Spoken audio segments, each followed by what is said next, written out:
Tulsi Gabbard, his selection for Director of National Intelligence, and FBI Director nominee Kash Patel are up for confirmation hearings. Senior congressional correspondent Chad Pergram has a preview tonight. Good evening, Chad. Brett, good evening. Democrats see Tulsi Gabbard and Kash Patel as radioactive. There's particular worry about Patel. I think he's going to be eating a lot of his past garbage and backtracking very clearly on his extremist statements that I think disqualify him. Fox is told at least 6 Republicans have reservations about Gabbard. Bipartisan senators wonder if she's trustworthy. A senior GOP source concedes confirmation may be tough. Others will decide by watching the hearing. I've never met Ms. Gabbard. These confirmation hearings matter. You know, senators want to make sure that the nominee is not a meathead. Vice President J.D. Vance says if Republicans reject Gabbard, that's a, quote, insult to new GOP voters. And all Democrats might oppose Gabbard, Kash Patel, and RFK Jr., but some Democrats supported 6 of the 7 nominees confirmed by the Senate so far. That includes Lee Zeldin to run the EPA. Democrats hope to stall the nomination of Russ Vought as budget director. That's due to the pause of grants and loans. This is a man who time and again has refused to say he will follow the law. Every lawmaker who doesn't want to see funds that they work to secure for their state, funds they know their families are counting on, ripped away, must vote no. A Senate committee green-lighted the nomination of Attorney General nominee Pam Bondi this morning. Commerce Secretary nominee Howard Lutnick had his hearing today, and the Senate broke a filibuster on the nomination of Doug Burgum to serve as Secretary of the Interior.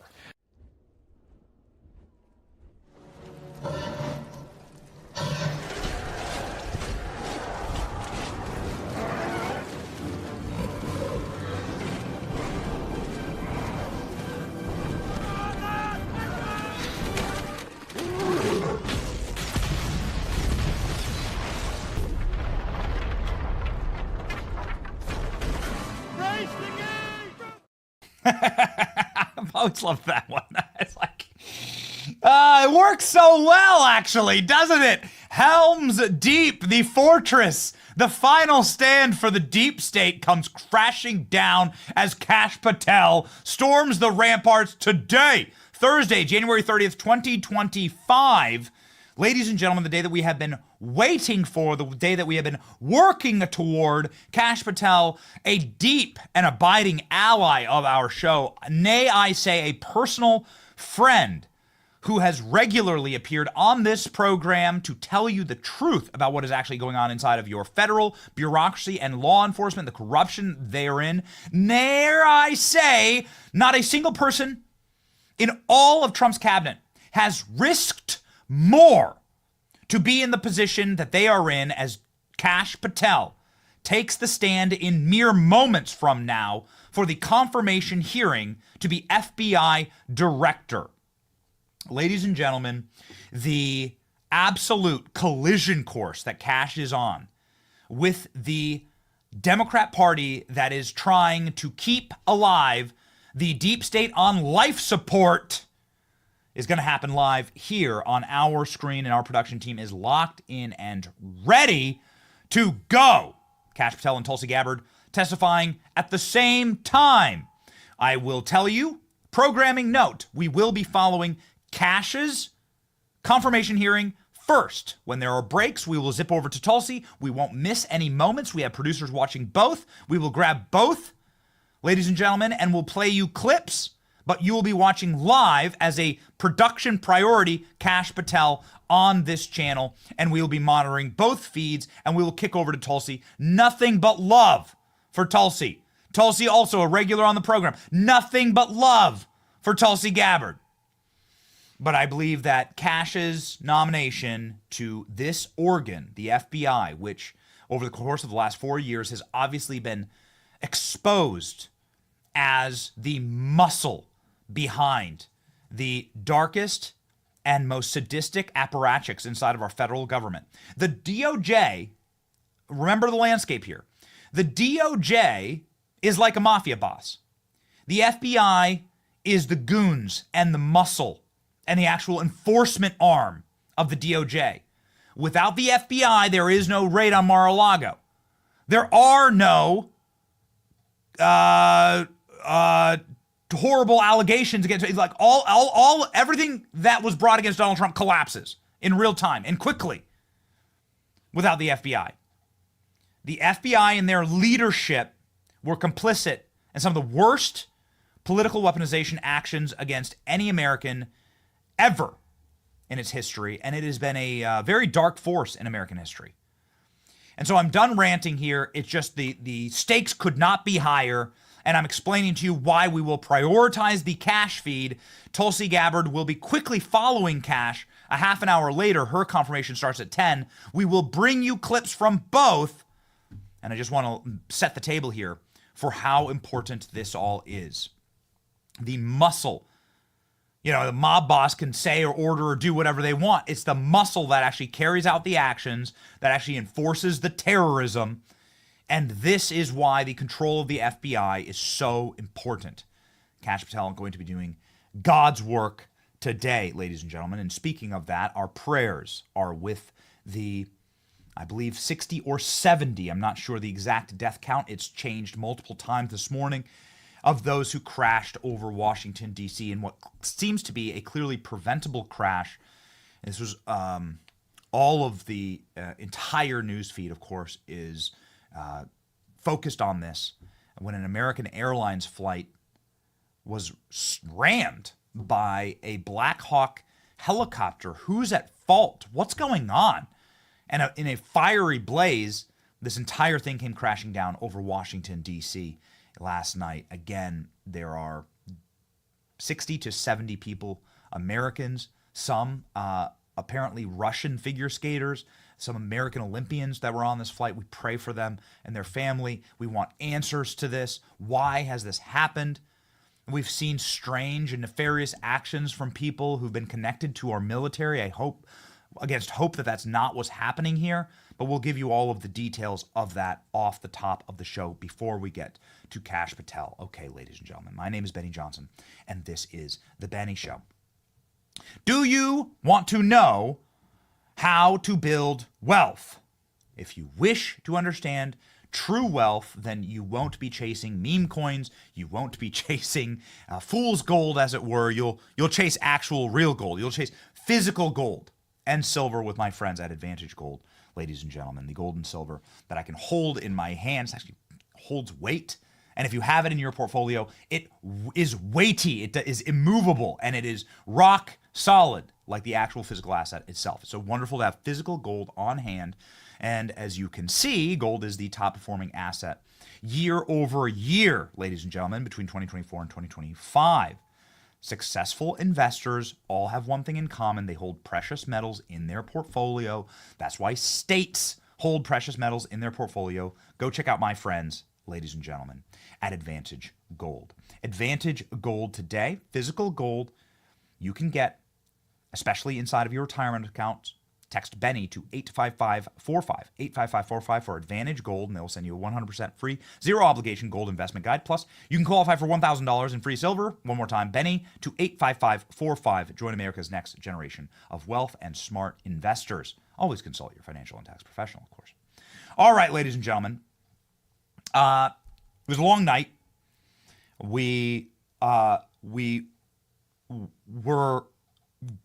There was a lot of things in motion, let's just say, and this crash in D.C. kept us up for many reasons. We are so unbelievably saddened by this because I've flown this flight a million times. I know exactly this plane, American Airlines, is the airline that I fly on, and it's a total tragedy. I'm so sorry for these families. It hits so close to home, ladies and gentlemen, because I lived in D.C. for 15 years, and I've probably done thousands of these flights. Here's the footage of the best that we have so far of what happened last night, and I'll tell you what we know right now. At approximately 9 p.m., a Apache Black Hawk helicopter flown by the United States military in a training flight which I don't know how apparently was a veteran pilot, collided with what you're seeing here on screen, a commercial American Airlines flight from Wichita, Kansas. All reports are that there have been no survivors in this crash. There were 3 service members on the Apache helicopter. They were wearing night vision goggles. They were communicative. They had been ordered by air traffic control to move out of the way to avoid that aircraft. But something happened. Something horrible happened. There was something that broke down terribly. What you can see in this footage is that these 2 aircraft were very far distance apart from each other and continued on a collision course that seems utterly and totally preventable. A clear night, a crisp night. Now, I'll tell you this, there is a airport in Washington, D.C. called Reagan National. Perhaps you've been there. A lot of people have. Whenever you visit D.C., it's the primo airport to fly into because it's right next to the city. And there's a ton of air traffic in and out of that airport. It's the shortest landing strip in all of America. It's a convenient airport because it's so close. It's kept open in spite of security concerns because members of Congress use it so much. That's why this is going to hit and chill to the bone many in Washington, D.C., because so many members of Congress fly this route. Now, what the hell was happening here, though? I mean, as you can see, this is from a Earth cam far away.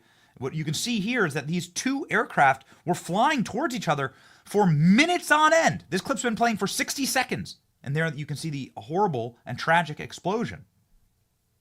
These are what the 2 aircraft looked like. Ladies and gentlemen, this is what the U.S.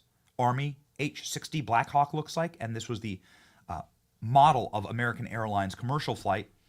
This was, again, from Wichita, Kansas. Olympians were on this flight, and also some Russians were on this flight. It's very strange. It's very horrifying.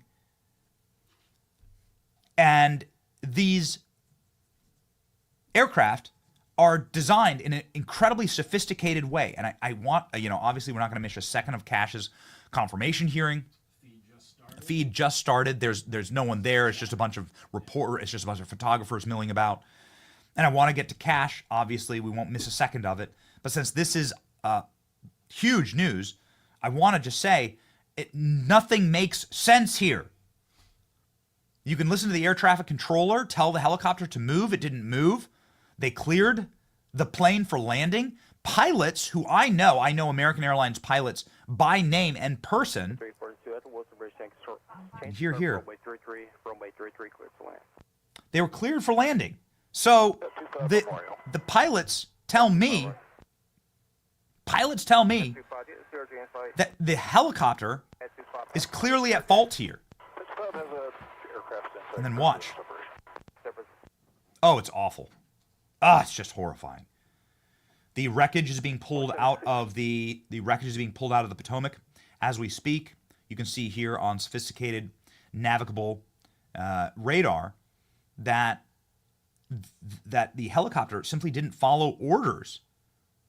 Again, this is a VIP helicopter service that flies between the CIA and various military bases all around Washington, D.C. Washington, D.C. is the capital city. There's military bases everywhere. There are helicopters flying at all times. We have members of our staff that live in Washington, D.C. currently right now. Producer Danny lives in D.C. There's helicopters flying all day and night over your home.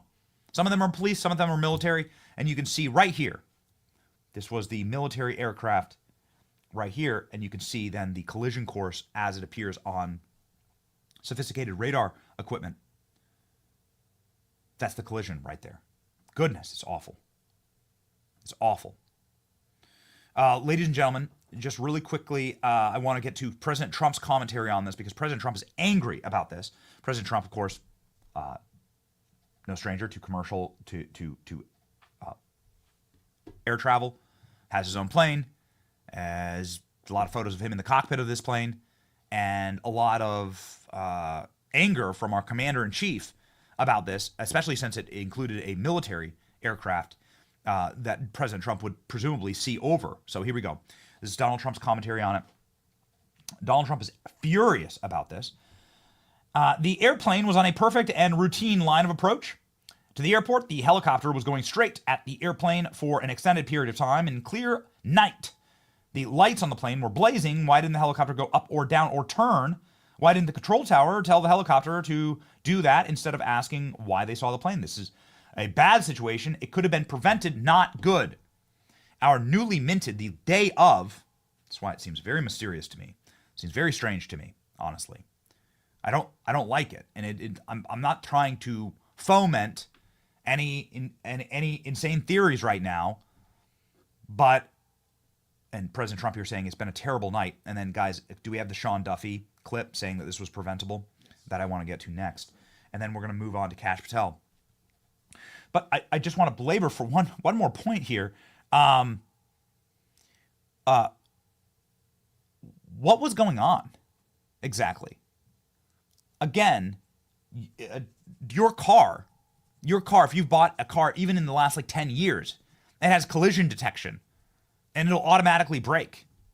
If you're backing into a pole, if you're coming up on somebody really quickly at a traffic stop, think about how much more sophisticated our next generation military technology is, and these aircraft are. Some type of horrible, preventable error that is most likely human happened here. And again, I'm not going to float anything that I think is irresponsible as a theory. I'm simply going to state the matter of fact that a 20-year Special Forces operative blew up a vehicle out front of Trump Tower in Las Vegas. This man was minted through the United States military and had the highest possible level clearance, and what I guess would have to be seen as a psychotic break. And then another Army veteran went on an ISIS-inspired rampage, killing 15 Americans on New Year's Day. What the hell was that about? Then the media leaves his entire trailer park open for the feds leave the entire trailer park open for the media to go through, opened up certain passages of the Quran. It's very strange. Why are there so many military accidents happening right now? I mean, that's just 3 weeks. There are 3 deadly military accidents in 3 weeks that have direct connection to the United States military.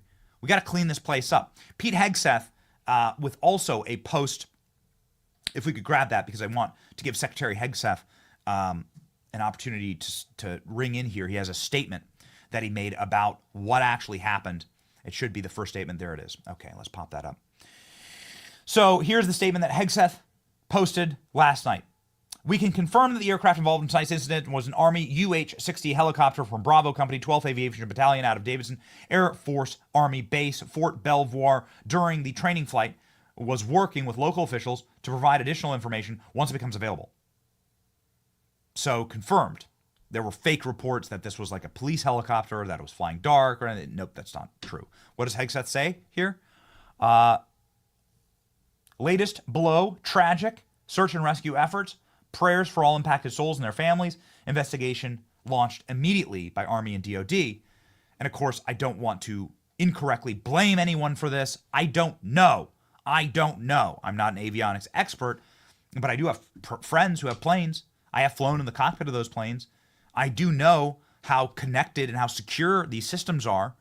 I mean, you're in constant contact. You're in constant communication with air traffic control. And these people seem on the ball. This is why there hasn't been a deadly commercial airline collision in 2 decades in America.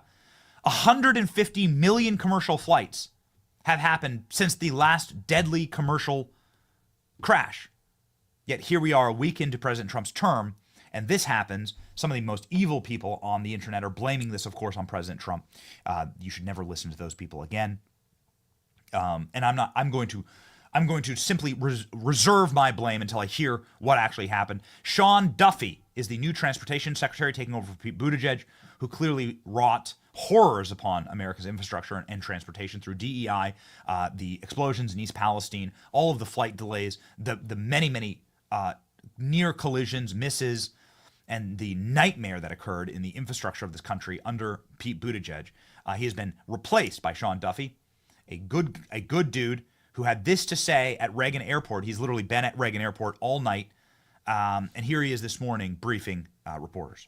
Don't read into that we had how many hours the pilots on a military aircraft had, and you had another question for me that was... Last night, the president had said that this could be prevented, and also that air traffic control, questioning why they may not have communicated with the helicopter, telling them what to do. We are going to wait for all the information to come in from this vantage point, but to back up what the president said, what I've seen so far, do I think this was preventable? Absolutely. Thank you. Ladies and gentlemen, this was preventable, is what they said. Since we are on this issue, and we want to give you as much information as possible, we will. Okay, yeah, we are just a few minutes from the hearing. So, ladies and gentlemen, I just want to note. I'm not going to play you the clip, but I want to note for you what the secretary said. Secretary of Transportation Sean Duffy. Was it aircraft control? Was it the military aircraft, the helicopters, or the American flight? Everything was standard in the lead up to this crash. Something wrong happened here. Something was broken. And now there are at least 70 dead, innocent civilians. So he's backing up what the president said. It was absolutely preventable. Something went wrong. Can you pop up that map? Just real fast. It just hits close to home because I've flown out of this airport. You've flown out of this airport. Millions and millions of Americans fly out of this airport. Members of Congress, the biggest names in all of America, fly out of this airport. This must be something that is secure. Is this why Trump's inauguration was outside? I'll just say it. Is this why Trump's outside inauguration was canceled? Could they not secure the airspace? We regularly talked about the attack of drones, autonomous flights. Is this why there were no outside events for President Trump's inauguration? Well, you're seeing right now how dangerous the airspace is above Washington, D.C. I'm not saying they're connected. I'm just saying all of these things are happening in quick succession. Perhaps you know Washington, D.C. If you do, you'll know exactly where this is. Can we zoom out on the map? You can see here. Then, of course, you have you're directly up that pinnacle, that point right there is all of the monuments, the White House, the Capitol building. You're literally 5 minutes away from this airport to all of America's national monuments and government. So again, a horrible tragedy, and we deeply, deeply pray for the victims here. And ladies and gentlemen, bless them and their families. We'll see what else happens. All right, moving on to Kash. We'll see what else happens. We really hope for more information on this as quickly as possible. Ladies and gentlemen, Kash Patel has been on our program time and time again. We have to get to this because Kash Patel has not walked in yet. Neither have many of the senators. ALX, which clip is Kash Patel saying that he wants to release the Diddy and the Epstein lists on our show? Clip E and F. Here we go, ladies and gentlemen. Kash saying, release the Diddy and Epstein list. If there's any reason why you should support Kash Patel, here they are. Yes. That's unacceptable. That's just one example. And then when we go back to DOJ and FBI, we still don't have all the list, all the FISAs, all of the stuff they did to 275,000 Americans illegally in 1 year. Put that out there. I'm not saying put in the recipe on how to do it. We can keep the hood on the engine, but we can show the American people how they violated our rights. And to me, what you said is the most important, restoring trust. Yes. In our agencies and departments. That the way to do that is not to get a piñata and just punch them mercilessly and hoping for some bubble gum to pop out. The way to do that is to literally give the American people the truth. And that's what they feared about Donald Trump. He's going to come in there and maybe give him the Epstein list and maybe give him the P. Diddy list. You know, he's going to come up there and maybe do all of these things, and they are terrified. Yeah, I believe that's part of the reason why Jimmy Kimmel was crying last night on his program.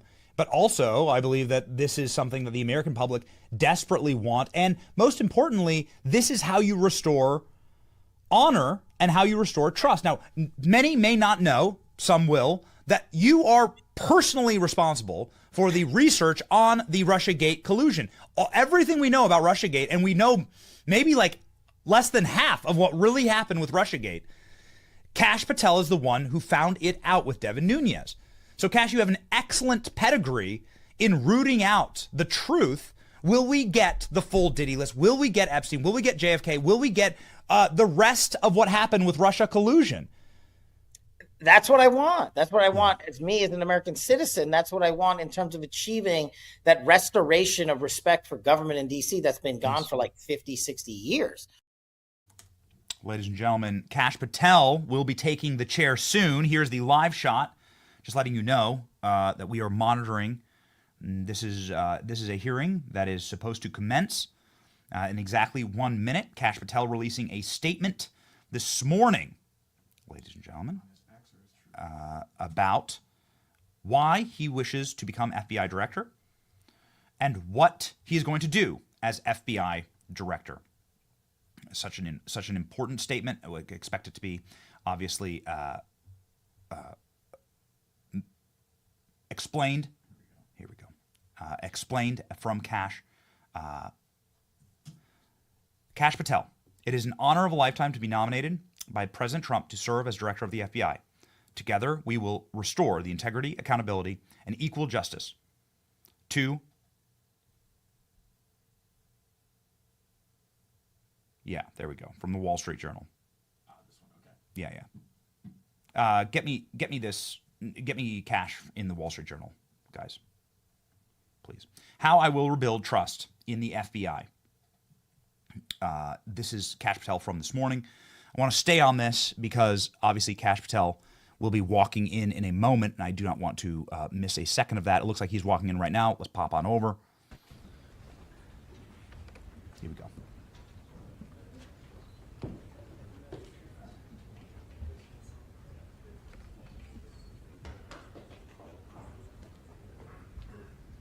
I see Richard Grinnell there. I see Chuck Grassley there with Kash. That's a big, big endorsement. Senator Tom Tillis also with Kash.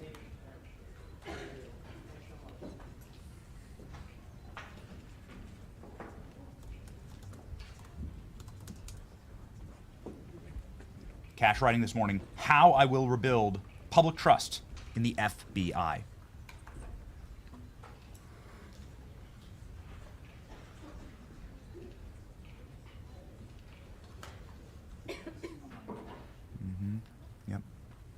Let's stay here. Kash Patel getting seated, absolutely swarmed by the press. Again, some notables in the room. Former Director of National Intelligence Rick Grinnell is there. I see some other prosecutors from the DOJ that are relatively well known that are there, backing and standing behind Kash Patel. Kash Patel getting swarmed by the press right now. This is happening live right now. Kash Patel was walked in by Chuck Grassley. Well, here we go. Out of the way, photographer. Out of the way. There he is. There we go.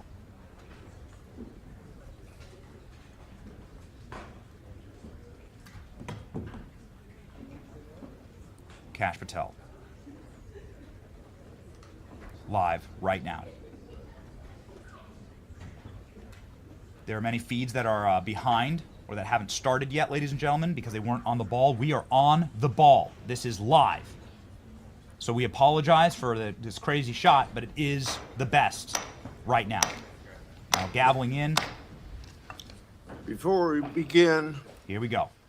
I'd like to say that our prayers are with the victims and the first responders of the horrible tragedy at Reagan Airport. It's reported that more than 60 souls were on board the plane and that the helicopter that collided with the over the Potomac River. This is a horrible, hard to understand disaster that demands answers.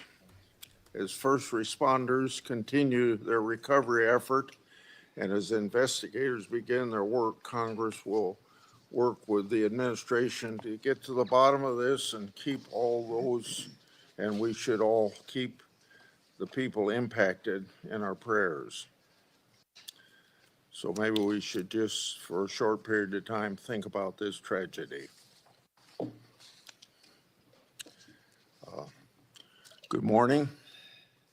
I want to welcome everyone to this very important hearing to consider the nomination of Kash Patel to serve as Director of the Federal Bureau of Investigations.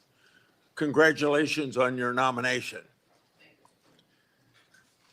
And thank you for your willingness to serve. Before we get started, I want to set out a couple of ground rules, kind of ordinary for controversial hearings like this. I want everyone here to be able to watch the hearing without obstruction. If people stand up and block the view of those behind them, or if they speak out of turn, it's quite obvious that it's not fair or considerate to everybody else in this room. So officers would immediately remove those individuals. Now I will explain how we're going to proceed. I'll give my opening remarks and then invite Ranking Member Durbin to give opening remarks. Then Senator Tillis will introduce the nominee. After that, Mr. Patel will have a chance to give his opening statements after we swear him. Following Mr. Patel's statement, we'll begin the first rounds of questioning. Each senator will have an initial 7-minute round of questions. After the first round, we'll do a second 3-minute round of questions. I ask members to do their best to adhere to these limits so that we can proceed efficiently. And I thank each of the members of this committee, because when we had Attorney General nominee Bondi here, everybody stayed within their time. I expect Mr. Patel to be treated fairly by my colleagues. We're here today to consider the nomination of Kash Patel to serve as Director of the FBI. Opening remarks, and then invite Ranking Member Durbin to give opening remarks. Then Senator Tillis will introduce the nominee. After that, Mr. Patel will have a chance to give his opening statements after we swear him. Following Mr. Patel's statement, we'll begin the first rounds of questioning. Each senator will have an initial 7-minute round of questions. After the first round, we'll do a second 3-minute round of questions. I ask members to do their best to adhere to these limits so that we can proceed efficiently. And I thank each of the members of this committee, because when we had Attorney General nominee Bondi here, everybody stayed within their time. I expect Mr. Patel to be treated fairly by my colleagues. We're here today to consider the nomination of Kash Patel to serve as Director of the FBI. You're nominated, Mr. Patel, to one of the most important offices in our government. And to get here this far along in the process of your nomination, you gave us much information. You submitted over 1,000 pages of records to the committee, over 1,000 individual interviews, and many hundreds of hours of media. Thank you. I thank your family for coming. I know some of them have traveled to get here, and I know they're very proud of you, and I determined that by looking them in the face. Public trust in the FBI is low. Only 41% of the American people think the FBI is doing a good job. This is the lowest rating in a century. It's no surprise that public trust has declined in an institution that has been plagued by abuse, lack of transparency, and weaponization of law enforcement. Nevertheless, the FBI remains an important, even indispensable institution for law and order in our country.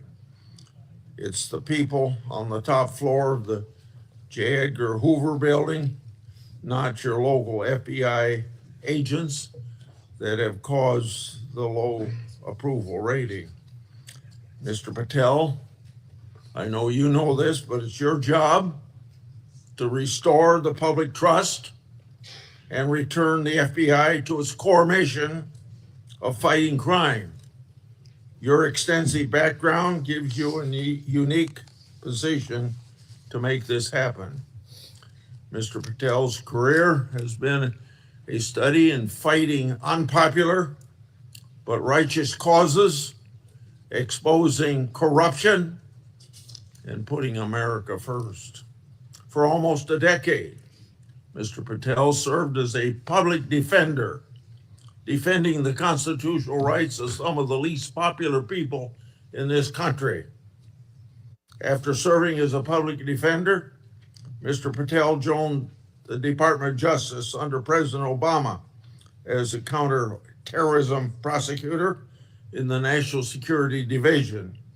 In this role, he investigated and he prosecuted many important cases, including the World Cup bombing in Uganda in 2010, for which he received an award of excellence.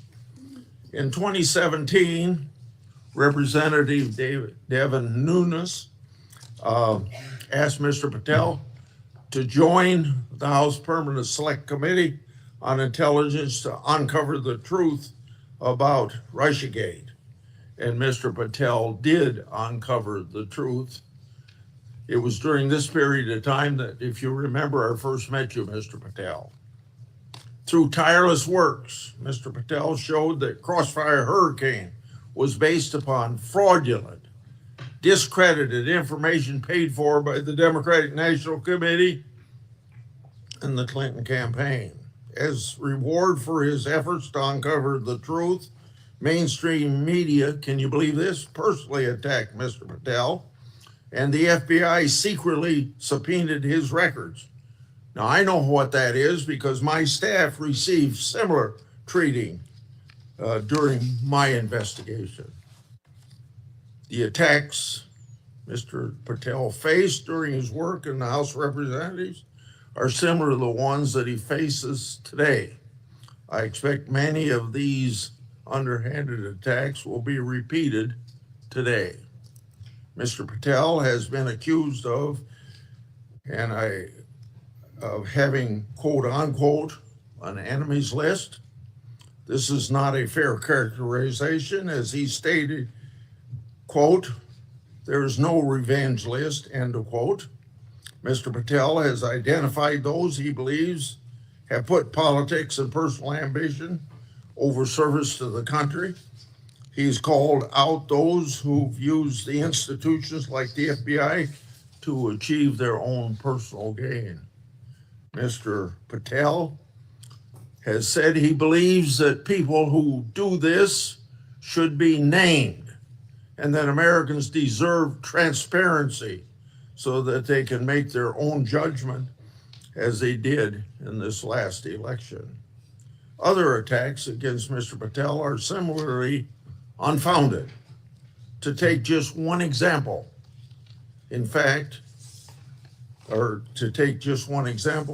he's been accused of jeopardizing hostage rescues. In fact, those allegations have been repeatedly shown to be false smears. As numerous national security officials have said publicly and on the record, Mr. Patel played a critical role in returning Americans safely home and has done so through hard work and personal cost to him. Mr. Patel has been accused of being unqualified to be FBI director.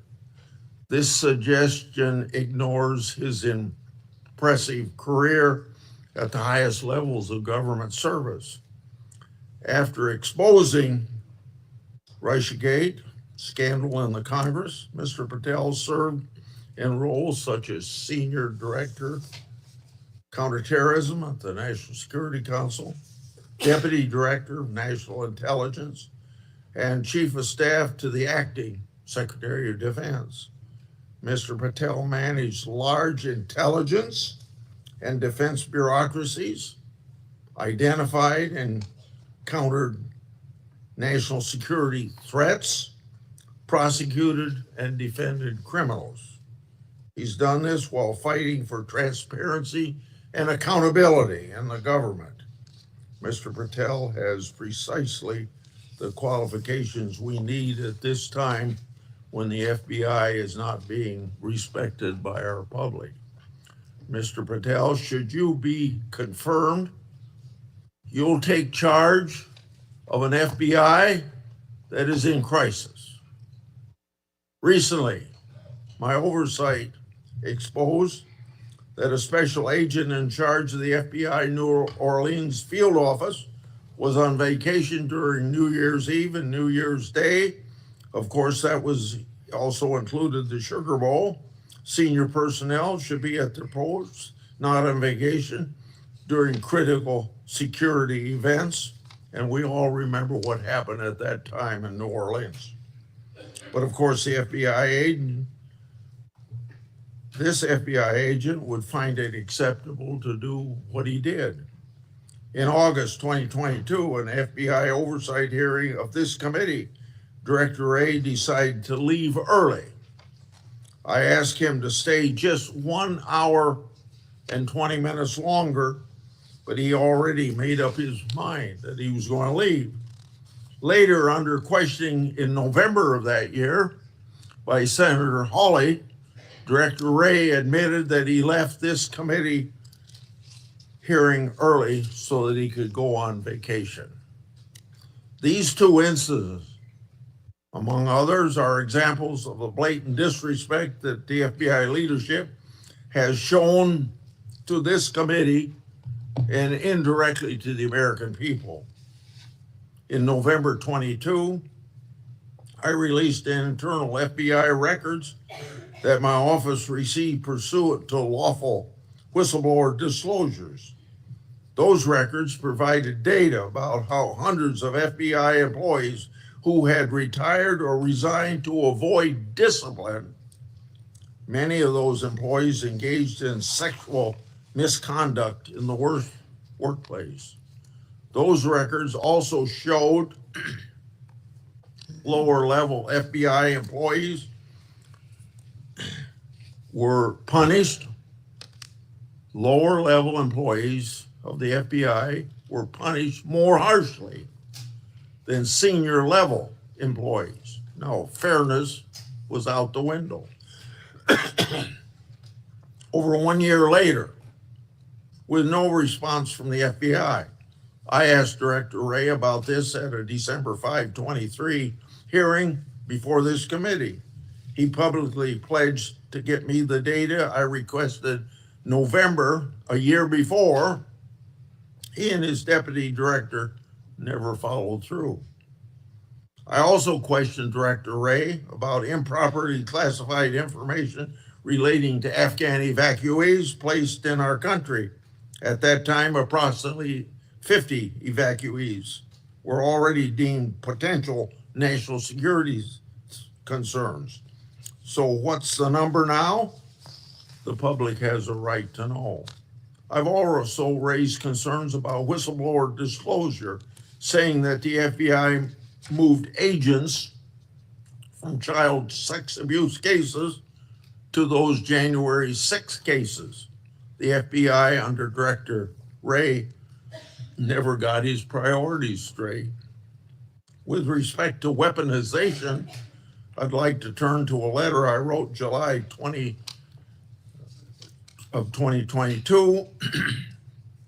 That letter noted that Assistant Special Agent in Charge, Thibault, was a key official involved in opening the Elector case that became the Jack Smith lawfare operation.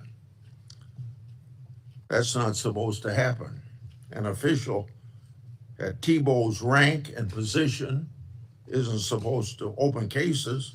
That's the job of special agents. For those who don't remember, Thibault was the anti-Trump agent that violated the Hatch Act for his political conduct in office. My letter also noted that Richard Pilger, who ran the Justice Department's election crime branch, was involved in the approval. Now I'd like to call the committee's attention to something I'm going to share with you, information about the FBI's that's never been made public before. Do you have those? Oh, yeah, I'm sorry. In my hand are a series of FBI emails. The first is an email that Thibault sent to subordinate agent on February the 14th, 2022. He said, quote, "Here's a draft opening language we discussed," end quote. The draft opening was attached and it included material that would later become part of Jack Smith's elector case. The second email, February 24th, 2022, email from Thibault to John Crabb, a prosecutor in the U.S. Attorney's Office for the District of Columbia, saying, quote, "I had a discussion with the case team and we believe there is predication to include former President of the United States, Donald J. Trump, as a predicated subject," end quote. This FBI case would later be codenamed Arctic Frost. The third email, February 24th, 2022, email from Thibault to John Crabb, noting that the Attorney General and the FBI approval will be sought to open the case. The fourth email, February 25th, 2022, email from Thibault, subordinate agent, saying they added Trump and others as a criminal subject to the case. Thibault responded, quote unquote, "perfect." The fifth email, March 22, 2022, from Thibault, emailing a version of an investigative opening for approval. This didn't include President Trump. I want to make clear, that one didn't include President Trump as a criminal subject.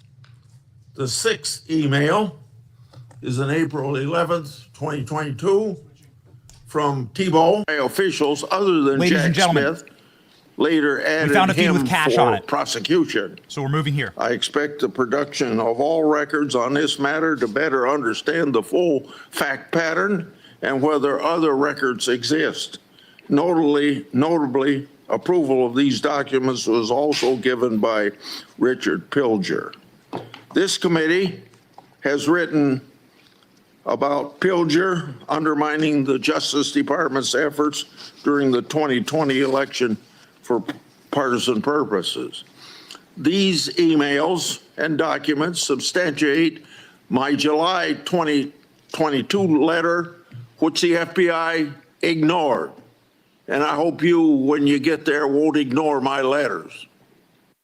Partisan FBI agents and DOJ officials tried and ultimately succeeded in launching a full field criminal investigation and prosecution of the President of the United States. Justice Department and FBI leadership acted in concert to further a political scheme to take down Trump, just like they did with Crossfire Hurricane. They have yet to learn a lesson, and I hope you'll learn that lesson for them or teach that lesson. And their conduct, yet again, seriously eroded integrity of this once storied institution. As I've said before, if a politically charged investigation is to be open, it must be done the right way. And that didn't happen here. Mr. Patel, in my time, I've never seen our law enforcement intelligence community institutions so badly infected with political decision-making. And I say intelligence community because you know what happened when 55 people, former or present intelligence agencies, signed a letter in 2020 that the laptop was a Russian hoax, as an example. So all of this is these institutions breaking faith with we the people. Mr. Patel, you must be fair, you must be consistent, but you must be aggressive. Your actions must be based on accountability. And transparency brings accountability. Should you do so, you'll have my support. And remember, either you're going to run your agency or the agency's going to run you.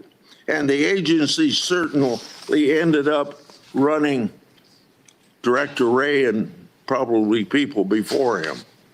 Without objection, I'm going to put in this letter in the record, and this letter is sent to Director Wray December the 9th last year, calling for him and his deputies to step down, and it's titled, quote unquote, failures. Now I turn to Ranking Member Durbin. Thank you, Mr. Chairman. Here we go. I appreciate your commitment to the Judiciary Committee's longstanding bipartisan practice of vetting presidential nominees. Locked in. A little history. The FBI dates back to the start of the last century, 1908, when then Attorney General Charles Bonaparte organized a special agent force. J. Edgar Hoover became director of the FBI in 1924 and led the Bureau for 48 years until his death in 1972.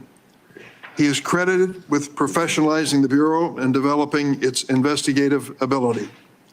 However, with little or no oversight, Hoover also used the Bureau's investigative powers improperly. He infamously directed the FBI to spy on Dr. Martin Luther King Jr., Thurgood Marshall, and other civil rights leaders of the day. In 1975, the United States Senate created Frank Church's committee, and they disclosed widespread abuses by the FBI and other U.S. intelligence agencies. The Church Committee concluded these agencies had engaged in illegal surveillance, and as a result, quote, groups and individuals have been assaulted, repressed, harassed, and disrupted because of their political views, social beliefs, and their lifestyles. And quote, the intelligence agencies have served the political and personal objectives of presidents and other high officials. The Hoover era of the FBI, the Watergate scandal, and the findings of the Church Committee highlighted the risk of political interference in FBI investigations and led to significant, important reform. In 1976, Congress passed a law that limits the FBI director to a single term of 10 years, which was intended to insulate that position from political influence. And critically, we made the FBI director's appointment subject to the advice and consent of the Senate. That's why we're here today. Since 1935, the motto of the FBI has been fidelity, bravery, integrity. These qualities represent the Bureau's core values and the high standards that are expected of all of its employees, including the director of the FBI. After meeting with Mr. Patel and reviewing his record, I do not believe you meet this standard. Mr. Patel has neither the experience, the temperament, nor the judgment to lead an agency of 38,000 agencies and 400 field offices around the globe. Boo. During the time I've served on this committee, I've had the opportunity to consider 4 FBI director nominations. Each one was a Republican, and I voted for all of them. My concerns about the director of the FBI are not partisan. As much as Republicans claim that President Biden and former Attorney General Garland weaponized the FBI, let's look at the record. President Biden kept the FBI director, a lifelong Republican who'd been appointed by President Trump. Contrast that with President Trump. Fired his first FBI director, James Comey, forced out his second FBI director, Chris Wray, for being insufficiently loyal. With Mr. Patel, however, obviously the president has found a loyalist. Mr. Patel's loyalty includes touting conspiracy theories that threatened efforts at President Trump's enemies. How do we know Mr. Patel's theories? his beliefs, what motivates him, what he really believes. He wrote it in a book. This book, Government Gangsters, I urge all of you to read before you cast a vote for this gentleman. Mr. Patel has published at the back of this book a list of 60 people whom he calls, quote, members of the deep state, 60. This list includes many distinguished public servants who've dedicated their lives to our nation. Among them are Democrats and Republicans, including former Trump administration officials like the former Secretary of Defense Esper. Then there is Mr. Patel's plan to, quote, and I quote him, shut down the FBI Hoover building on day one, reopen it the next day as a museum of the deep state. And he has said, quote, we're going to come after people in the media. We're going to come after you, whether it's criminally or civilly, we're putting you all on notice. Does this sound like the kind of nonpartisan law enforcement professional who should lead the FBI? No, not to me. This is someone who's left behind a trail of grievances throughout his life, lashing out at anyone who disrespects him or doesn't agree with him. Don't take it from me. Listen to these Republicans who worked with him during the Trump's first administration. Attorney General Bill Barr, and I quote, I categorically oppose making Patel deputy FBI director. I said it would happen over my dead body. Patel had virtually no experience that would qualify him to serve at the highest level of the world's preeminent law enforcement agency. National Security Advisor John Bolton. I didn't think he was qualified. He demonstrated no policy aptitude at all. I was forced to hire him. President Trump's Deputy National Security Advisor, Charles Kupperman. The idea that Kash Patel is going to be the FBI director is appalling. His legal career is modest at best. His ideas are ludicrous. CI Director Gina Haspel threatened to resign after President Trump proposed making Mr. Patel CIA deputy director. Defense Secretary Mark Esper said Mr. Patel lied about whether Nigeria had approved a hostage rescue operation, putting American lives at risk. But Mr. Patel would have us believe that all of these public servants, all Republicans, all from the first Trump administration, and apparently anyone else who's critical of him, are nothing but government gangsters and deep state members. Many of them have made his list of enemies. Just this week, CNN reported that during the Trump administration, CIA officials referred Mr. Patel to the Justice Department for criminal investigation for sharing classified information without authorization. Last week, I asked the Justice Department and intelligence community for information on any criminal referrals relating to misconduct by Mr. Patel. I have yet to receive a response. Mr. Patel's record is clear. He traffics in debunked conspiracy theories that serve or benefit his political beliefs. Let's start with January 6th, and he dedicates a whole chapter in this book on January 6th. That's something that each and every one of us, as witnesses to January 6th, have our own view of. I'll be grateful always to the Capitol Hill police officers who risked their lives defending me, members of Congress, and visitors to the United States Capitol on that day. Mr. Patel posted on social media, quote, January 6th, never an insurrection.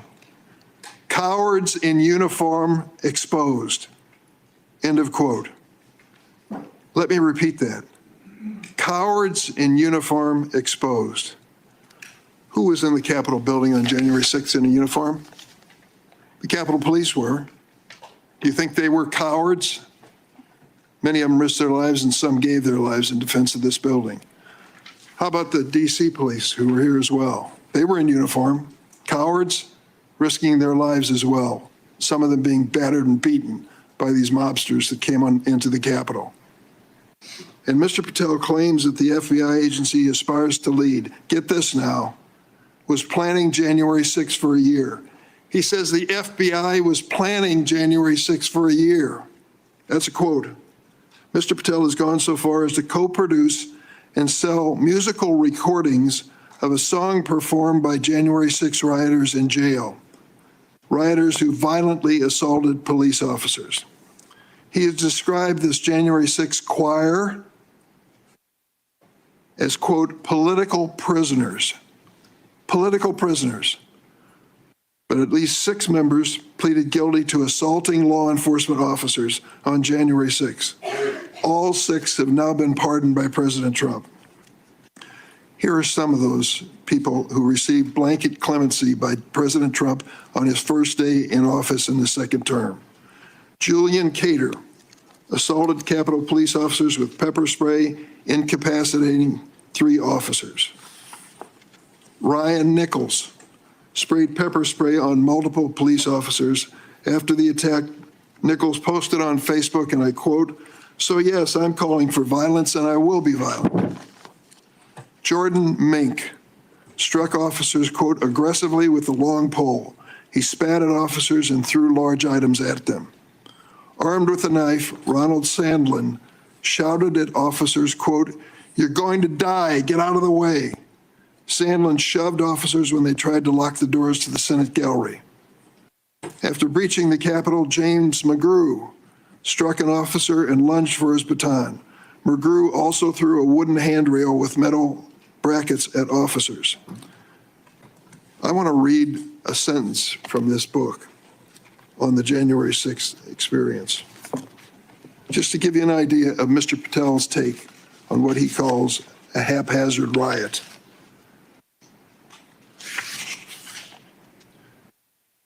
By everything we could see, the crowd at the Capitol was unarmed or armed only with non-lethal objects like bottles, flagpoles, or bike racks. Mr. Patel has also peddled conspiracy theories for his own financial benefit, promoting a line of dietary supplements that claim to help people detox from COVID-19 vaccines. During my time on this committee, I was fortunate to get to know and work with former FBI Director Bob Mueller. I met him a few days after 9/11. That's when he took over the FBI. I trusted him. I worked with him. I did everything I could to help him because I believed that the FBI was the critical central agency in restoring America's confidence that we were safe. Bob Mueller was an extraordinary man. Oh, he was a Republican. Make no bones about it. He said it and admitted it, and I knew it. He comes from the San Francisco area. And when he was in college and graduated, a friend of his a year ahead of him had enlisted in the Marine Corps and was killed in Vietnam. Bob was inspired to do the same thing, join up in the Marine Corps, and he did. And he was a first lieutenant in Vietnam. He received a Bronze Star with a Valor Pin, and he also received a Purple Heart. He was injured in battle. I read about his experience because after he was healed from that wound to his leg, he returned to combat. He was just that kind of fella. Regardless of party, he was a real American. He was a longtime federal prosecutor, a U.S. attorney, the head of the DOJ's criminal division, and acting deputy attorney general before he became head of the FBI. After 9/11, I worked with him, and we had a good relationship, a professional relationship. We didn't always see eye to eye, but I respected him so much for what he had given to this country. In this book, Mr. Patel calls Director Bob Mueller, quote, a swamp creature. With all due respect, Mr. Patel, I've not worn the uniform of this country, and neither have you. To think that you would denigrate Bob Mueller's service to our country and call him a swamp creature is an indication of the depths your political views take you. The FBI plays a critical role in keeping America safe from terrorism, violent crime, and other threats. Our nation needs an FBI director who understands the gravity of this mission and is ready on day one, not someone who is consumed by his own personal political grievances. The American people deserve an FBI director focused on keeping our families safe from terrorism, drug trafficking, and violent crime, not this checklist of grievances we find in this book. Mr. Patel, your record makes it clear you're not that person. I yield.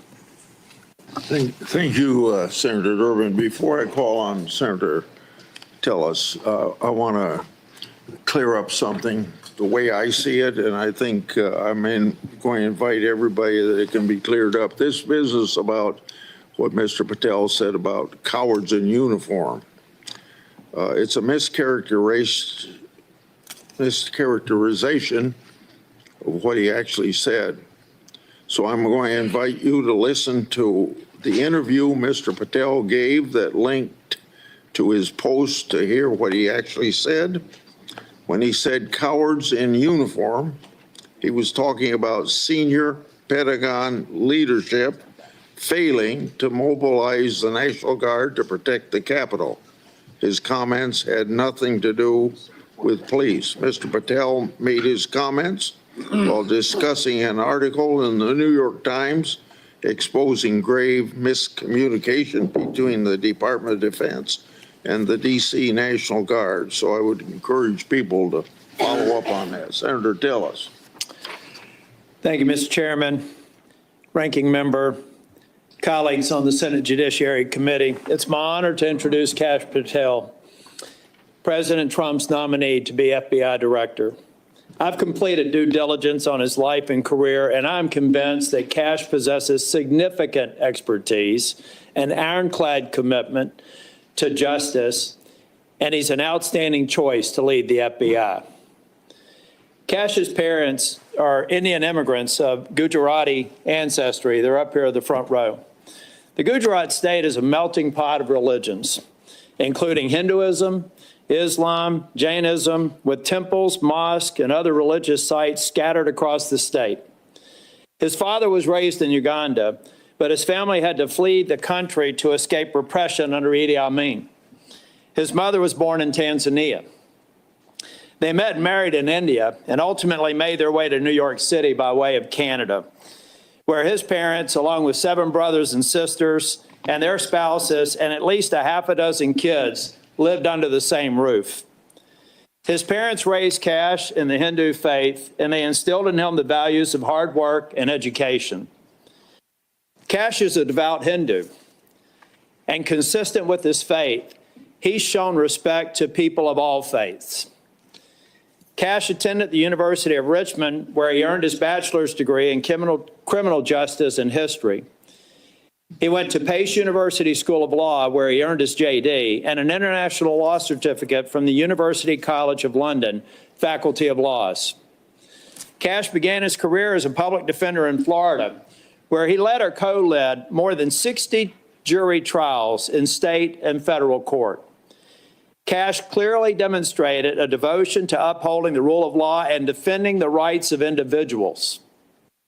Kash led the defense of Jose Buitrago in United States versus Buitrago, a high-profile case in Florida in 2015.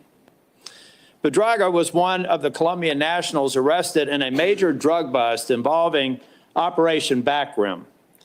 Kash and his co-counsel successfully argued that key evidence was withheld by the prosecution, leading to Buitrago's release. I suspect some of Kash's disdain for prosecutorial misconduct stemmed from this experience. Kash was hired as a senior counsel on the House Permanent Select Subcommittee on Intelligence Committee, I should say, in 2017. He told me he distinctly remembers my friend Trey Gowdy comment shortly after they were introduced. He said in Trey's dialect, "Kash, Congress is where righteous investigations go to die. I hope you're ready." I think Kash was ready, and he went on to establish a solid reputation for pursuing the facts, and from there, he held senior posts at the NSC, the Department of Defense, and the DNI. Since leaving the administration in 2020, Kash has written articles and books on national security, law, and governance. Through his work as an author, Kash continues to advocate for justice and transparency, and to be ever vigilant in defending our great democracy and the rule of law. Colleagues, I created a Kash bingo card that I have available to any of my colleagues who would like it on the other side of the aisle.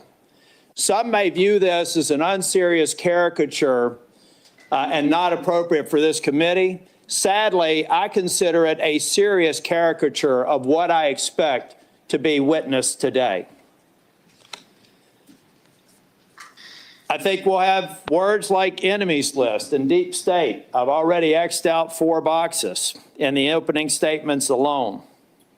The fact of the matter is, some people will be here to simply substantiate a false narrative.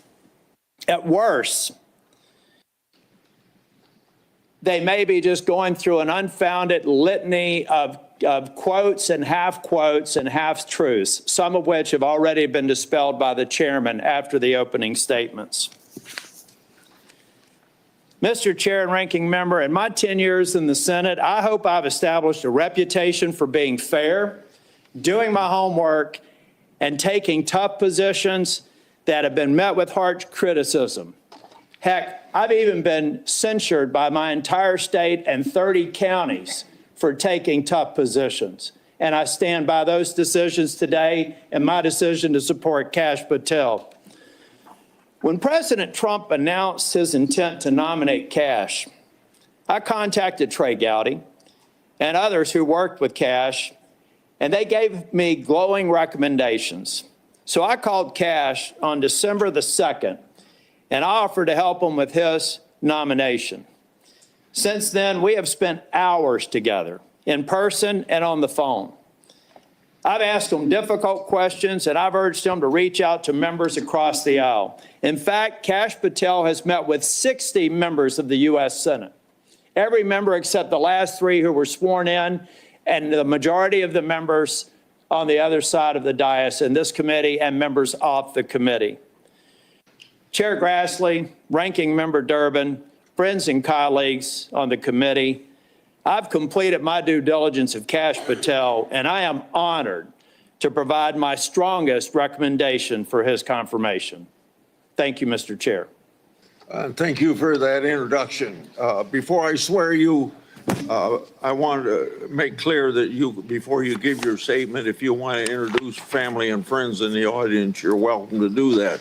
Would you please stand? Raise your hand. Do you swear or affirm that the testimony you're about to give to the committee will be the truth, the whole truth, and nothing but the truth, so help you God? I do, Mr. Chair. Okay. You may proceed. Chairman Grassley, Ranking Member Durbin, and members of the Judiciary Committee, thank you for the opportunity to appear today. I must start with a word of prayer for the tragic accident that befell our nation last night, where we lost civilians and service members. I pray for their families. I pray for law enforcement and military personnel, and I pray for their souls, and hopefully God will find them peace in the near future. I'd like to welcome my father, Pramod, and my mother, Anjana, who are sitting here today. They traveled here to get here from India. My sister's also here, Nisha. She also traversed the oceans just to be with me here today. It means the world that you guys are here. Jesse Krishna. I wouldn't be here today without their guidance, their unwavering support, and their relentless love. When President Trump informed me of his intention to nominate me as the director of the FBI, I was deeply honored. Sitting here today, I carry not only the dreams of my parents, but also the hopes of millions of Americans who stand for justice, fairness, and the rule of law.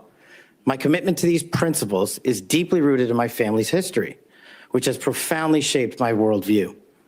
My father fled Idi Amin's genocidal dictatorship in Uganda, where 300,000 men, women, and children were killed based on their ethnicity, just because they happen to look like me. My mother is originally from Tanzania. She studied in India, as did my dad, and they were married there.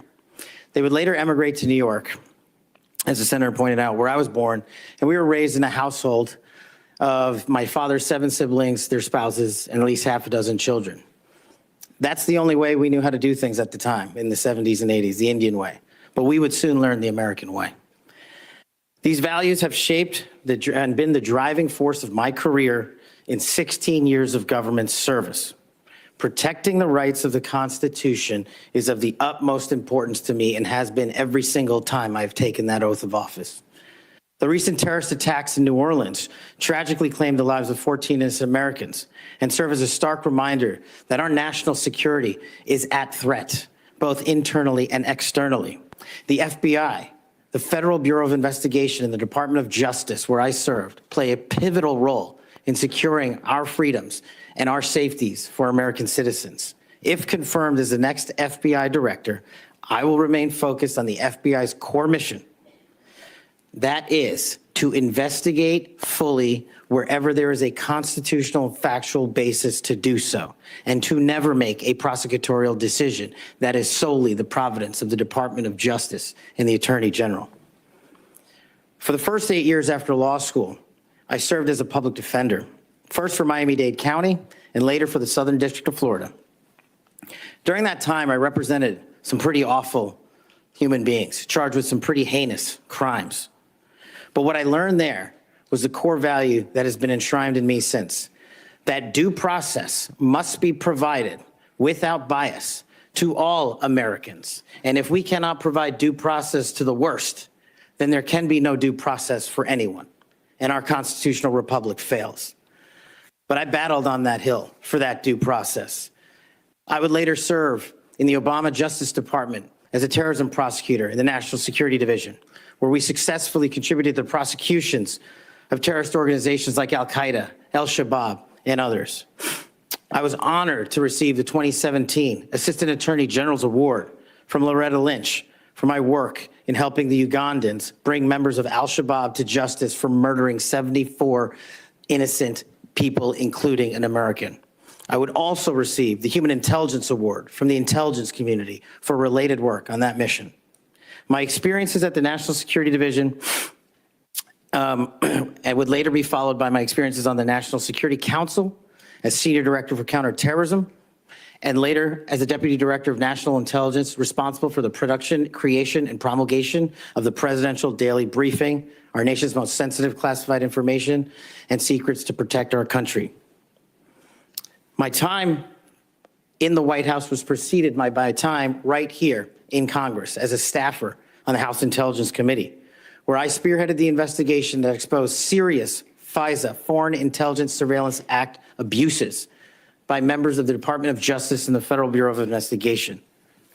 That misconduct eroded the public trust in our FBI. The erosion of trust, as Chairman Grassley pointed out, is all too low today. 40% of Americans have trust in the FBI. In order to get it back, there's a twofold track, Senator.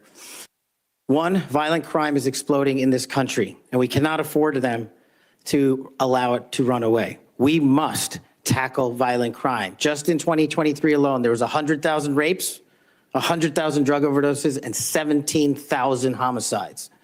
The priority of the FBI, if I'm confirmed, will be to ensure that our communities are protected and safeguarded and our children have parks to play in and not needles to walk over. The way we do this, we let good cops be cops. We let law enforcement, and we provide them with the tools necessary and resources they need to get after violent crime.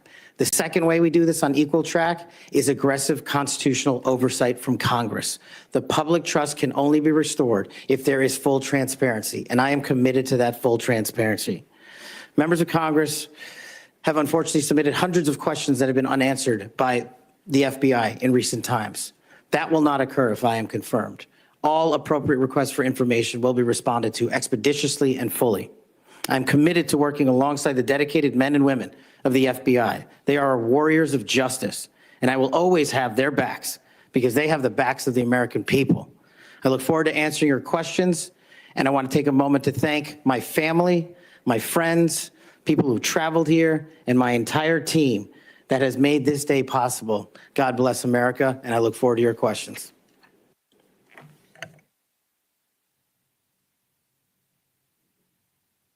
So strong, so unbelievably strong. Kash looking sharp, locked in. 7 minutes first round, is that right? 7 minutes for 3 minutes the second round. Here we go. Mr. Patel, I'm not going to go through all the things that you've done through your career because I said those in my opening statements, but Democrats on the committee say you don't have experience. What are you most proud of from your career in public service? Mr. Chairman, I appreciate the question. It's really humbling to be afforded the opportunity to have served this country for 16 years. But I think what I'm most proud of is my work in national security, protecting the no-fail mission, returning American hostages, killing high-value terrorists that brought hate and destruction to our shores. I've served that mission in Democratic and Republican administrations, and it is the one mission that we cannot fail, and it is the one mission where the FBI must play a critical role. Okay. As you well know, and you and I discussed this in my office, whistleblowers are critical to rooting out waste, fraud, and abuse. Their courage to come forward and make legally protected disclosures about government wrongdoing benefits the country. I think they're politically, they are good American citizens, just want the government to do what it's supposed to do. I think they're treated by bureaucracies, not just in the FBI, but throughout the bureaucracy, like skunks at a picnic.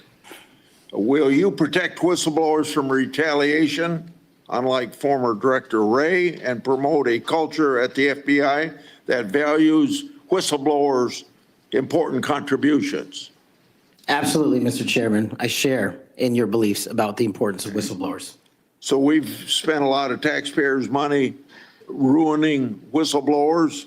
Will you commit to ensuring that no taxpayer money will be used to identify and retaliate against whistleblowers? Senator, if I'm confirmed, it will not. Okay. You and I have heard a lot of criticism about various statements about January 6th. You said, quote, those who broke actual laws should be prosecuted, end of quote. But you've also called out the partisan nature of prosecutions and compared how the Biden Justice Department treated January 6th defenders with how they ignored many other crimes. Those include crimes related to illegal immigration, as well as riots that took place around the country. So explain your position on January 6th to this committee, and how do you respond to critics who say that you're anti-law enforcement? Mr. Chairman, I greatly appreciate the question, the opportunity to discuss that. If anyone wants to consider me as anti-law enforcement, then look at my 16 years in government service, whether I was trying 60 jury trials in state and federal court upholding the rights of the indigent and breathing life into constitutional due process, or later as a national security prosecutor, where I served this country and overseas, and later when I was a Joint Special Operations Command civilian embedded with SEAL Team 6 in Delta, chasing down some of the most high-value target terrorists there are on this earth and successfully achieving a mission end state. I have always respected law enforcement. I have taken that oath and will take that oath again, God willing, to be the next director of the FBI. As for January 6th, I have repeatedly, often, publicly, and privately said there can never be a tolerance for violence against law enforcement. And anyone that commits an act of violence against law enforcement must be investigated, prosecuted, and imprisoned. And on January 6th, I said the same thing about acts against law enforcement. The Capitol Police, who I have served with, and when I was Chief of Staff at the Department of Defense, rushing to the aid of the members of this committee and your colleagues to provide the National Guard was my top mission priority, not politics.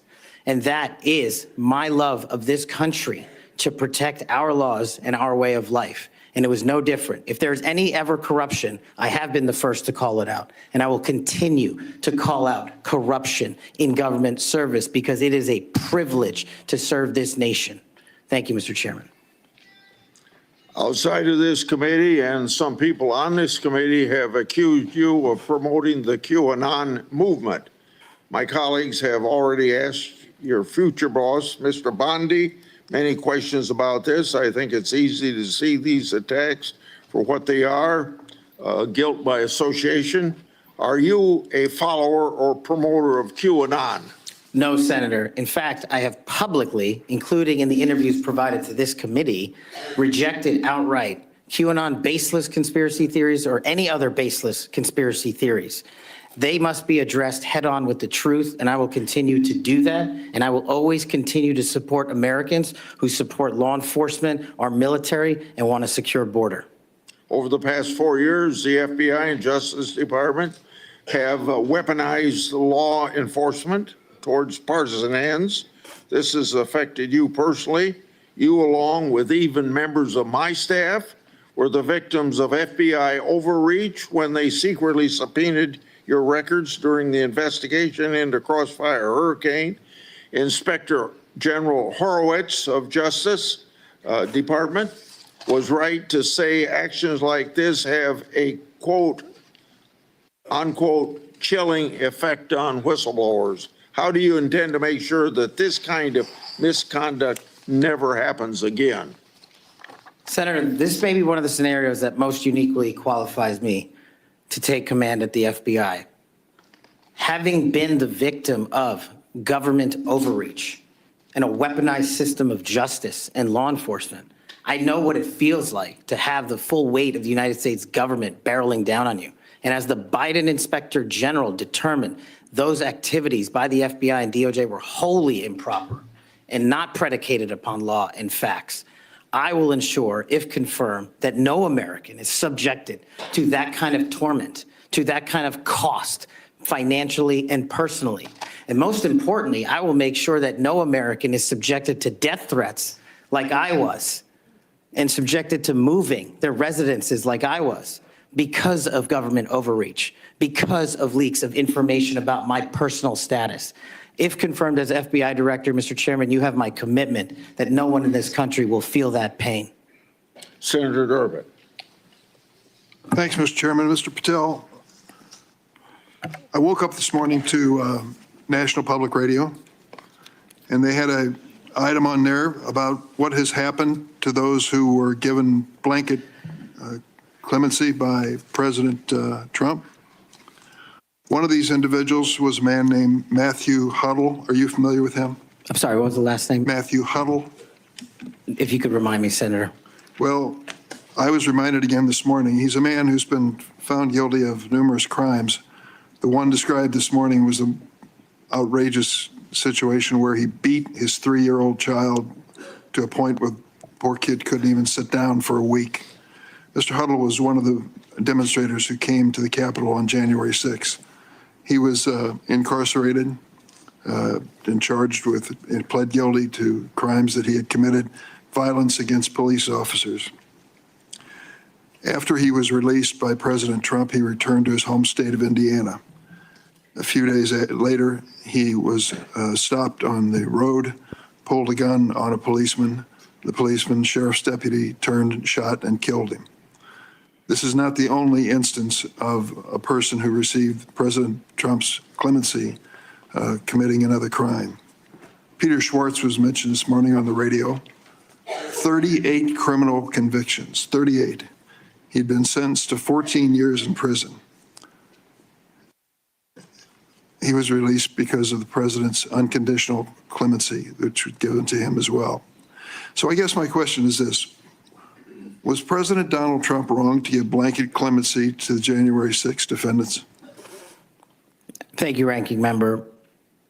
A couple of things on that. One, the power of the presidential pardon is just that, the president. Well, I concede he has the authority. I'm asking, was he wrong to do it? And as we discussed in our private meeting, Senator, I have always rejected any violence against law enforcement, and I have, including in that group, specifically addressed any violence against law enforcement on January 6th, and I do not agree with the commutation of any sentence of any individual who committed violence against law enforcement.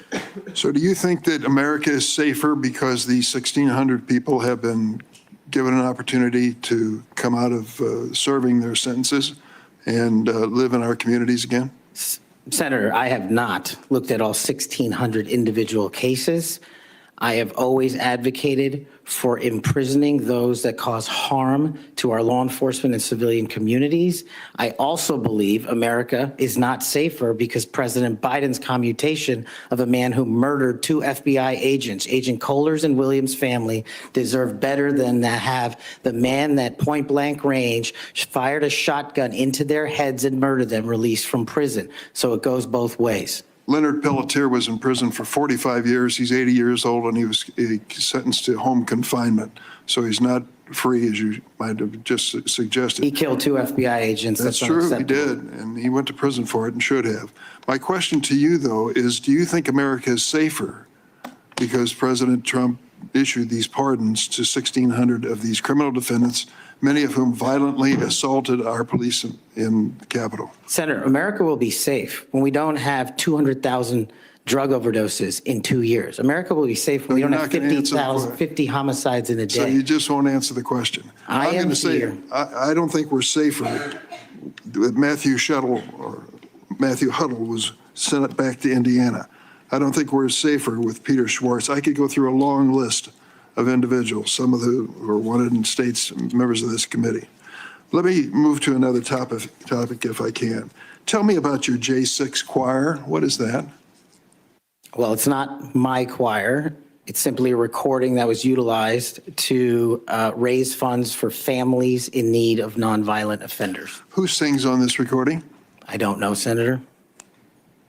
What did you have to do with it?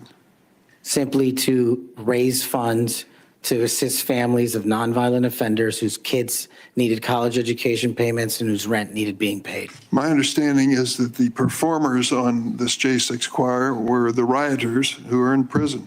I'm not aware of that, sir. I didn't have anything to do with the recording. You weren't aware of who made the recording? No, Senator. That's interesting. Did you receive any money for selling copies of that music or that recording? Absolutely not. Okay. You do have a foundation, though, do you not? I'm very proud of the Kash Foundation and the $1.3 million we've given to families in need across this country, including active duty service members, police officers, putting kids in college, and helping people in disaster relief areas rebuild their homes and their communities.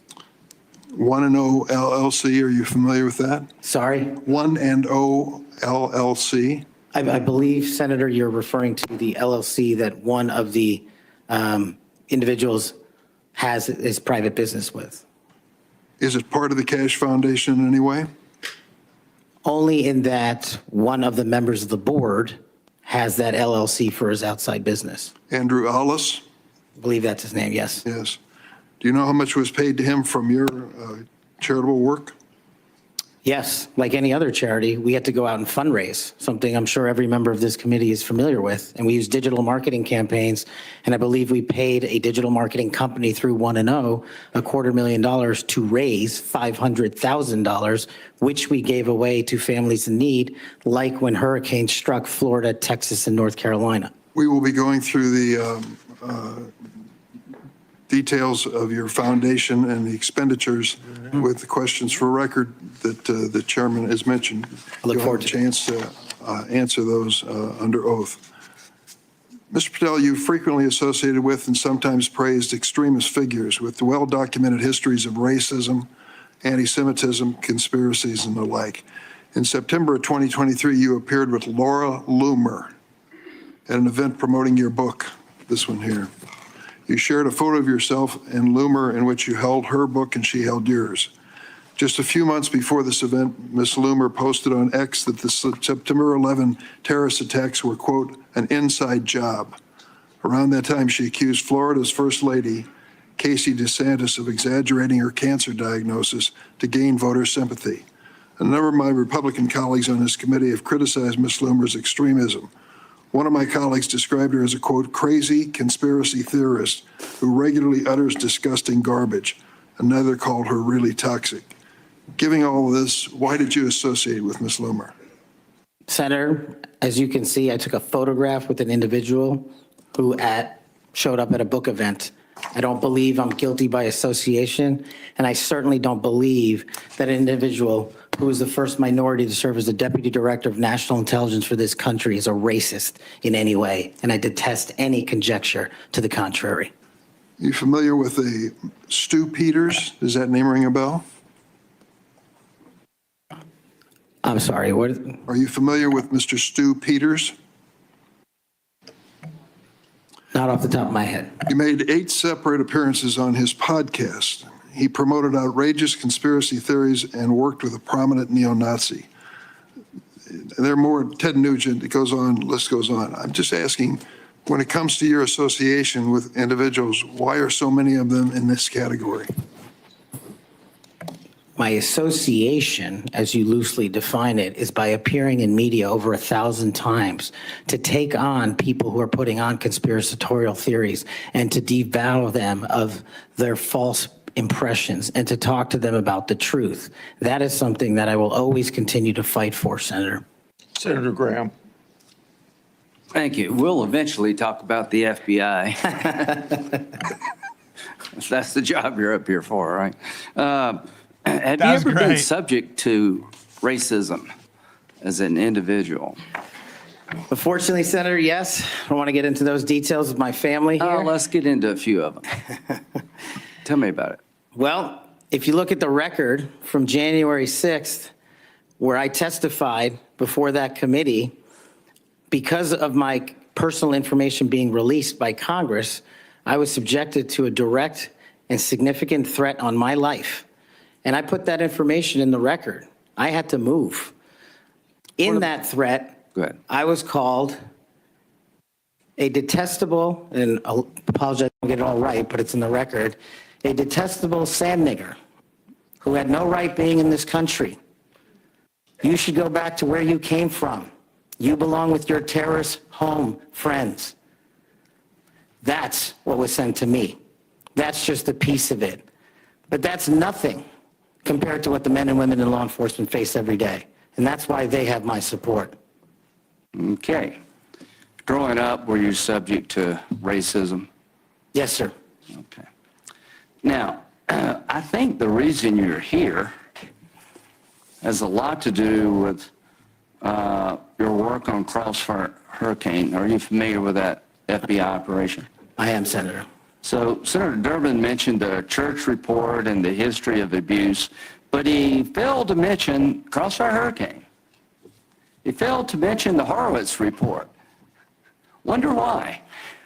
If you're waiting for these guys over here to figure that out, you're going to die waiting. So this is the Nunes memo. You work for Mr. Nunes over on the outside? David Nunes? Sorry? Are you familiar with this memo by the Foreign Intelligence Service Act abuses Yes. the Department of Justice? Absolutely. Did you help write this memo? I did as a staffer. Okay, I'm going to put this in the record. Abuses of Crossfire Hurricane. Ladies and gentlemen, the audio went bad on that feed. And We're the Mueller here. investigation. It was the feed? So the Crossfire So here we Hurricane are. investigators, 2 of them were Strzok and Page. Are you familiar with them? I am, Senator. Okay, it was opened up on July the 31st, 2016. And here's what Strzok said. And damn, this feels momentous because this matters. The other one did too, but that was to ensure we didn't F something up. This matters because this matters. So super glad to be on this voyage with you. That's to Page. And Page responds a couple of months later, he's not ever going to be president, right? Talking about Trump. Strzok, no, he won't. We'll stop it. Is it fair to say that the people in charge of investigating Crossfire Hurricane hated Trump's guts? Well, you don't have to take my word for it. That statement, along with the statements from the sources. Are during that those days operation. over in the FBI, you hope? Well, if they're not, they will be. Okay, good. You know who Carter Page was? I do, Senator. Do you know that the FBI secured warrants against him on 4 different occasions? Yes, Senator. Do you know that the information that they relied upon came from the Steele dossier? I do. Was it you that were able to find out that the Steele dossier was a bunch of crap? Yes, Senator. We followed the money and we exposed the fraud that was the Steele dossier. And the primary subsource was Ignor Danchenko, right? That's correct, Senator. And he was actually a Russian analyst. That's right. Are you aware that in January he told the FBI that, let's see, what did he tell the FBI? Still had no proof to support the statements, then it was just talk. The primary subsource explained to the FBI that his information came from word of mouth and hearsay, conversations he had with friends over beers, and some of the information were statements he heard made in jest. And he told the FBI this in January That's of right. 2017. And they got 2 more warrants after that. That's correct. Are you aware that the FBI had volumes of information that the Steele dossier was a bunch of bullshit and nobody ever told anybody at the top? I am, sir. We exposed. Or they lied about being told. That's correct. So are you aware of the fact that the FISA court rebuked the FBI? Are you aware of the fact that an FBI lawyer went to jail because he misled the court by manipulating a email from the CIA? I am. Do you believe that Crossfire Hurricane was one of the most disgusting episodes in FBI history of a corrupt investigation led by corrupt people who wanted to take Donald Trump down? Yes, sir. You think that's why you're in this chair today, to fix that? I think that's a big part of Without the Crossfire Hurricane, this guy wouldn't be here. And my friends on the other side, like pulling teeth, the Horowitz investigation, the Inspector General labeled this fraudulent at its core, mismanaged at its core, running stop signs. At every turn, they went forward when they should have stopped. The Durham report said it was obviously politically motivated. FBI agents were telling anybody and everybody that would listen, this is not reliable, this is not trustworthy, but they plowed on. And because of you and Trey Gowdy and others, we now know about this. Everybody who signed the warrant under questioning by me said if they knew then what they know now, they wouldn't sign the warrant. Comey said that. Yates said that. Rosenstein said that. The reason you're here is because most of the public, almost every Republican believes that the FBI has been used continuously in a political fashion, ignoring evidence, making up evidence, lying to get Donald Trump. And when it came to the Hunter Biden laptop, they told every social media outlet in October 2020, oh, that's Russian disinformation. That was BS too. Right before the election, the FBI intervened to shut reporting on the Hunter laptop down as being Russian misinformation, according to Zuckerberg. Do you promise all of us those days are over at the FBI? Yes, Senator, they are. Are you proud of what you did to find all that? Absolutely. You think that's why you're here today, is to make sure that never happens again? The American people deserve just that. Thank you. Senator Whitehouse. Thanks, Chairman. Welcome, Mr. Patel. I remember January 6th. Colleagues running through our halls to flee the mob, colleagues shouting that rioters should be shot, us returning to our constitutional business through hallways cleared for us by automatic weapons carrying SWAT teams. None of you, none of us, said those violent rioters should be pardoned. A Republican colleague said such pardons would be hard to believe, even absurd. Your former colleague, J.D. Vance, said the violent rioters should not be pardoned. Even Jim Jordan said pardons would, and I quote, focus on all the people who didn't commit any violence. Well, Trump pardoned all of them. And there's a lesson in that. Every time you think Trump would never go that far, rethink that. We all seem to agree that violence against police is unacceptable, yet more than 600 people who physically attacked Capitol Police officers were just put back on the street, part of a 1,500-person personal Trump army, now out there with people who have proven themselves willing to do violence on Trump's call. In only 10 days, some are already back committing crimes. We've also tried as a committee together to address the dangers of illicit drug sales over the internet, and I assume we're all against murder for hire. But Trump also just pardoned a dark web operator sentenced to life in prison for trafficking illegal drugs online and accused of soliciting murders for hire. Those pardons, as Mr. Patel has said, are a mistake, but they are also a signal that we are entering a strange and dangerous time. That is the context for today's hearing. Warnings that the FBI could become Trump's enforcer, use the powers of law enforcement to stifle speech and dissent, punish political rivals of either party, and hand out free passes, get out of jail free cards to violent supporters are warnings we should heed. Here are some warnings of this nominee's Trump administration colleagues. Former Attorney General Bill Barr said, "This nominee has virtually no experience that would qualify him to serve at the highest level of the world's preeminent law enforcement agency," end quote, "and we would never be able to command the respect necessary to run the day-to-day operations of the Bureau." That's for the deputy position.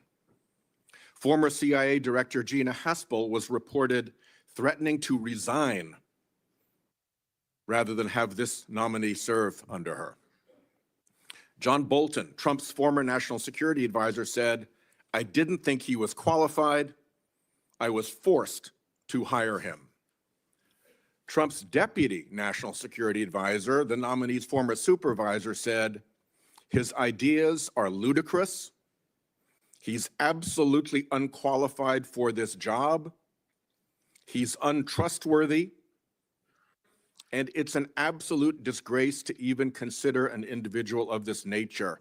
That's from Republican appointees who worked with him. And here's what this nominee himself has said about using his office to prosecute journalists. "We will go out and find the conspirators, not just in government, but in the media.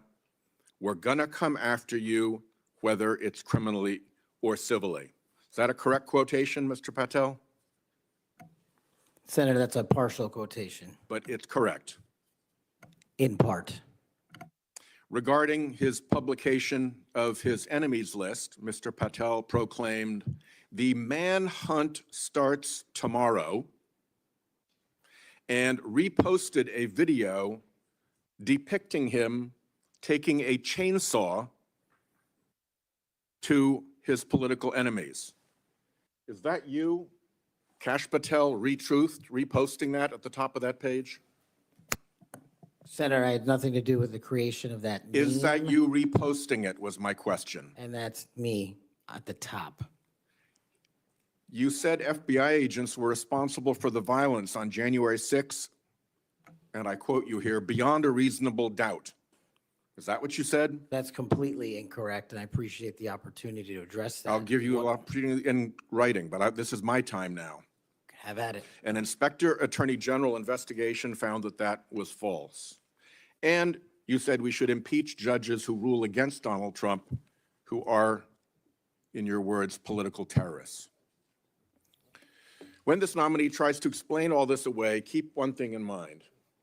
He's testified under oath before a... And I appreciate the opportunity to address that. I'll give you an opportunity in writing, but this is my time now. We want Kash on Have at screen. it. An Inspector Attorney General investigation found that that was false. And you said we should impeach judges who rule against Donald Trump, who are, in your words, political terrorists. When this nominee tries to explain all this away, keep one thing in mind. He's testified under oath before a Colorado judge who presided over a Trump case in which he was a witness. And the judge found, and I'm quoting here, he was not a credible witness. His testimony is not only illogical, but completely devoid of any evidence in the record. That's from a judge. This is a dangerous time, and I ask all my colleagues to consider whether these plain comments by this person and by his own Trump administration colleagues should be given a blind eye, just overlooked, or whether, like the warnings of pardoning violent January 6 offenders, they're warnings to be heeded. There is an unfathomable difference between a seeming facade being constructed around this nominee here today and what he has actually done and said in real life when left to his own devices. Conduct shows character. And if you look at history, you see the danger of security chiefs in authoritarian regimes becoming the tools of political power. The characteristics that they often show are that they are vengeful, that they are grandiose, that they are intemperate, that they are partisan and blindly loyal, and that they are servile and won't say no. I'm afraid that the history of this nominee's conduct raises those warnings. And I yield my 1 second back. Before Senator Cornyn, you said you'd like to explain something. I forget the point he made. You can do that now if you want to. Simply this, Senator. In the collective, all of those statements are taken out of grotesque context. And anyone that thinks my 16 years of service isn't exemplary on how I would proceed if confirmed as FBI is intentionally putting false information into the public ether and creating more public discourse.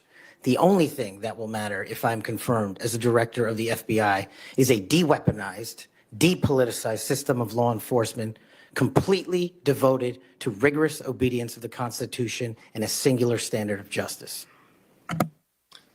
Before I call on Senator Cornyn, I'd like to say that we've heard about the January 6th pardons. I think it's important that we remind people at the same time of some pardons by the previous administration. Thomas Sanders, a kidnapper who murdered a 12-year-old girl named Lexus and her mother, Swellen Roberts. Adrian Peeler, a Connecticut drug kingpin who was convicted in the death of an 8-year-old boy and his mother. Leonard Peltier, that's already been referred to, that murdered 2 FBI agents. And even Director Wray, at that time, former Director Wray, said that that shouldn't have happened. And Judge Michael Conahan, who took kickbacks for wrongly sending juveniles for profit detention centers, and Alex Saab, who laundered illicit proceeds for narcotics terrorists, Nicholas Madero, and was a key connection between Venezuela and Iran, and 5 family members of his own family. President Biden did that. Senator. Welcome, Mr. Patel. Do you believe America is an exceptional nation? It's the greatest nation. Your family went through a lot to get here. They sure did. And your life story is, I think, a great example of people pursuing the American dream. Do you believe a large part of what makes America an exceptional nation is the rule of law? It is one of the fundamental precepts that determines that. And why is that? Because without a singular application of a rule of law, we go back to the Uganda that my father fled in Idi Amin. I believe that the 2 most important institutions in America to preserve and protect and enforce the rule of law are the FBI and the Department of Justice.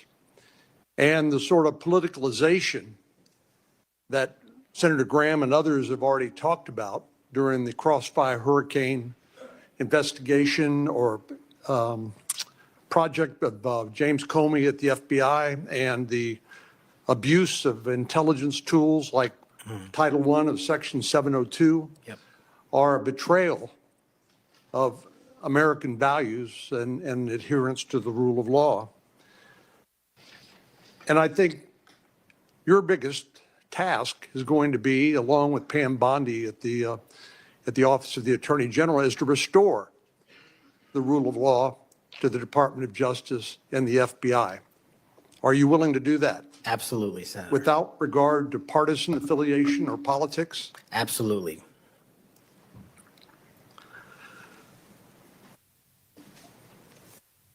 Do you believe President Trump, as the commander-in-chief, needs access to all of the lawfully available intelligence that can be collected by the American intelligence community in order to inform him so that he can make good judgments as commander-in-chief to assure the safety and security of the American people?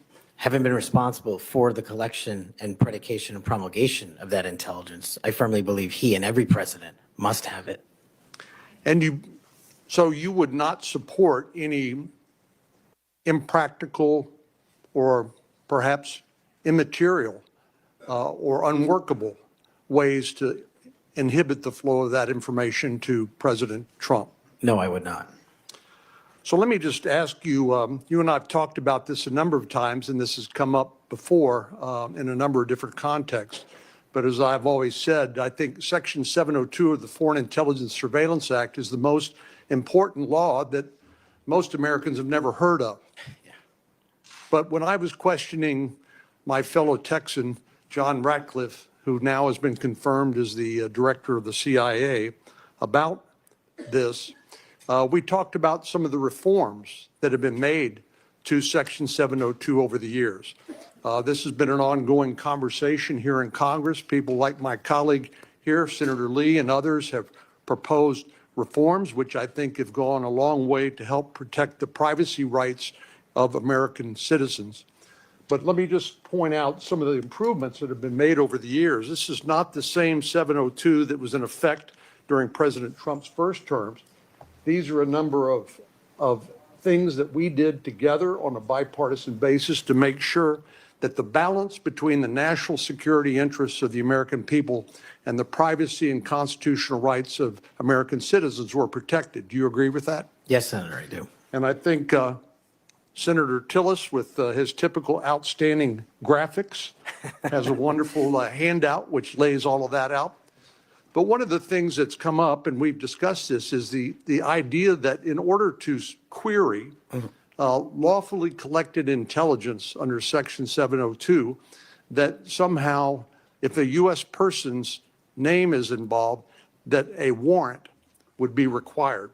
Now, you're a lawyer who's represented defendants as a public defender. You understand that what probable cause is required, what sort of evidence is required to be produced to a judge in order to get a warrant. Do you believe a warrant requirement is a practical and workable or even a necessary element of 702? If I may just give some context on that, Senator. Having a background not only utilizing FISA and 702 as a national security prosecutor, but as a civilian at JSOC and later as an intelligence official and the Deputy Director of National Intelligence, 702 collection formulates over 45% of the presidential daily briefing that you referred to earlier. I actually have heard it's as high as 60%, but anyway, it's a lot. It's a lot. And the issue for me is not with FISA and 702. The issue has been those that have been in government service and abused it in the past. And so we must work with Congress to provide the protections necessary for American citizens. Dealing with these matters, including hostage rescue operations in real time, which we use FISA collection to find and save American hostages, having a warrant requirement to go through that information in real time is just not comportive with the requirement to protect American citizenry. I'm all open to working with Congress on finding a better way forward, but right now, These improvements that you've made go a long way. Well, and Director Ratcliffe said that he did not believe that, given the context of 702 collection, whether a foreign target communicates with a U.S. person, that there'd be sufficient evidence to go to the Foreign Intelligence Surveillance Court or any other court to demonstrate probable cause. Do you agree with that? Yeah, just in real time, Senator, excuse me, it's almost impossible to make that function and serve the national no-fail mission.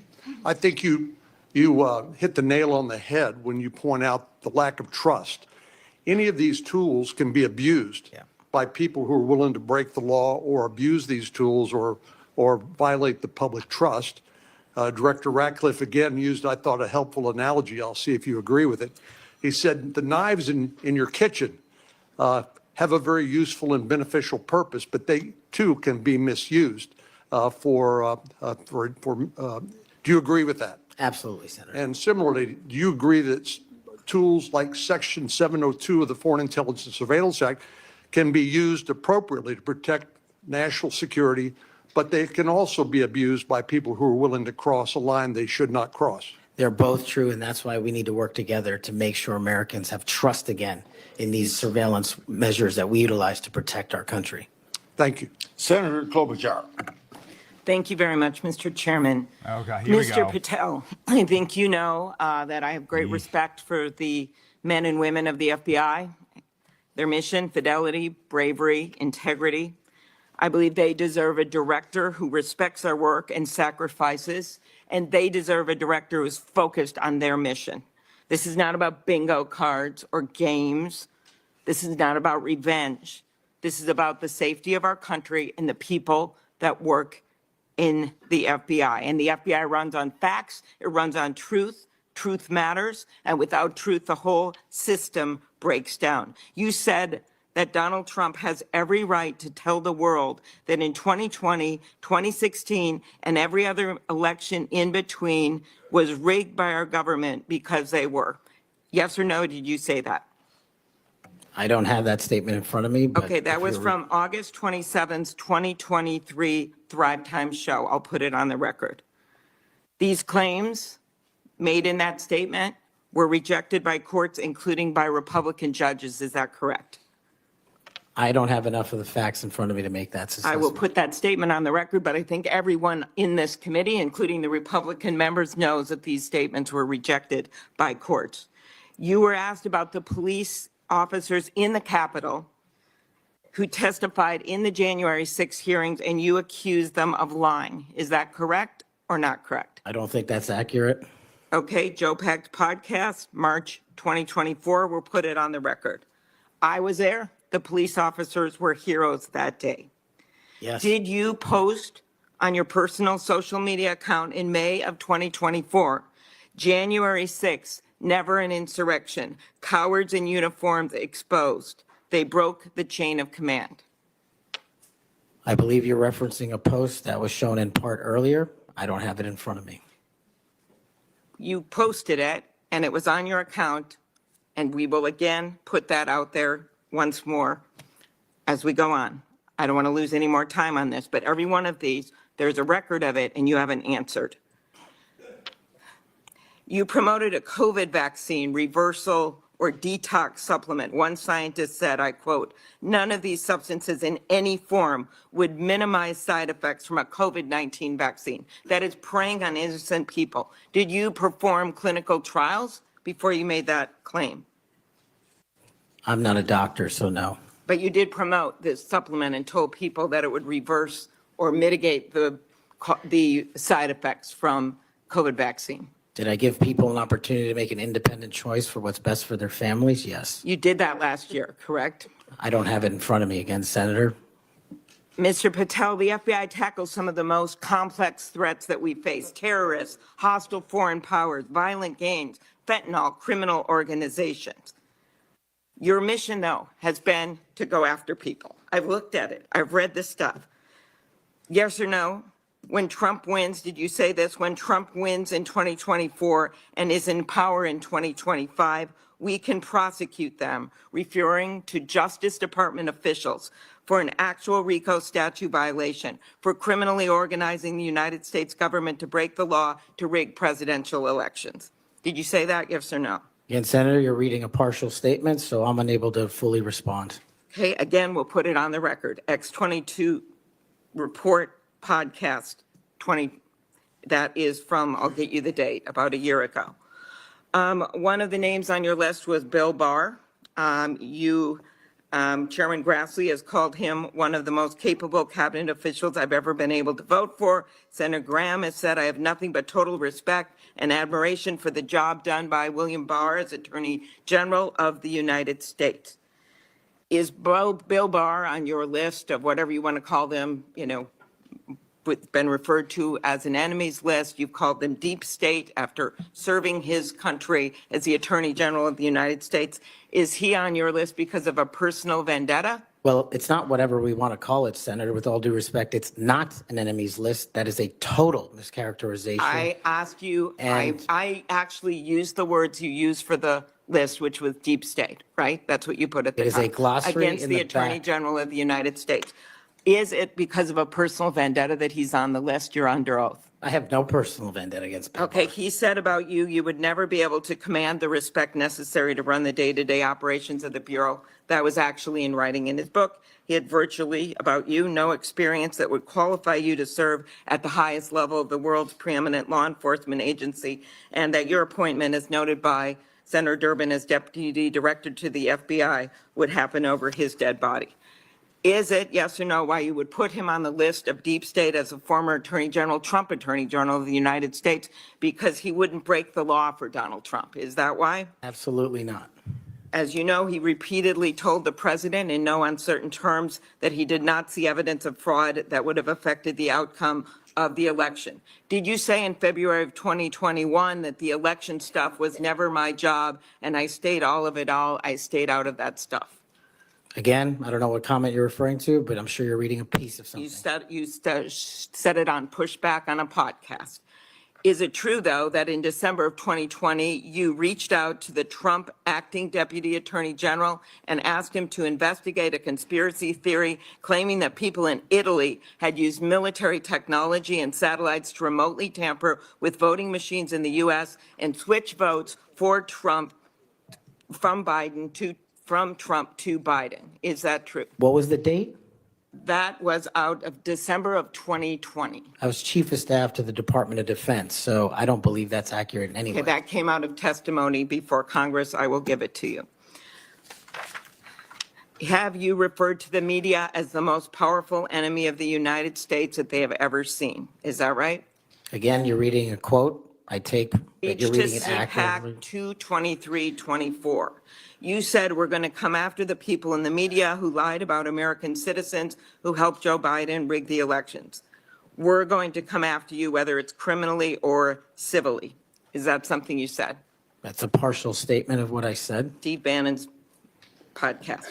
You also said you would put the entire fake news mafia press corps on your list. Is that correct? Is that what you said? I don't have that in front of me. Benny Johnson's podcast, 82123.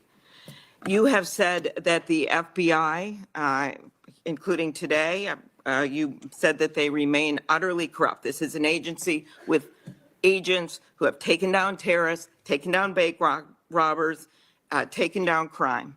And you wrote that the FBI has become so thoroughly compromised that it will remain a threat to the people unless drastic measures are taken.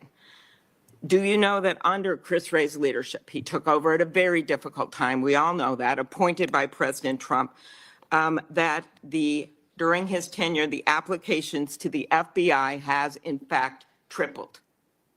Do you think people would be applying to that agency like in those numbers if they thought it was so corrupt? The American public's trust in it is at 40%. That's an all-time low. Did you say that the FBI headquarters should be shut down and reopened as a museum of the deep state? Mr. Chairman, are we allowed to go an extra time? Let's see, you get a second round.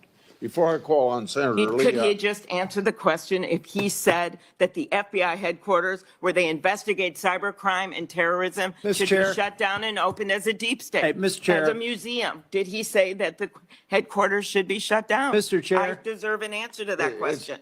I He guess is it's- asking to be head of the FBI, and he said that their headquarters should be shut down. Mr. Chair, parliamentary inquiry. You got anything you want to say, Mr. Patel, before I go on to Senator Lee? Simply this. If the best attacks on me are going to be false accusations and grotesque mischaracterizations, the only thing this body is doing is defeating the credibility of the men and women at the FBI. I stood with them here in this country. In every theater of war we have, I was on the ground in service of this nation. And any accusations leveled against me that I would somehow put political bias before the Constitution are grotesquely unfair.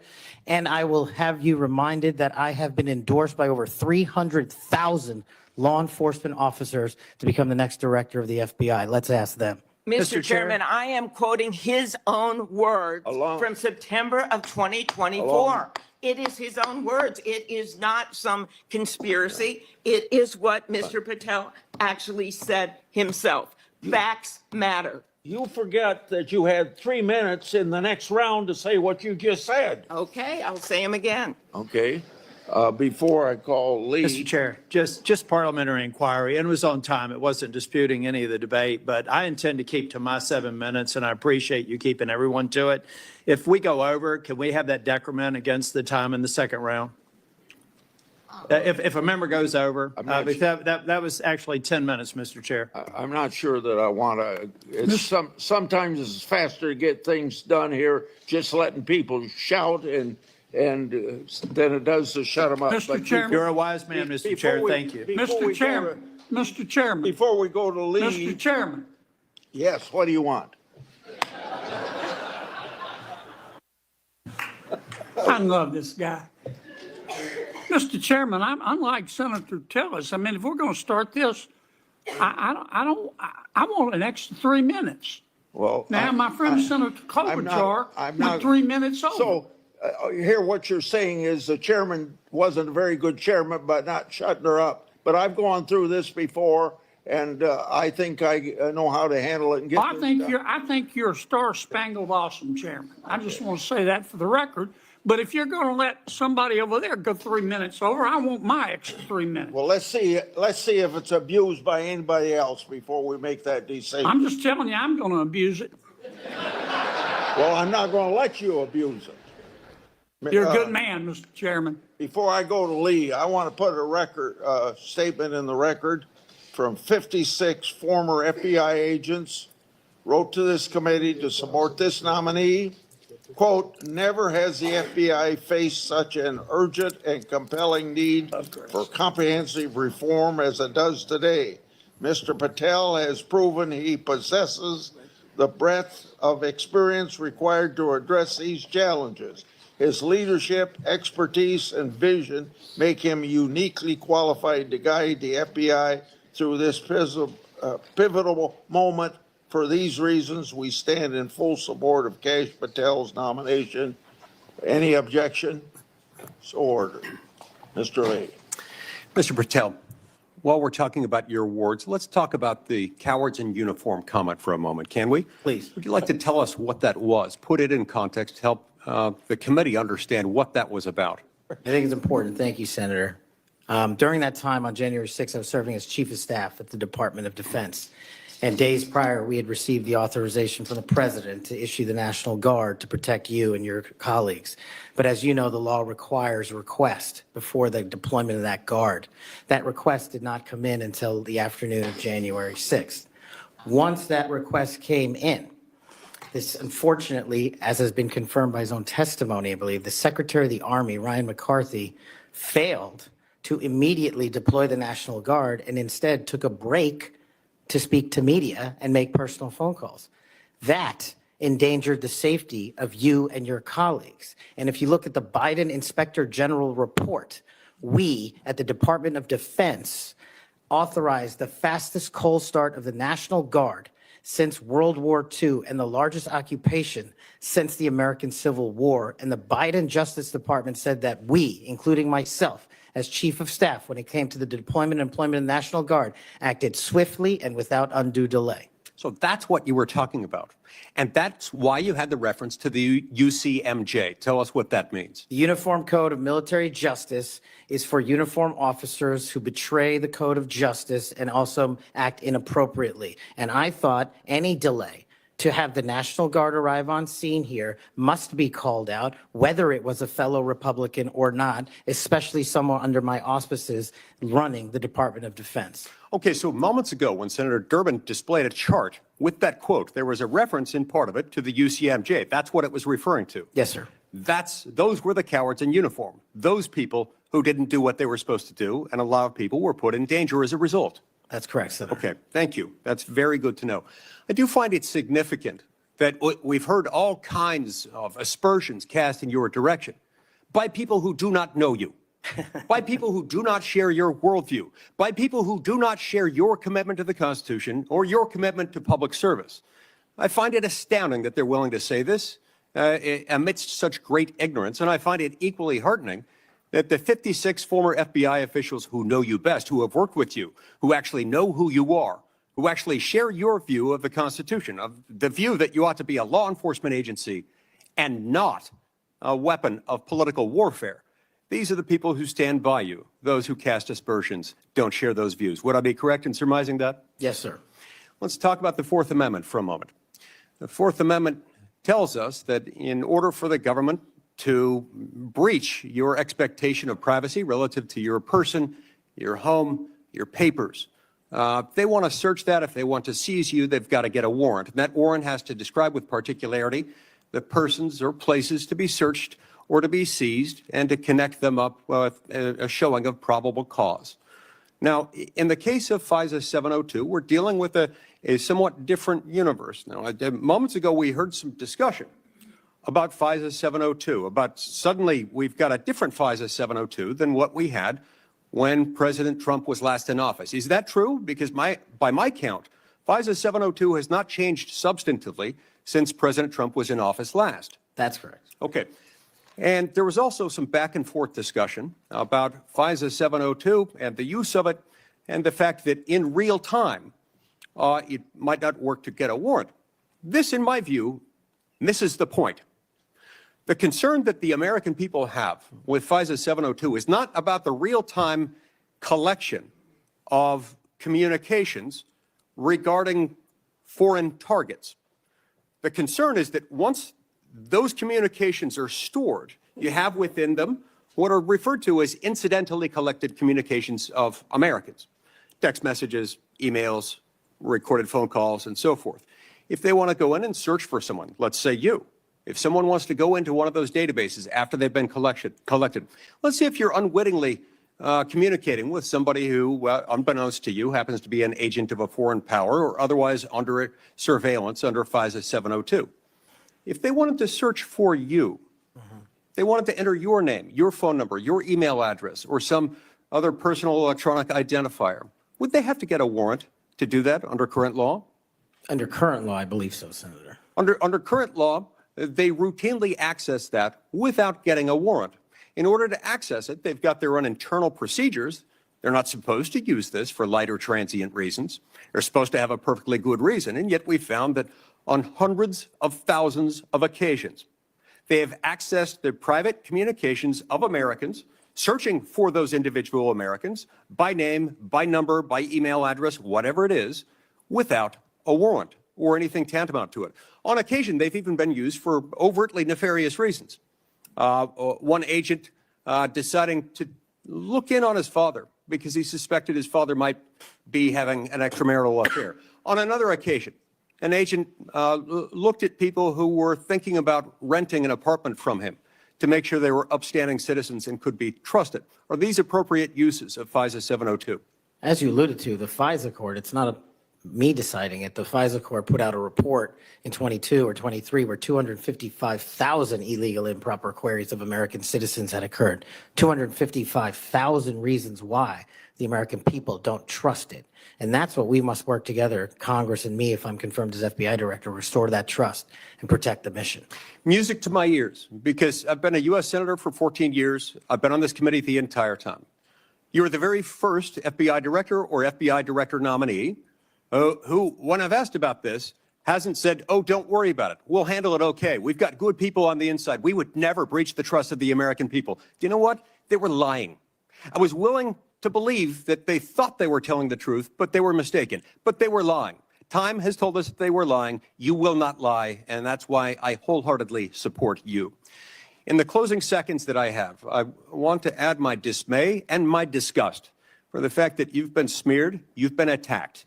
You've been associated with racism, with being a Nazi. You are none of those things, sir. Just as your father lived as a racial minority in Uganda, you've been raised as a racial minority in this country, and you've been nothing but a patriot. Your commitment to the Constitution, to the rule of law, and to the American people is remarkable. And I'm honored to know you, to call you my friend, and to give you my vote. Thank you. Thank you, Senator Coons. Thank you, Chairman Grassley. Mr. Patel, to you and your family, congratulations on your nomination. And we had a constructive conversation last week. I appreciate your taking the time. In particular, a conversation about the prosecution of the World Cup bombing in Uganda that took the life of a Delawarean whose family I knew. I found moving. But the role you've been nominated for is central to our security as a nation, central to the protection of our constitutional rights. And I voted to confirm Trump's previous FBI director, Chris Wray. I believe he's lived up to the Bureau's motto of serving with fidelity, bravery, and integrity. And I also think my vote for him and for many of Trump's cabinet in his first term shows I take my constitutional advice and consent role seriously and do not reflexively vote against his nominees. I look at three factors when I assess a nominee: qualifications and experience, policy views and whether they're in the best interest of the American people, and character and capacity to do the job independently where called for. My colleagues have referenced quotes from Attorney General Barr, National Security Advisor Bolton. The FBI is enormous, 38,000 agents, $9 billion budget. I am troubled by your lack of senior law enforcement leadership. We disagree on some important policy views, but the thing that bothers me the most is a whole series of statements you've made in a variety of settings that suggest you would struggle to be independent from White House direction or control, as has long been the modern history of the FBI. Who does the director of the FBI work for, Mr. Patel? Senator, thank you for that question. The immediate report for the director of the FBI is into the Office of the Deputy Attorney General. Then that report is taken into the Office of the Attorney General and ultimately the White House and the chain of command there. So the FBI works for the White House? No, the FBI is a member of the Department of Justice and has been the longstanding application. And who does the Department of Justice work for? They're in the executive branch, as all members do at the White House. Attorney General Bondi gave a different answer when I asked her the same question, that they work for the Constitution and the American people. President Trump's made clear in public statements he wants to use the FBI to persecute political adversaries. He's publicly said that folks ranging from Liz Cheney to Adam Kinzinger to former Vice President Harris should be investigated and criminally prosecuted. If President Trump were to order you to open an investigation into any of these individuals, let's say Vice President Harris, would you? Senator, this question speaks directly to my ability to leave political bias and allow independent behavior to be the only guiding light. As a public defender, I learned that in the harshest of arenas. And any law enforcement investigation, if I'm confirmed at the FBI, will only be launched on the following qualification: a factual, articulable, legal basis to do so. The president has said publicly that he will allow the FBI to remain independent, and I have said as much as well. So if FBI agents brought to you a factual, legal basis, predication, and you are about to refer it to a prosecutor, and you get a call from the White House saying, don't proceed. This is a major donor. This is someone close to the president. This is inappropriate. What would you do? Simple. I think you answered it partially in your question. The line agents, the brick agents who are trained to bring investigations on behalf of the FBI will make that decision-making process, and they will only have my full support so long as it upholds absolutely every value of the Constitution, and that's it. So your predecessor, I went back and looked, and I asked the same questions of Director Comey and Director Wray. Director Wray, quoting former Attorney General Bell, said, "You should be willing to resign if necessary over conduct if you're pressed to engage in it that's unethical, illegal, or unconstitutional. If pressed by the president, would you resign? Senator, my answer is simply I would never do anything unconstitutional or unlawful, and I never have in my 16 years of government service. Would you be willing to resign the post of FBI director if pressed and given no choice but to obey the order or resign? Senator, I will always obey the law. Does obeying the law require you to, as Attorney General Bell said, as FBI Director Wray said, refuse the order or resign? I'm not familiar with the extent of the law that you're referring to, but my answer is simple in my 16 years of government service. We will simply follow the law. And I've done that in Obama Justice Department, in Republican Justice Departments, in the Obama military, in Republican civilian capacity. I have never once wavered from my constitutional oath of office. Mr. Patel, your predecessors in this role have been clear that they would be willing to resign if forced or directed to do something unethical or illegal. I'll proceed. One of your past statements that's concerned me, it's both a post on Truth Social and something you said in a podcast, the Sean Morgan report, that your predecessor, Chris Wray, has broken the law. We need to prosecute him. The FBI should go after people like him. And the month before this, in July 2023, you said there should be a criminal referral for FBI Director Wray. If confirmed, are you going to follow through on these previous statements that Director Wray needs to be prosecuted? Senator, this reminds me of the conversation you and I had, which I greatly appreciated. There is enough violent crime in this country and enough national security threats to this country that the FBI is going to be busy going forward preventing 100,000 overdoses, 100,000 rapes, and 17,000 homicides. We agree that prosecuting violent crime should be the principal focus of the FBI. What I'm trying to get to, Mr. Patel, is a whole series of very troubling, to me and many other statements you've made about instead using it to pursue those who might be viewed as political opponents. And as I told you in your office, I have no interest, no desire, and will not, if confirmed, go backwards. There will be no politicization at the FBI. There will be no retributive actions taken by any FBI should I be confirmed as the FBI director. I told you that in your office, and I'll tell you that again today. Thank you for that statement. As the co-chair of the Law Enforcement Caucus with Senator Cornyn, one of the things I've worked hard on, and I hope to continue being able to work hard on, with this administration is partnership between federal, state, and local law enforcement to pursue violent crime.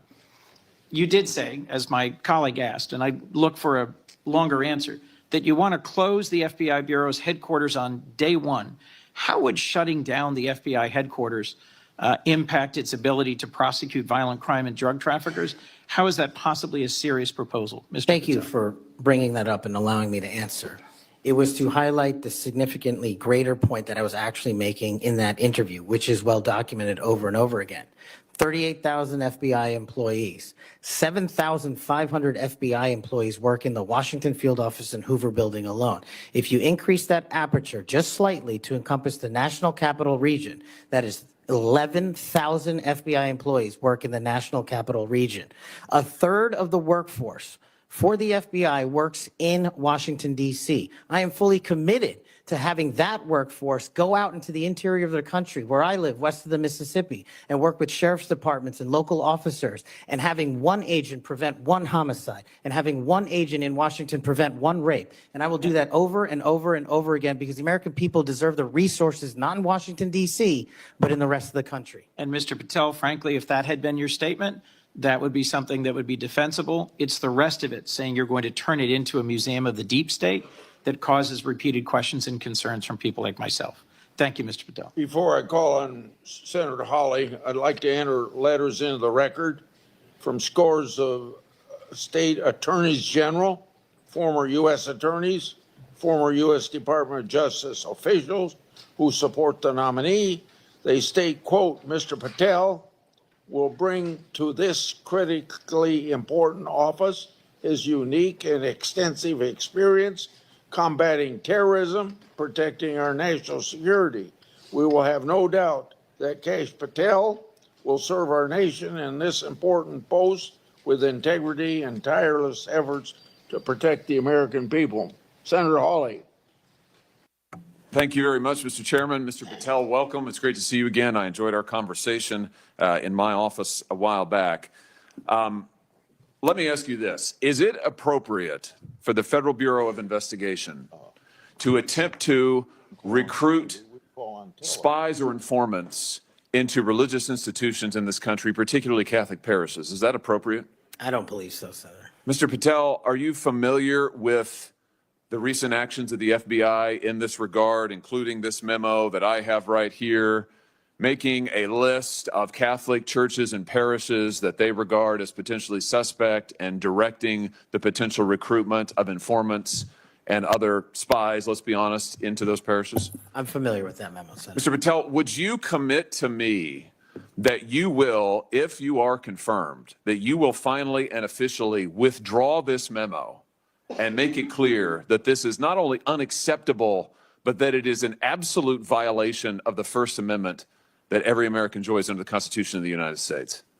If I'm confirmed, Senator, yes. Will you also commit to me that you will conduct an investigation and find out who wrote this memo, who spread this memo, the field offices involved in this memo? Because I can tell you, we've had your predecessor sit right where you're sitting, and he has repeatedly lied to, there's no other word for it, lied to this committee. He told us initially that it didn't happen, that the FBI didn't make any lists of churches. That's not true. We have it. A whistleblower brought forward the list for us. He said then that only one field office had worked on it. Turns out we know from another whistleblower, multiple field offices worked on it. He said that it was never posted on the internal system. It turns out it was. We believe it's still in effect. Will you find out who was involved in this gross abuse of Americans' First Amendment rights? And will you discipline them? And if you possibly can, will you fire them, Mr. Patel, consistent with department policy and law? Senator, you have my commitment to investigate any matters such as this one that are important to Congress. I will fully utilize, if confirmed, the investigative powers of the FBI to give you the information you require and also to hold those accountable who violated the sacred trust placed in them at the FBI. I'm glad to hear you say that, and I'm glad you use the word sacred trust, because that's exactly what it is. The FBI is the most powerful law enforcement body in this nation, arguably the most powerful law enforcement body, at least in a free nation in the world. And to have this body corrupted politically such that it is targeting people of faith in this country and then lying about it to this committee and the American people is unimaginable. I'll be honest with you. I never thought this would happen in the United States of America. I just didn't. If you had told me 5 years ago we'd be reading memos like this, I would have said, no way, that's bad fiction. In fact, it's a horrible reality. The department needs to be cleaned up, the agency does, and rights restored and protected. I'm glad to hear you say that. Let me ask you this. Do you think it is appropriate for the FBI to be sending agents, including counterterrorism agents, to the parents of children who went to school board meetings and asked about critical race theory in their schools, asked about the school's masking policy during COVID? Should those parents be treated as domestic terrorists? Parents who have the courage to ensure their children are taught what they feel is right, and those who have the courage of their convictions to go houses of worship, in my book, will never be domestic terrorists. I'm delighted to hear you say that. You're familiar, I am sure, with this memorandum issued by the Attorney General, the last Attorney General, Merrick Garland, directing the FBI and other law enforcement agencies to look into parents who went to these school board meetings. And we know from whistleblowers who've come forward to this committee and given us the evidence that, in fact, the FBI opened multiple cases against multiple parents across the nation, I believe, including in my home state of Missouri. Another gross abuse, incredible political power brought to bear against everyday citizens. Why? Because they went to a school board meeting that they're paying for and asked about what their kids were being taught. Once again, I can't imagine, I couldn't have ever thought this would happen in the United States of America. Will you find out who was involved in this policy within the FBI, who agreed with it, who implemented it, who encouraged it? Will you find out that, Mr. Patel? Will you do an internal investigation? And will you make clear that those who supported this policy are appropriately disciplined? And will you make clear that the FBI will never do something like this again? If confirmed and pursuant to your congressional request, absolutely, Senator. Thank you. Let me ask you this. Do you think it's appropriate for the FBI to target people of faith, particularly those who hold pro-life convictions? Do you think it's appropriate for the FBI to single out and target people of faith in order to discourage the exercise of their First Amendment rights? There can never be a targeting by law enforcement just based on their people's faiths. And yet, under this last administration, The FBI and DOJ together brought numerous prosecutions under the FACE Act for nonviolent protests. President Trump has recently pardoned some of these folks, but it also includes individuals like Mark Houck from Philadelphia region, from Pennsylvania, who had an FBI SWAT team arrive at his door in the early hours of the morning, armed, of course, terrorizing him and his children, took him into custody. They charged him with a FACE Act violation. Why? Because he took his young son to a peaceful demonstration outside an abortion clinic. When his young son was shoved to the ground, he defended him. Mark Houck was acquitted by a jury, acquitted. Nevertheless, the FBI used their full resources, including a SWAT team, to try and terrorize him. Meanwhile, how many churches that were firebombed or pregnancy care centers that were firebombed, how many of them were protected by the last administration? Just about zero. It is an unbelievable instance of targeting. Mr. Patel, will you end this targeting? If you get to the FBI, if you are confirmed, will you end it? And will you make clear to all agency personnel that there can be no targeting on the basis of religious belief, and this will never happen again in the United States of America, at least not under your watch? Senator, if confirmed, and it speaks to an issue we were talking about earlier, there will be no such targeting if I'm confirmed as FBI director. And the resources of the FBI, which are funded by the American taxpayer dollars, in the 7 minutes that you and I have been talking about, 2 people have died from fentanyl overdoses, 1 person has been shot to death in this country, and 3 people have been raped. The resources of the FBI will go to that mission set and that mission set alone, because America deserves a better brand of justice, and I'm going to give it to them. Fantastic. Here's my last question for you. Do you think it's appropriate for the FBI to try and pressure the largest technology corporations in the world, the most powerful corporations in the world, the social media companies? Do you think it's appropriate for the FBI to pressure them to censor the political speech of everyday American citizens to try and violate the First Amendment? Is that appropriate, do you think, Mr. Patel? No, Senator. Will you put an end to this, Mr. Patel, if you are confirmed at the FBI? Senator, if confirmed, I will work with Congress to expose any corrupt activities the FBI has participated in, especially involved in the censorship of free speech. Because we know from the court cases that have been brought across this country, and we know from the voluminous factual finding that was done, and it's in the record, that the FBI and other agencies of this government under the last administration pressured, coerced these social media companies to censor speech of everyday Americans on a range of issues, from the Hunter Biden laptop to COVID, to the Dobbs decision, you name it. They tried to censor them. The Constitution doesn't permit the government to do it. The FBI tried to get the social media companies to do it. Will you end this practice, Mr. Patel, once and for all? Senator, I will always follow the law. Thank you. Thank you. Thank you, Mr. Chairman. Senator Blumenthal is next. I want to say, when he's done, so let's see, the 30-minute break would make it about 12:25 or something. I expect you to be back here on time. And I'm going to have Senator Lee, I'm going to go open the Senate up now. Will you chair for me? Okay, thank you. Senator Blumenthal. Thanks, Mr. Chairman. Welcome, Mr. Patel. Thank you for being here. And thank you for visiting with me in my office at almost exactly the moment that you were talking to me. The Department of Justice was firing more than a dozen lawyers who worked with the special counsel, Jack Smith, simply because they were involved in that case. You've committed that the FBI will not be politicized. So here's your first test. Will you commit that you will not tolerate the firing of the FBI agents who worked with the special counsel's office on these investigations?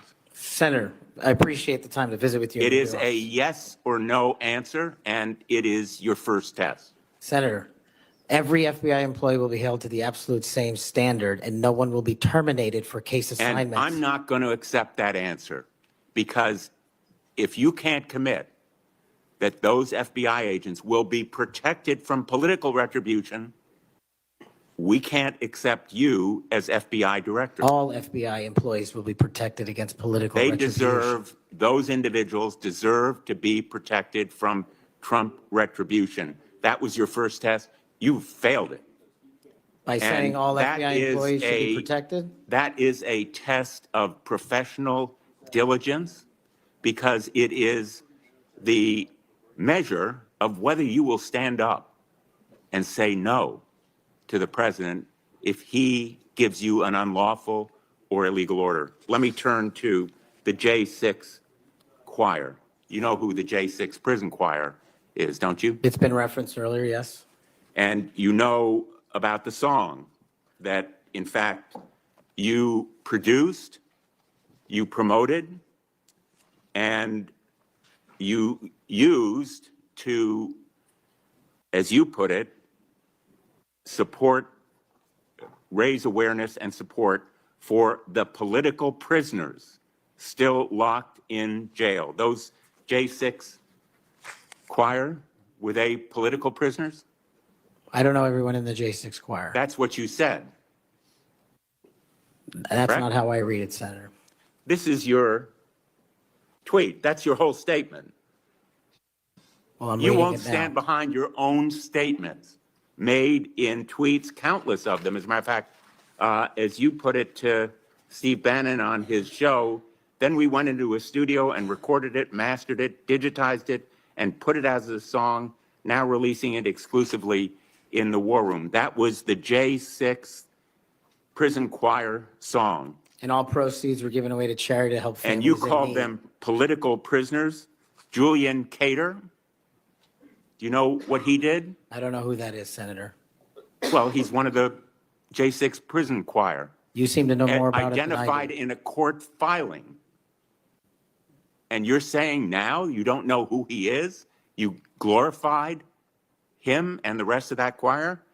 He's the one who sprayed U.S. Capitol Police Officer Brian Sicknick with pepper spray. Officer Sicknick died the next day. Cater admitted his violence. He pleaded guilty to assaulting assaulting a political officer, a police officer. Do you believe that Julian Cater was a political prisoner? Senator, I'm not familiar with his case. You seem to know a lot more about it than I do. And as I've said repeatedly, I will always utilize my resources to help Americans in need, which is what I was trying to do here. And I've never once advocated for political violence or violence against law enforcement. Ryan Nichols. Ryan Nichols also pleaded guilty to assaulting a police officer. He was one of the J6 choir. He pushed the crowd against officers defending a door to the Capitol and sprayed officers with pepper spray. Was Ryan Nichols a political prisoner? Same answer, Senator. How about Jordan Mink, another member of the J6 choir? I don't know who he is. James McGrew, a political prisoner? I don't know who that is. James McGrew pushed and struck officers and launched a handrail toward them. And you glorified him. You promoted and produced a song to raise money for them. And you now want us to believe you don't know who they are? No part of that song or anything I've done in my 16 years of government service glorifies or advocates for violence against law enforcement. And the fact that you would be willing to say that in front of these people in the American audience shows how much of a divide we actually have to restore a law enforcement that is constitutionally based, de-weaponized, and depoliticized. You have my commitment to do that. In your office, we had a lot of common ground. I'm committed to working with you on things like Section 230 and making sure the citizens of Connecticut aren't pillaged by Chinese fentanyl. I welcome your statement, Mr. Patel, but it doesn't answer my question. And it doesn't go to your credibility in denying you know who these people are after, and I have to say, in this tweet and in others, I have a raft of them. I'm going to ask the chairman that they be made a part of the record, if there's no objection. Without objection. You glorified, you promoted, you supported these individuals. Ronald Sadlin, he struck an officer in the head, hand, and shoulders and grabbed another officer. Was he a political prisoner? I don't know who that is, Senator. Well, the simple fact is that you knew about the J6 choir. You knew what they did. in assaulting and endangering police officers who sought to defend the Capitol on that day were severely injured, and some, as a consequence, died. I think the FBI deserves better. The men and women in the FBI put their lives on the line every day. I've worked with them as United States Attorney for 4.5 years, and then as Attorney General off and on for 20 years. I've admired them for the 14 years that I've been in this body. I think they deserve better. Thank you. As we turn to Senator Cruz, I'll notice that the statement that he has up does say without trial, and I think that plays some role in the context of that statement. Senator Cruz. Here we go. Thank you, Let's Mr. go. Chairman. Mr. Patel, welcome. Lion Let me Ted. First of all, say thank you. Thank you for saying yes when President Trump asked you to serve in this role. I think there are very few roles in all of government that are more important than director of the FBI, and there are very few roles in all of government that are more in need of a fundamental change. You and I have both spent much of our adult lives working in and around law enforcement. And the loss of respect from the American people of the FBI and of the Department of Justice is one of the most tragic developments of the last 4 years. Both the Department of Justice and the FBI have a long history of being apolitical, outside of politics, of being faithful to and focused on upholding the rule of law and keeping the American people safe.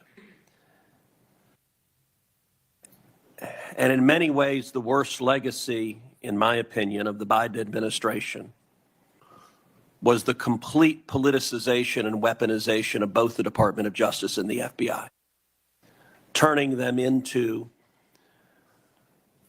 tools to attack the perceived enemies of the Biden White House. Now, you have been charged with going in and restoring integrity of the FBI. That is not going to be an easy task. But before you can carry out that task, and I am confident you will be confirmed and you will be in the position to carry out that task, you've got to make it through the gauntlet of the Senate Judiciary Committee and my colleagues on the Democrat side of the aisle, who I don't know how many spots on Senator Tillis's bingo card have been filled, but it looks like he's playing blackout and they're all filled right now. But you will be and have been accused of just about everything they can. But I want to focus on what several Democrats have done recently, which is trying to blame you for the violence that occurred on January 6th, which even in the annals of ridiculous attacks, this one really takes the cake. So let's just focus on some facts. Let me ask you a question.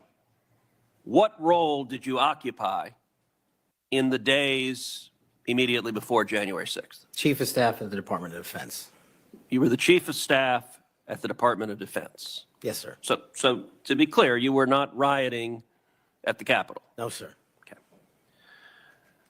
Where were you physically on January 6th? In the Office of the Secretary of Defense in the Pentagon. And what were you doing on that day? On that day specifically, responding to preparing to mobilize and deploy the National Guard once we got the lawful request from the local governing authority, which was the mayor of D.C. and the Speaker of the House. Now, how many days in advance were you working to prepare the Department of Defense to help secure the Capitol on January 6th? Days in advance, Senator, we were in the Oval Office on an unrelated national security matter with the President of the United States, the Secretary of Defense, the Chairman of the Joint Chiefs of Staff, and myself. And the President authorized up to 20,000 plus National Guardsmen and women to secure any security measures necessary related to the Capitol. So we were moving to the fullest extent of the law before the requisite request came from a local governing authority days ahead of time. And while you were Chief of Staff at DOD, how many times did DOD approach Capitol Police and ask if they needed National Guard assistance? I believe those letters are well documented, numerous instances, and numerous of those instances, those requests were shut down. Now, am I correct that the Capitol Sergeant at Arms said assistance was unnecessary? That's correct, Senator. Who did the Sergeant at Arms report to? The Speaker of the House. That would have been Nancy Pelosi at the time. Is that correct? Yes, Senator. And would that also be Chuck Schumer, then the Senate Majority Leader? The Sergeant at Arms, yes, Senator, reports up there. Did Mayor Bowser, the Democrat elected mayor in D.C., either request or allow National Guard assistance? She put in writing on the days leading up to January 6th a declination for National Guard additional support, and that letter is available publicly to the world. And just to speak English for folks at home, a declination meant she said no, don't send National Guard. Is that right? Yes, sir. Let me ask you a simple question, because from the questioning from my Democrat colleagues, they might think otherwise. Do you condemn violence against law enforcement? All of it. And by the way, is that true whether the violence is right-wing or left-wing or anywhere else? There is no discriminating between types of violence against law enforcement. And do you believe those who assault and commit violence against law enforcement should be prosecuted and should be sent to jail? Especially those that kill them. Let me ask you, how many years have you worked in public service? About 16, Senator. And how many years have you worked in particular in law enforcement and prosecution and national security? Over a decade, Senator. You know, I have to say it is ludicrous but sadly predictable that Democrats are endeavoring to tarnish you, to paint a false caricature based on innuendo and smoke. And so you're working to protect the Capitol on January 6th, and yet they're trying to blame you for the violence that occurred. Let me ask you this just as a straightforward matter.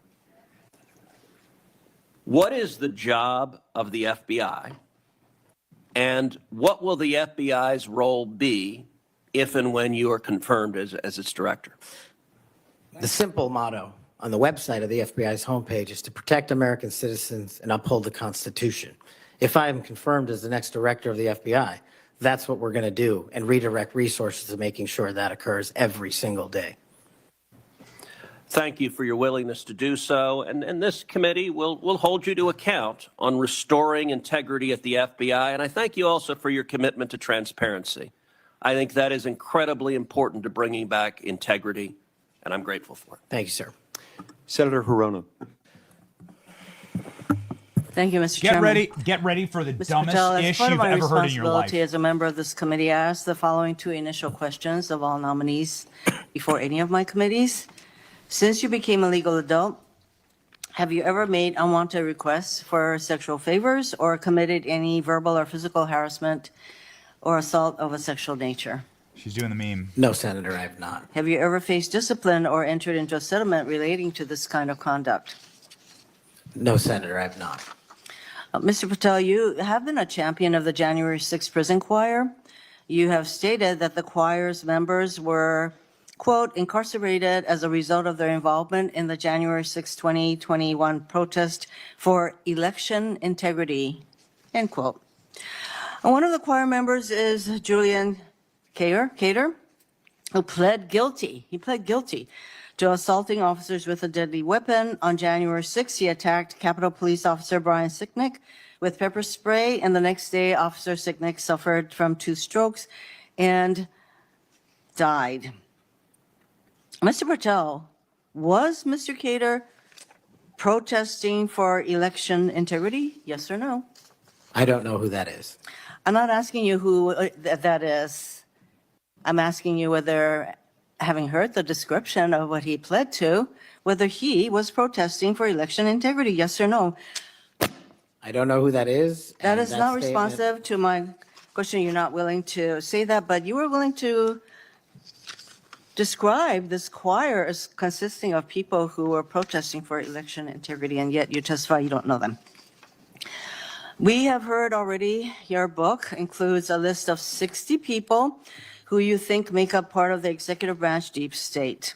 Mr. Patel, if confirmed, do you plan to investigate President Trump's former FBI Director Christopher Wray? Yes or no?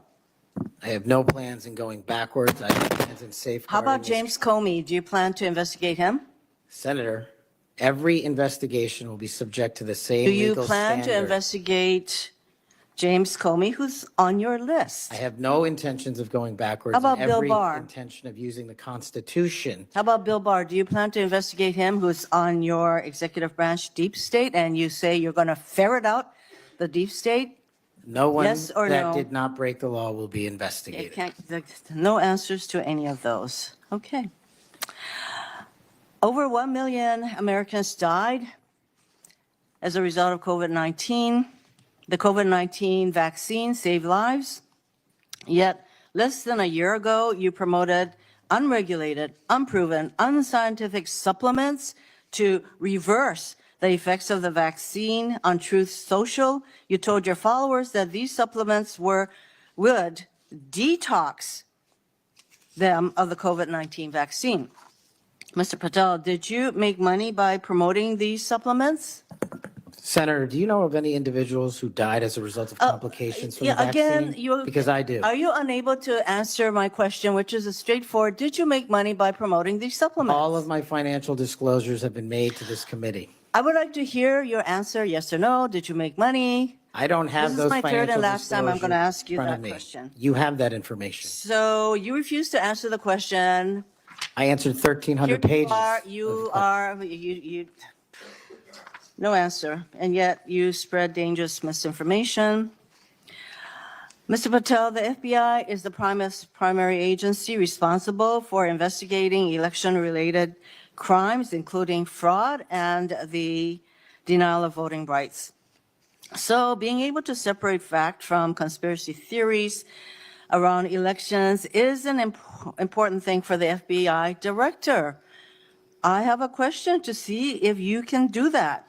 Mr. Patel, did Donald Trump lose the 2020 presidential election? Yes or no? President Biden's election was certified. He was sworn in and he served as the president of the United States. Once again, the people who are 100% loyal to President Trump cannot answer that question. It is alarming that you want to be an FBI director who can answer a simple question, factual question. During a 2023 interview with Steve Bannon, you said, quote, "We will go out and find the conspirators, not just in government, but in the media. Yes, we're going to come after the people in the media who lied about the American citizens, who helped Joe Biden rig presidential elections." There's your quote. Do you still plan to come after the free press? Not unless private citizens have been defamed. That's their right. You said that you would be going after the media. So I want to know whether you plan to do that, go after the free media. I can't go after the media for other people. That's a decision they have. So I would say that that was a statement that you made that is pretty chilling to the free media. So I didn't hear a no that you would not go after them. You currently serve on the board of directors for the Trump Media Technology Group, which owns the social media platform Truth Social. If confirmed as FBI director, will you resign from this position and end all ties with the Trump Media and Technology Group? Yes, Senator, as I've stated to you in writing. Over the last 2 years, the FBI has dedicated resources to Operation Not Forgotten, which works to address violent crime in Indian country. If confirmed as FBI director, would you continue the important work of Operation Not Forgotten? I've made that commitment to many of your colleagues who have tribal issues and tribal crimes plaguing their communities, and I'll make that commitment to you as well, Senator. My time is almost up, but I would like to note that on the many questions asked about the choir, the J6 choir, it included at least 5 men who pled guilty to assaulting police officers. And these are the people whose record this nominee promotes. Thank you. Okay, we'll go to Senator Kennedy next, and then as directed by the chairman, we will take a 30-minute recess at the conclusion of Senator Kennedy's questioning. Here we go, Thank baby. you, Mr. Chairman. Kennedy of Louisiana. I Always just good. want to say for the record that Chairman Grassley is the greatest chairman God ever put breath in. And would somebody please tell Grassley I said that?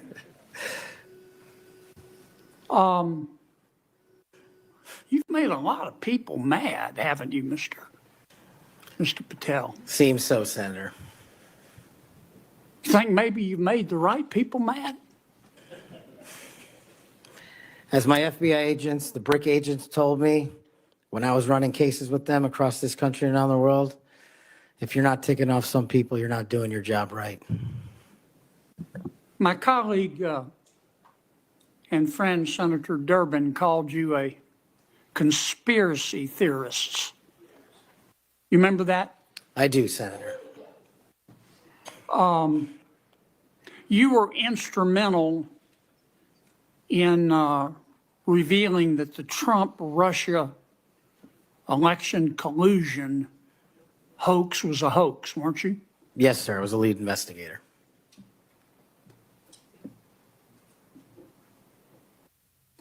Sounds to me like we need to get some new conspiracy theories because all the old ones turned out to be true. Facts matter, Senator. Yeah. I mean, conspiracy theorists are up something like 37-0.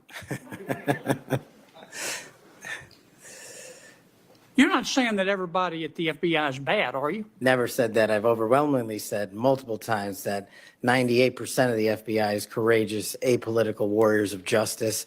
They just need better leadership, especially those who participated in these conspiracies that actually turned out to degrade them. Who put away the Unabomber? The FBI. Yep. Who put away Timothy McVeigh and his Stalin's stomach for blood? BRIC agents at the FBI.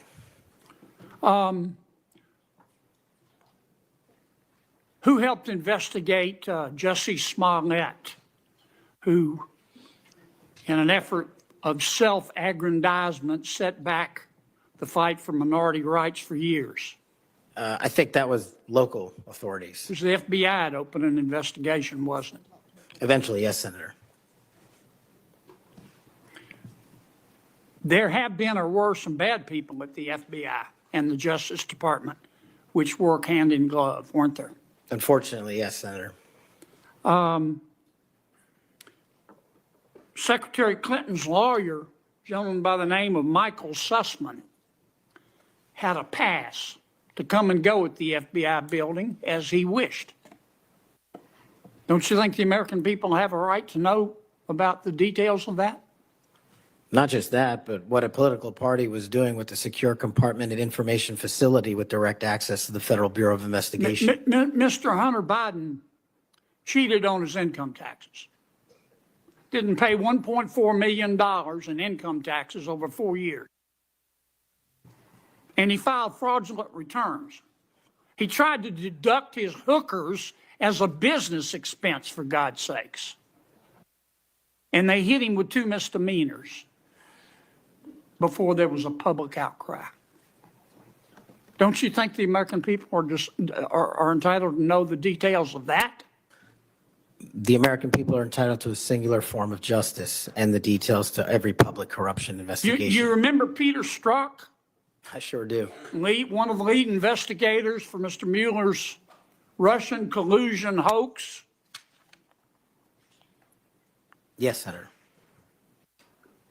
Do you remember when the Inspector General, not his colleagues, turned him in? Inspector General found that Mr. Peter Strzok said, quote, sent an email to his girlfriend, quote, just went to a Southern Virginia Walmart. I could smell the Trump support, end quote. Remember that?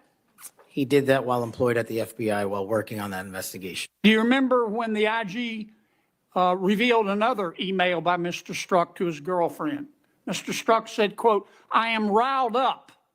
Trump is a fucking idiot, is unable to provide a coherent answer.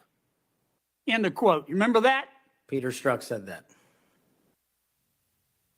You remember when his girlfriend texted Mr. Strzok, quote, Trump's not ever going to become president, right? Right? And Mr. Strzok replied, no, he won't. We'll stop it. I do remember their insurance policy. And then Mr. Strzok testified in front of God and country that never had his political beliefs impacted his work. You believe in the tooth fairy? When I was a kid. You believe Jimmy Hoffa died of natural causes? He's also not in the end zone of Giant Stadium. And then Mr. Strzok got fired, and next thing we know, the FBI and the Department of Justice, after he sued, gave him $1.2 million. Don't you think the American people are entitled to know the details of that? Absolutely. Now, I want you to think hard before you answer my next question.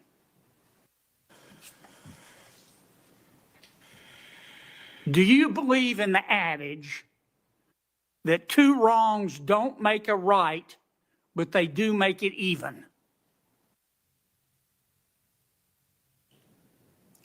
Senator, I think if anyone commits a wrong in government service, the American public deserve to know the absolute secular detail of that corrupt activity. When reforming the FBI and the Justice Department, two wrongs don't make a right, but they do make it even, is the wrong approach, isn't it? That's correct. And we're going to hold you accountable for that. I hope you do. Now, there's some good people at the FBI. Lots. And there have been and may still be some bad people there. And you've got to find out who the bad people are and get rid of them in accordance with due process and the rule of law. And then you've got to lift up the good people. Don't go over there and burn that place down. Go over there and make it better. Do you commit to us today that you will do that? I commit to you, if confirmed, Senator, every single day, 24/7, 365, the FBI will be the premier law enforcement agency in the world. Thank you, Mr. Chairman. We'll now recess for a 30-minute lunch break. We'll return at approximately 12:40, and we will resume with Senator Booker's questions. All right, ladies and gentlemen, here we freaking go. Kash Patel on fire today. On fire. Thank you so much for watching our program, The Benny Show, shouted out by hysterical, unhinged Democrats who we triggered their salty tears. They fill our cup. The salt, it flows right into our cup. Thank you so much, Senator Klobuchar. We really appreciate it. We literally drink your tears. What is going on inside of the Senate? Republicans are asking question after question after question of Kash Patel about how the FBI has been weaponized as a flipping terrorist organization against the American people. There are too many instances to count, but let's begin by having FBI agents persecute and prosecute innocent J6ers, by having them spy on Christians, by having them torture pro-life activists, by having them turn the other way for BLM and Antifa, by having them give pardons literally to Hunter Biden, Joe Biden, never investigating any Democrat. This is Democrat privilege, well known in Washington, D.C. And Democrats on the other side of the dais are losing their damned minds over the fact that the Democrat privilege stops now. And it's ending. And what Kash Patel is simply doing is resetting the table. And how many times have you heard them bitch and mule, scream and cry about podcast appearances, about the January 6th choir? How many questions have there been asked about the January 6th choir? By the way, when we were having dinner with President Trump a couple weeks ago, what I mean by that is we were seated with Trump right at dinner at Mar-a-Lago. The first song that Donald Trump played, he pulled out his iPad and he played the January 6th choir. That was the first song he played, was Kash Patel's. I don't think it was actually Kash Patel, but Kash Patel assisted in the promotion of this. So did I. I thought it was an amazing song. It's just the January 6th choir singing the national anthem.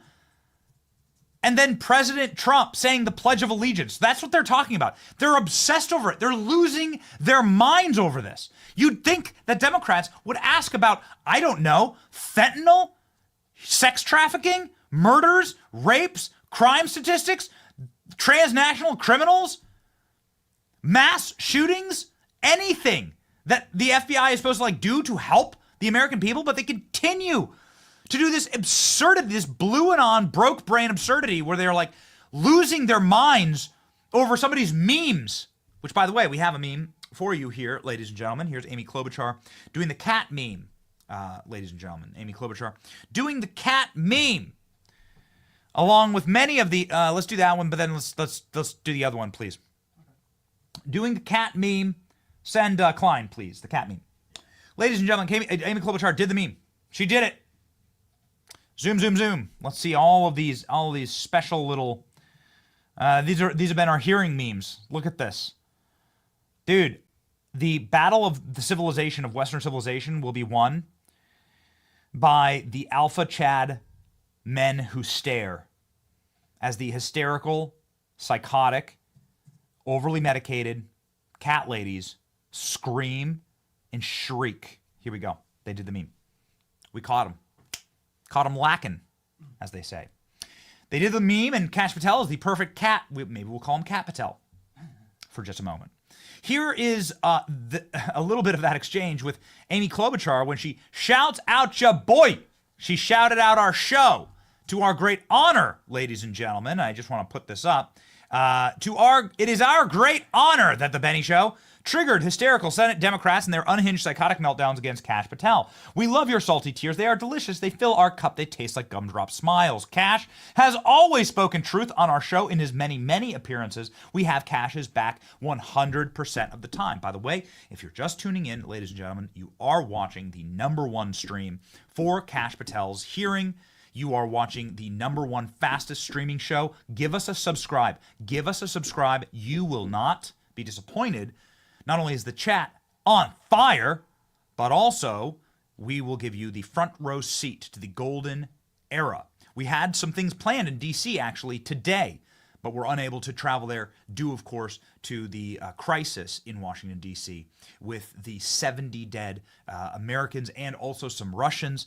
We're going to get to Donald Trump's press briefing on that in just a moment. And Kash Patel will be back in 30 minutes, they said. And they've kept to time as of yet. A couple of senators have gone over, but we expect them to keep to time with this hearing. So we want to get to a ton of breaking news. Also, Tulsi Gabbard. Ladies and gentlemen, you are in the right place. This is your front row seat to the golden era. Here is Senate Democrats getting triggered by our program. Give us a sub and get punch like for that alone, ladies and gentlemen. Here we go. You also said you would put the entire fake news mafia press corps on your list. Is that correct? Is that what you said? I don't have that in front of me. Benny Johnson's podcast 82123. Yeah. You have said that the FBI, Cry more, psycho including lady. today, you said that they remain utterly corrupt. This is an ALX. agency with ALX loves- agents who have taken down terrorists, taken down bank robbers. ALX loves going after Amy Klobuchar. ALX, can you please send to the producer ALX, can you please send to the chat your posts about Amy Klobuchar? Amy Klobuchar is so unhinged. She made her staff eat salads with a comb because they forgot to bring her a fork. She apparently, according to anonymous staff reports, is the biggest sociopath in the entire Senate, as evidenced by her absolute psychotic meltdowns and literal physical abuse. Democrat presidential candidate Amy Klobuchar ate a salad with a comb after berating aide for not bringing her a fork. Okay, not particularly hard to find forks, but nonetheless, here she is. Do we also have a photo of Amy Klobuchar announcing her doomed presidential race? She was entering the presidential race in 2020 in the middle of a gigantic blizzard. She could barely speak. She was shivering from the cold. She had snow in her hair. People call her the snow woman for this. And she spent the entire speech talking about global warming and how terrible it is for America. Hey, Alex, I know you got that photo sneaking. All right.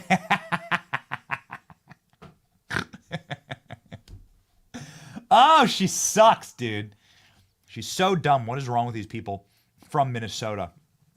Who is the cringiest, dopey politician from Minnesota? Dumpy, dopey politician in Minnesota. Is it her or is it Tim Walz? I don't know, but I do know that Tim Walz probably does a better ballerina kick, probably has better jazz hands than Amy Klobuchar, and it probably looks better in a tutu, I guess, right? Yeah, don't. Maybe Kash Patel can open up that FBI file. All right, ladies and gentlemen. Back to the hearing. We were proud to be shouted out. It was our honor, actually, to be shouted out by Senate Democrats. We're glad that we trigger you. It's just truth. It's truth reasserting itself. We actually have our own Kash bingo card here. I need to be better at filling it out.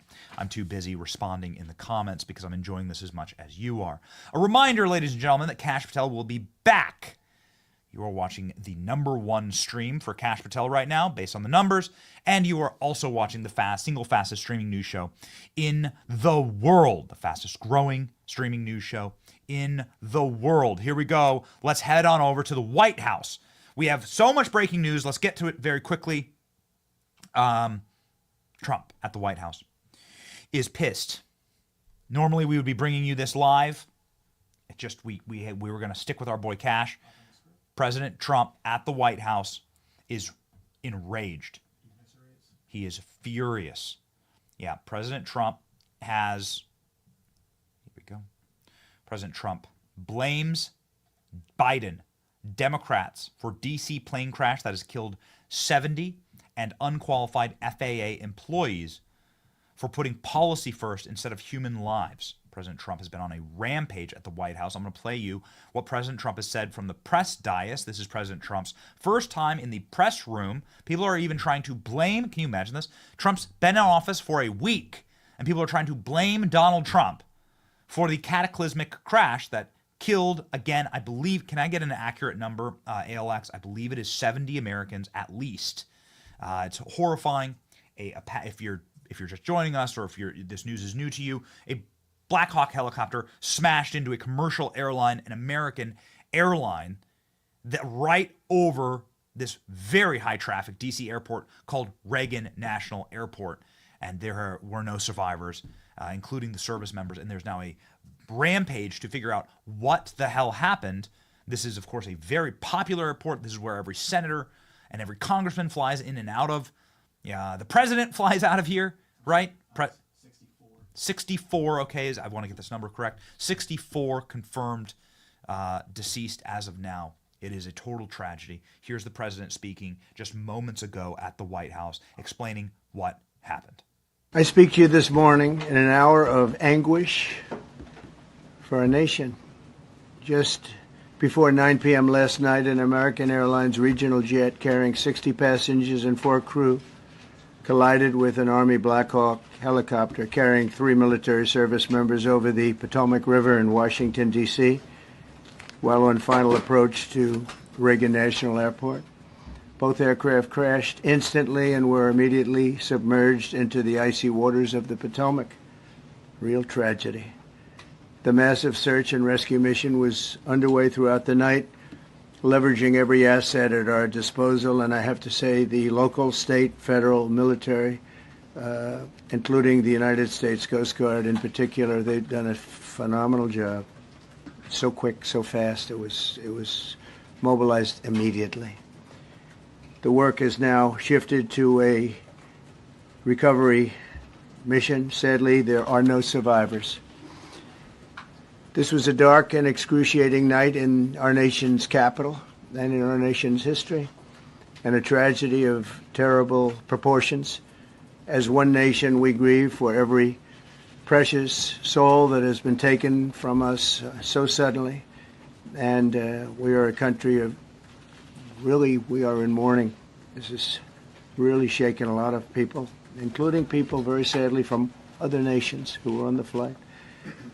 For the family members back in Wichita, Kansas, here in Washington, D.C., and throughout the United States and in Russia, we have a Russia contingent, some very talented people, unfortunately, were on that plane. Very, very, very sorry about that. Whose loved ones were aboard the passenger jet. We can only begin to imagine the agony that you're all feeling. Nothing worse. On behalf of the First Lady, myself, and 340 million Americans, our hearts are shattered alongside yours, and our prayers are with you now and in the days to come. We'll be working very, very diligently in the days to come. We're here. So this is President Trump setting the table, ladies and gentlemen, setting the table for what now his rapid response team at the White House is laying the groundwork for, which is, how did this happen? President Trump doesn't even have his people in office yet. Libs are in my timeline trying to blame this on Trump. Oh, this is all Trump's fault. No, ladies and gentlemen, this has been a long erosion of the standards at the FAA. This started with Obama. We'll play you this Tucker clip in just a moment, but I'm going to let President Trump speak here about what he believes is the true root of the crisis that happened last night that took the lives of 67, that's the official number as of right now, 67 innocent civilians. President Trump not holding back here. Christopher, thank you very much. Appreciate it. We must have only the highest standards for those who work in our aviation system. I changed the Obama standards from very mediocre at best to extraordinary. You remember that. Only the highest aptitude, they have to be the highest intellect and psychologically superior people were allowed to qualify for air traffic controllers. That was not so prior to getting there. When I arrived in 2016, I made that change very early on because I always felt this was a job that, and other jobs too, but this was a job that had to be superior intelligence, and we didn't really have that, and we had it. And then when I left office and Biden took over, he changed them back to lower than ever before. I put safety first. Obama, Biden, and the Democrats put policy first. And they put politics at a level that nobody's ever seen, because this was the lowest level. Their policy was horrible, and their politics was even worse. So as you know, last week, long before the crash, I signed an executive order restoring our highest standards for air traffic controllers and other important jobs throughout the country. So it was very interesting. About a week ago, almost upon entering office, I signed something last week that was an executive order, very powerful, on restoring the highest standards of air traffic controllers and others, by the way. Then my administration will set the highest possible bar for aviation safety. We have to have our smartest people. It doesn't matter what they look like, how they speak, who they are. It matters intellect, talent, the word talent. They have to be talented, naturally talented geniuses. You can't have regular people doing that job. They won't. So Donald Trump saying an erosion of standards is what has happened in this country. Tucker Carlson, in a clip that was posted by the president's rapid response team here, it outlined this in the year 2018, that an Obama-era test that punished skilled applicants in favor of diversity, equity, and inclusion. Tucker was way ahead of his time here. Let's have a listen. A biographical questionnaire whose purpose was not hiring skilled controllers. In fact, the more skills you had, the fewer points you got, perversely. But instead, the point was ensuring the hiring of people who were of the right race. It was insane, of course, dangerous, yes, and it sparked a major reaction. Now, the Department of Transportation says it is ready to revise those policies in the name of public safety. Stephen Bradbury is the General Counsel of the Department of Transportation, and he joins us tonight. Mr. Bradbury, thanks for coming on. Well, thanks for having me on, Tucker. So it was a pretty simple story, and I think the fix is pretty simple. Can you assure our viewers that air traffic controllers will be hired solely on the basis of relevant criteria? In other words, how good they are at air traffic controlling, and not on the basis of irrelevant criteria like their appearance. That's right. We're making a change to no longer use that biographical assessment that the FAA has used since 2014 and that you featured on your show. Yeah, well, let me tell you what, ladies and gentlemen, that standard came back with a vengeance during Joe Biden's reign of terror on this nation, and now is deserving of the critique that is going to get. And I have a feeling, seeing President Trump this angry at the White House today is going to be the start of something. He's already purged, obviously, a number of DEI offices and DEI hires across the federal government. But President Trump was livid today. I want to get to an update from Pete Hegseth, because we haven't seen Pete Hegseth in this position, and he is in charge of the Department of Defense. He's handling this with great aplomb. He's done nothing but be open and transparent about everything going on, recording his own videos at his own desk, explaining to the American public what's happening.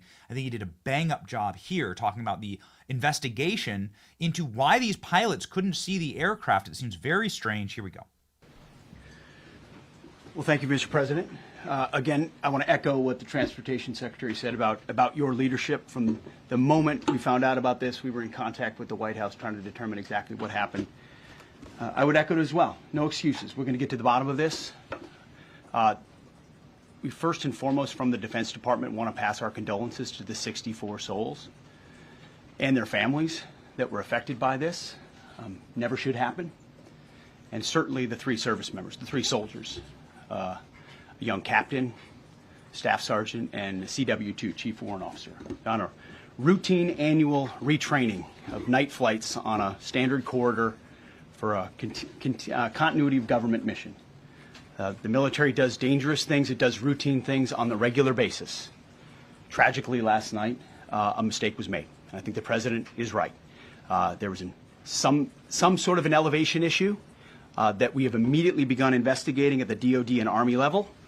Army CID is on the ground investigating. Top-tier aviation assets inside the DOD are investigating, sir, to get to the bottom of it so that it does not happen again, because it's absolutely unacceptable. But I want to echo what the Transportation Secretary and you, Mr. President, said, because it pertains to the DOD as well. We will have the best and brightest in every position possible. As you said in your inaugural, it is colorblind and merit-based. The best leaders possible, whether it's flying Black Hawks and flying airplanes, leading platoons, or in government. The era of DEI is gone at the Defense Department, and we need the best and brightest, whether it's in our air traffic control, or whether it's in our generals, or whether it's throughout government. So thank you for your leadership and courage on that, sir, and we'll stand by you on it. Thank you very much. Just great hires by President Trump. Absolutely spectacular hires. I want to get to some Tulsi clips here before we're back with Kash Patel. But one thing my producers continue to flag to me is this clip where CNN's Caitlin Collins, who's taken the place of Jim Acosta, who's just fired or quit, depending on which version of the story that you wish to believe.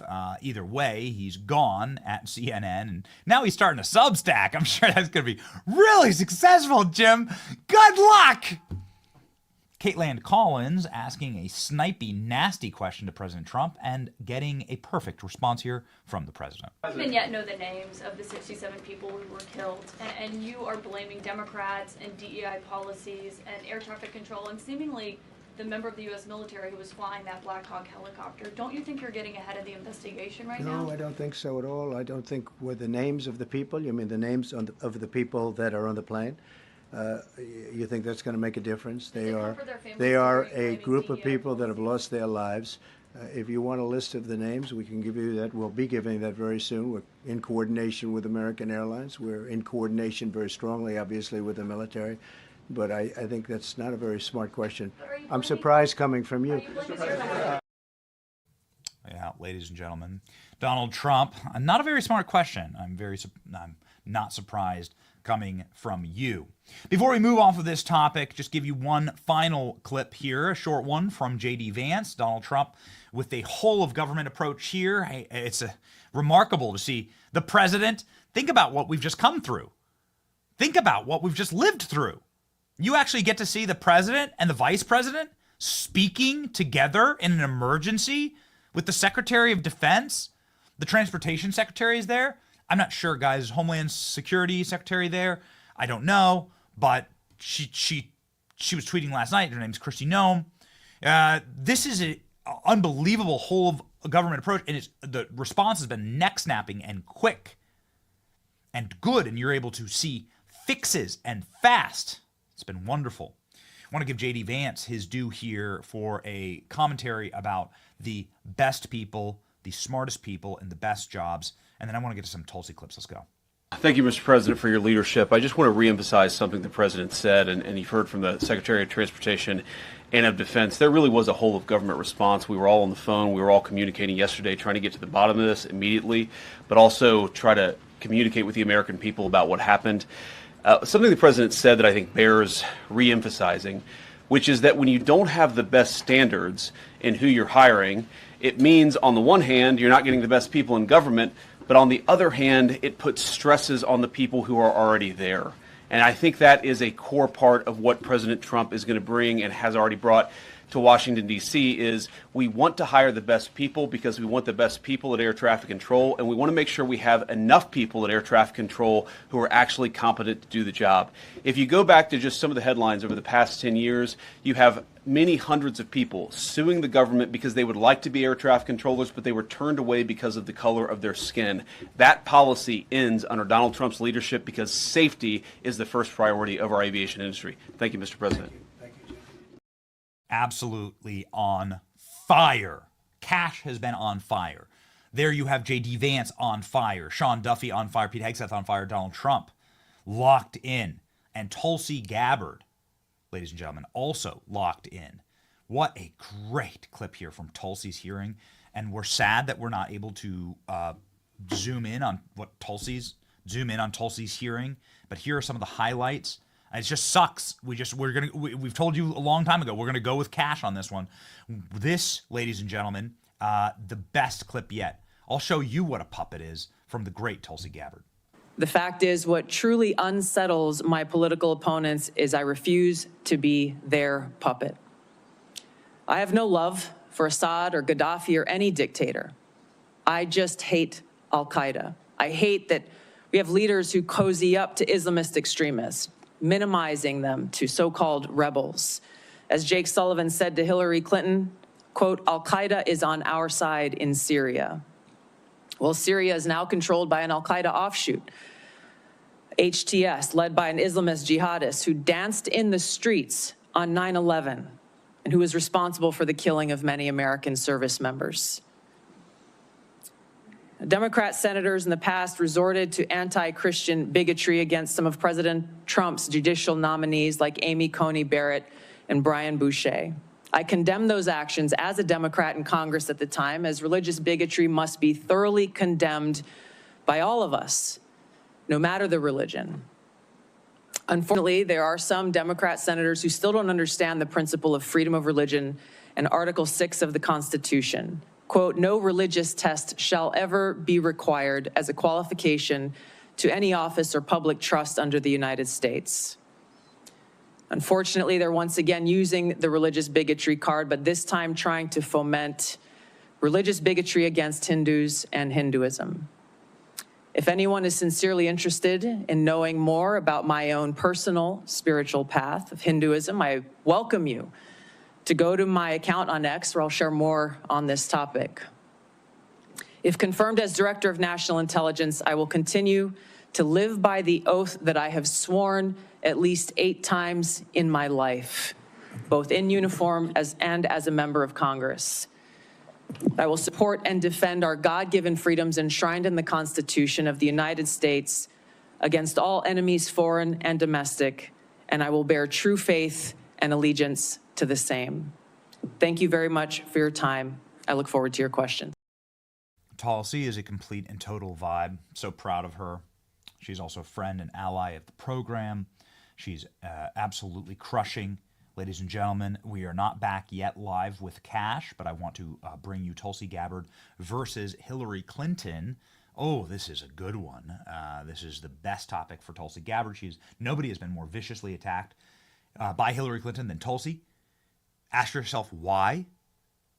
You'll get to the right answer as to why Tulsi is the perfect person for the job, Director of National Intelligence. Let's go. Here are just a few other examples. The American people elected Donald Trump as their president not once, but twice. And yet the FBI and intelligence agencies were politicized by his opponents to undermine his presidency and falsely portray him as a puppet of Putin. Title I of FISA was used illegally to obtain a warrant to spy on Trump campaign advisor Carter Page, using a Clinton campaign-funded false dossier as their so-called evidence. Biden campaign advisor Tony Blinken was the impetus for the 51 former senior intelligence officials' letter dismissing Hunter Biden's laptop as disinformation specifically to help Biden win the election.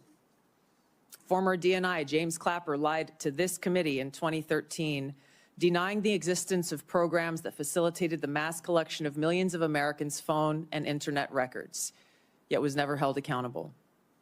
Under John Brennan's leadership, the CIA abused its power to spy on Congress, to dodge oversight, lied about doing it until he was caught, and yet has never been held responsible.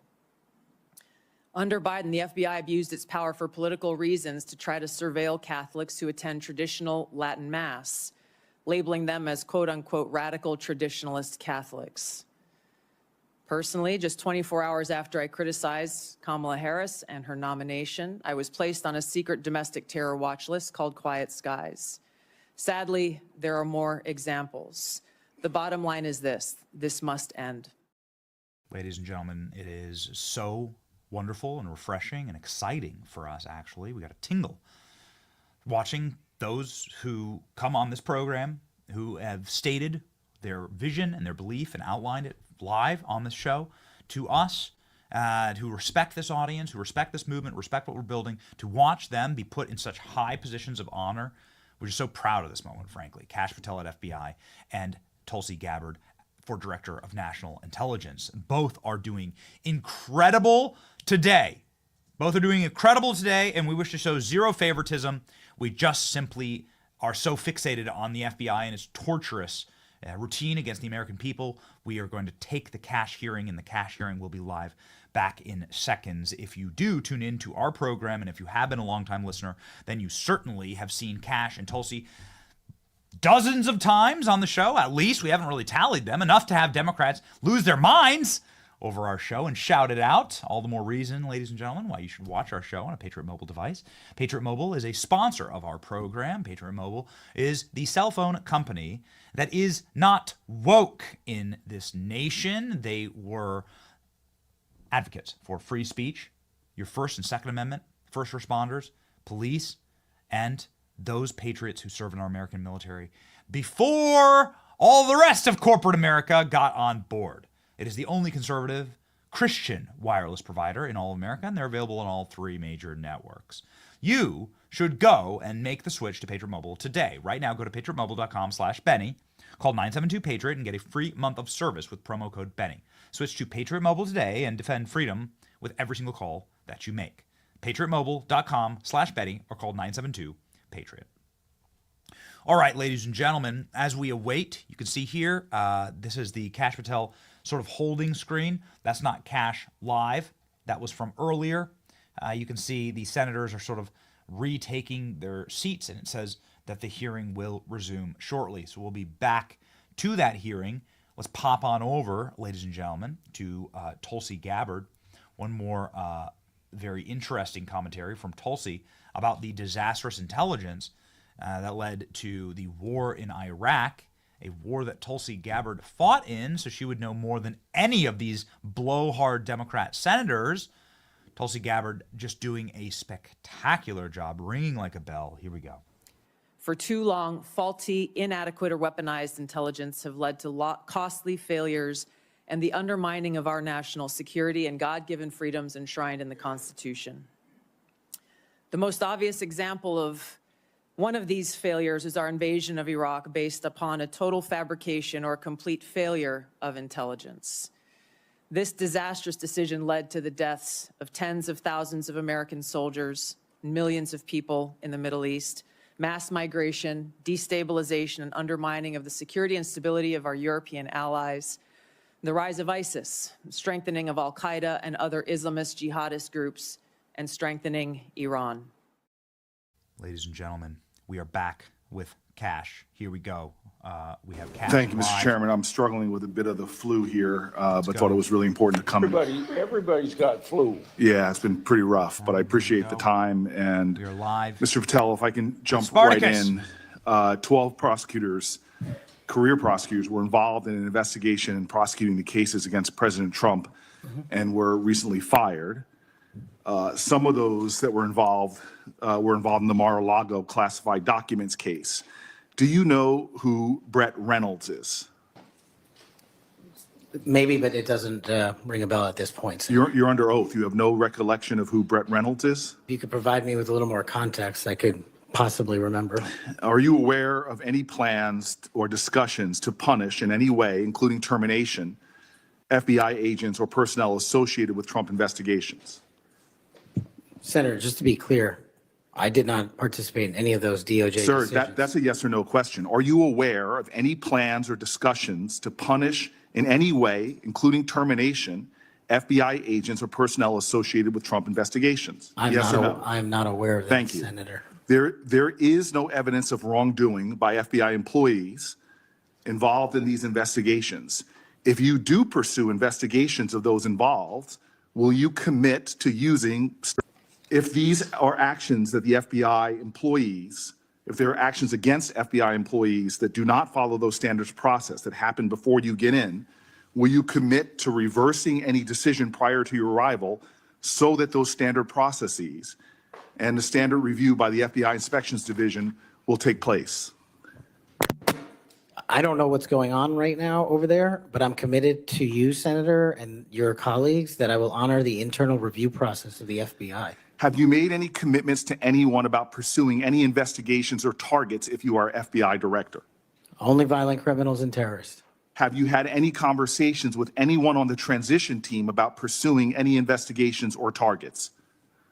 Only following the Constitution. Again, are you certain? That I have told people on the Have you made, are you administration. certain? Have you had any conversation? To the best of my recollection, no. Are you certain? To the best of my recollection, no. According to public reports, you were subpoenaed by the federal prosecutors to testify as a witness before the grand jury investigation investigating the Mar-a-Lago classified documents case. And you testified before the grand jury, correct? Yes, sir.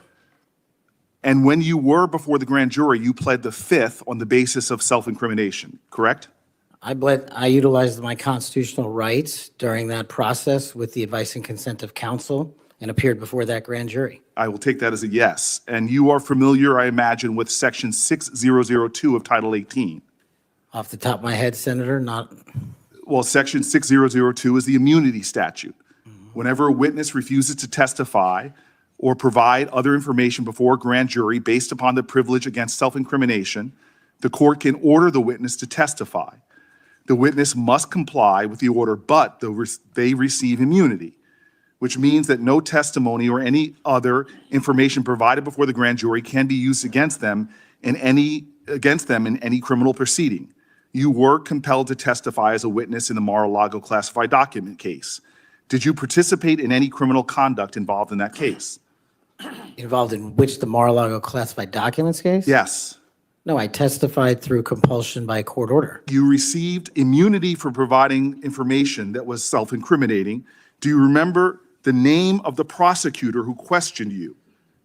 There were multiple, Senator. I do not. Was it one of the people, were any of them people that were fired this past week? I have no idea, Senator. Are you certain? You're under oath. I'm aware that I'm under oath, Senator, and I have no idea, and I did not participate in the removal of any DOJ prosecutors. What was the information you provided that you received immunity for?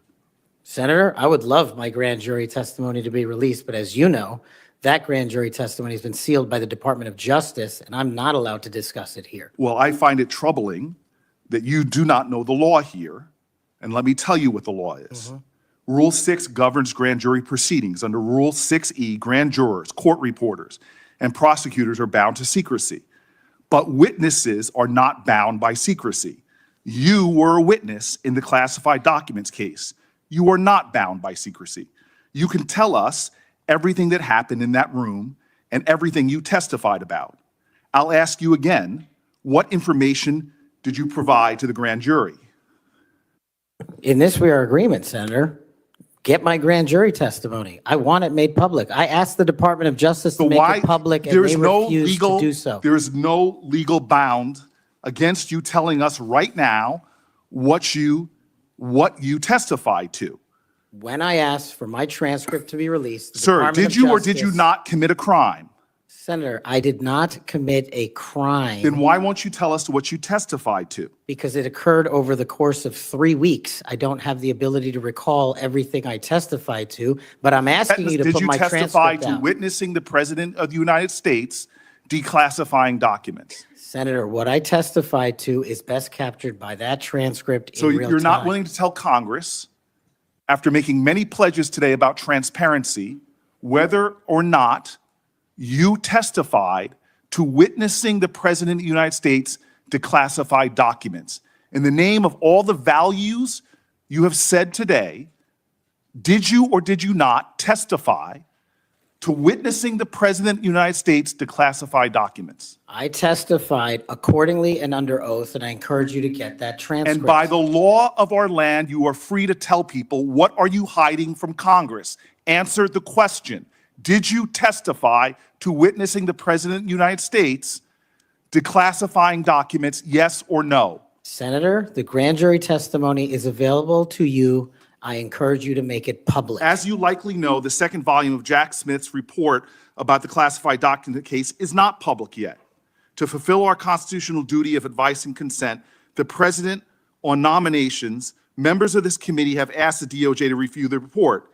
Do you agree that Congress should thoroughly review its nominees? Yes or no? Yes. Okay. Now, last question and I'll be done. When you and I met, you told me that you wanted to remove 11,000 FBI personnel or move many of them, and you said that again today. You have looked at an org chart to understand what offices and functions that you'll be pulling from. I don't think you've done a serious analysis, but I do think you have an assignment from Donald Trump to gut the FBI. You said yourself, I'll shut down the FBI Hoover building. There are people specifically that you are targeting, I believe. And do you agree that you have already prepared plans to remove certain individuals from their offices? For example, individuals that will be replaced by political personnel. The political personnel that are being put in an institution that you and I discussed that has no political appointees but one, the political personnel involve these names: Erica Knight, Tom Ferguson, Greg Bitzner. You stated your question. Would you answer? Or don't you want to? Okay. We can move on. Senator Blackburn. Thank you, Mr. Chairman. And Mr. Patel, there is absolutely no doubt that you have the experience and the expertise to lead the FBI, and we welcome you here today. We are pleased that you are here. I've been listening to my colleagues across the dais and listening to their questions, and it has led me to one thing. Why are the Democrats so afraid of you? I don't know, Senator. You'd have to ask them. Well, I tell you what I think, and listening to their questions and your responses, which we appreciate, they know that you're going to go in and you're going to clean up that political cabal that has been over there for years. You are going to reposition the FBI to its core mission. You stated that earlier in this hearing, and there will be no more political persecutions and no more two tiers of justice. And they have liked having two tiers of justice. They have enjoyed it, and it has helped them. They think in their political mission, they've enjoyed targeting Catholics. They've enjoyed targeting parents. But the American people have said they want no more of that. And our colleagues know you're going to clean it up. I want to talk to you about the Epstein case. I have worked on this for years, trying to get those records of who flew on Epstein's plane and who helped him build this international human trafficking, sex trafficking ring. Now, earlier I urged then Chairman Durbin to subpoena those records, and I ended up being blocked by Senator Durbin and Christopher Wray. They stonewalled on this, and I know that breaking up these trafficking rings is important to President Trump. So will you work with me on this issue so we know who worked with Jeffrey Epstein in building these sex trafficking rings? Absolutely, Senator. Child sex trafficking has no place in the United States of America, and I will do everything, if confirmed as FBI director, to make sure the American public knows the full weight of what happened in the past and how we are going to countermand missing children and exploited children going forward. Thank you for that. I do want to touch on the political persecution. I find it so interesting that they feel like you would carry out political persecution. Your parents are with us today. They fled Uganda and persecution from Idi Amin. And I think that with your background and given your family's history, that you would never move to political persecution. Is that accurate? Yes, Senator, that is.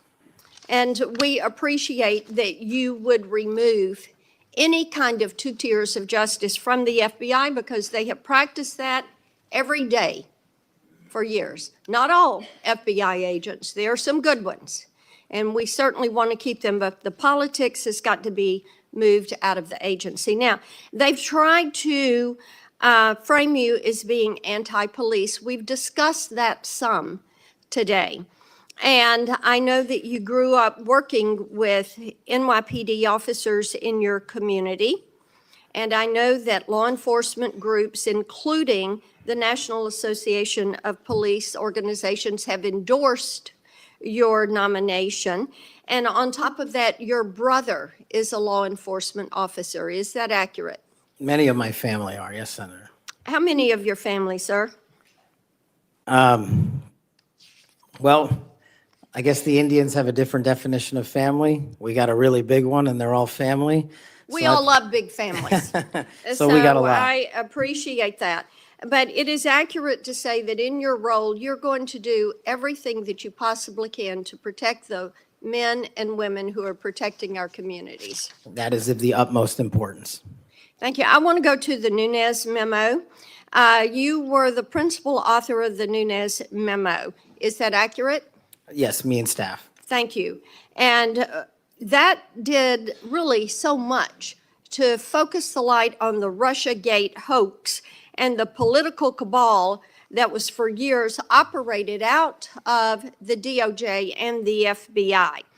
And I know that there are some that felt like that memo was not accurate. We know now differently.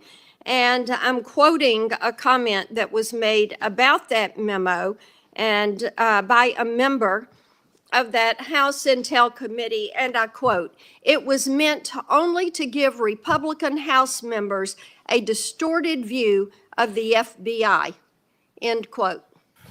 I find it so interesting. They use the term distorted view.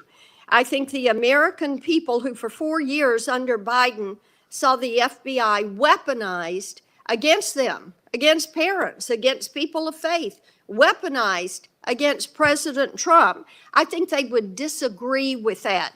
Do you stand by the good work that you did on the Nunes memo? Our team, and yes, absolutely. And the Nunes memo was accurate in its description of the details, correct? As confirmed by the Inspector General, the Special Counsel, because the Nunes memo only contained sworn information received pursuant to transcribed interviews and production of government materials, including FBI 302s and DOJ memorandum. So the Nunes memo is accurate. Yes, ma'am. Thank you for that. In your new role as director, how will you work to root out 2 tiers of justice at the FBI? The same way I have always done so, ma'am, with the utmost fidelity to the Constitution and integrity to law enforcement. Government must allow those who are privileged to serve to execute their law enforcement duties fully, but at the same time, the American people deserve accountability inwards to government, to any of those who violate that sacred trust. And as you prepare to take this new role, what are the top areas of concern for you as we look at our national security? The top areas when it comes to national security, ma'am, have remained unchanged and the threat dynamic has increased. It's thwarting terrorist activities and terrorist attacks here and overseas against our citizens and our allies. And it also includes CCP espionage, which is running rampant these last 5 years through our country, including our cyber infrastructure and our agricultural properties. And it also includes taking on Iran, the #1 state sponsor of terror, and any other adversary that wishes to harm America. Thank you. I look forward to a yes vote on your confirmation. Thank you, Thank you, Mr. Chairman. Mr. Chairman. Senator Padilla. Mr. Chairman. Oh, yes. Since the senator from Tennessee raised my name, I'd like to respond. Please go ahead. Mr. Chairman, while I was chair of the committee, protecting children from sexual exploitation was one of our highest priorities. We chaired hearings on kids' online safety, and we decided on a bipartisan basis to call the big tech CEOs in for an important, maybe historic meeting of this committee. Last year, the committee reported 6 bipartisan bills to help protect child safety online, including one of my own, Stop CSAM, and Senator Blackburn's Report Act. In the previous Congress, Senator Blackburn and I led legislation that was signed into law that eliminated statutes of limitation for federal civil suits by survivors of childhood sex abuse. I've worked to ensure the DOJ's unethical non-prosecution agreement with Jeffrey Epstein is investigated. As I've argued in this committee, my Inspector General Access Act would allow the Inspector General to investigate that. Yet, in 2023, I was falsely accused of preventing releasing the names of Jeffrey Epstein's network by Mr. Patel, when my Republican colleagues prevented Senator Blackburn from offering an amendment to the flight logs. Prior to the committee's November 9th, 2023 Supreme Court ethics subpoena markup, Senator Blackburn had never raised Epstein's flight logs with me publicly or privately. During the November 30th, 2023 Supreme Court ethics subpoena authorization markup, I tried to recognize her multiple times, but there was an effort to close down the committee before any further business went forward on the Republican side. Many Epstein records, including flight logs, have been public for years. My office subsequently reached out to hers to try to identify what records she was actually seeking. We did not receive a response. Mr. Chairman, if I may respond to Chairman Durbin. I had raised the issue with Chairman Durbin. I had raised it on the floor that we wanted to get these records. And then during that hearing that you're recognizing, sir, or that you're mentioning, I sought recognition. It was not my Republican colleagues that ended that hearing. Mr. Chairman, you had the gavel, and you were the chairman, and you sought not to recognize me. And I know, and you know, and so many people are aware, sir, that you and Christopher Wray did not want those out. And I know we need to move on for questions, but Mr. Chairman, we have fought this issue for quite some time. I look forward to having an FBI that will work to help get these records and end this human and sex trafficking in this country. 15 seconds. Yeah. Yes, go ahead. The senator from Tennessee knows what the 2-hour rule is. The 2-hour rule takes the gavel out of the chairman's hands, and that was what was being executed when you were seeking recognition and being executed by your side of the aisle. Okay. Senator Padilla. Thank you, Mr. Chair. Colleagues, as we know, it's not just the nominee for FBI director that's before us today, but there's been a lot of chaos and confusion this week in regards to executive orders that have been issued as it pertains to the federal budget, federal spending, hiring freezes, et cetera. But relevant to this confirmation hearing, colleagues, the FBI has paused its new academy classes while they assess how the firing freeze impacts them. President Trump's executive orders has a national security exception, but it is unclear how it will apply to agencies like the FBI. The FBI has a large civilian employee population, so it's not certain if they will qualify for exceptions. The White House memo stated that nearly 1,000 probationary FBI employees would stay on only if, quote, justified, without clarity on a timetable or process for justification. Mr. Patel, how does this help or does this hurt the FBI improving public safety in America? Senator, I know about as much as this late-breaking news as you do by reading it in the media, and I will say the following in terms of FBI employees, if I'm confirmed.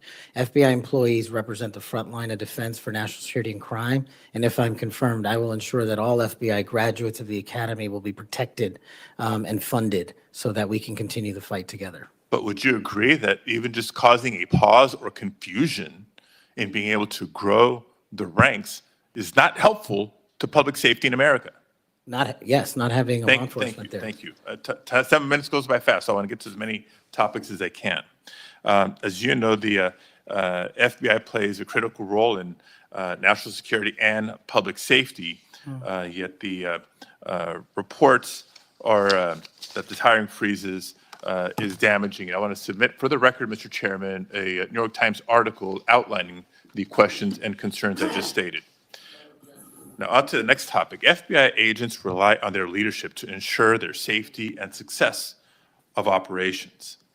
As Senior Director for Counterterrorism at the National Security Council, you were involved in a SEAL team rescue mission to recover a 27-year-old American hostage in Nigeria.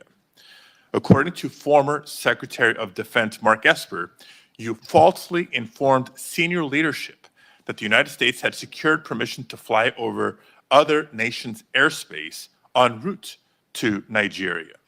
This misinformation forced the aircraft to circle the border for an additional hour, potentially jeopardizing the mission's success and putting service members at undue risk. Can you explain your decision to falsely claim airspace permissions had been secured for the mission?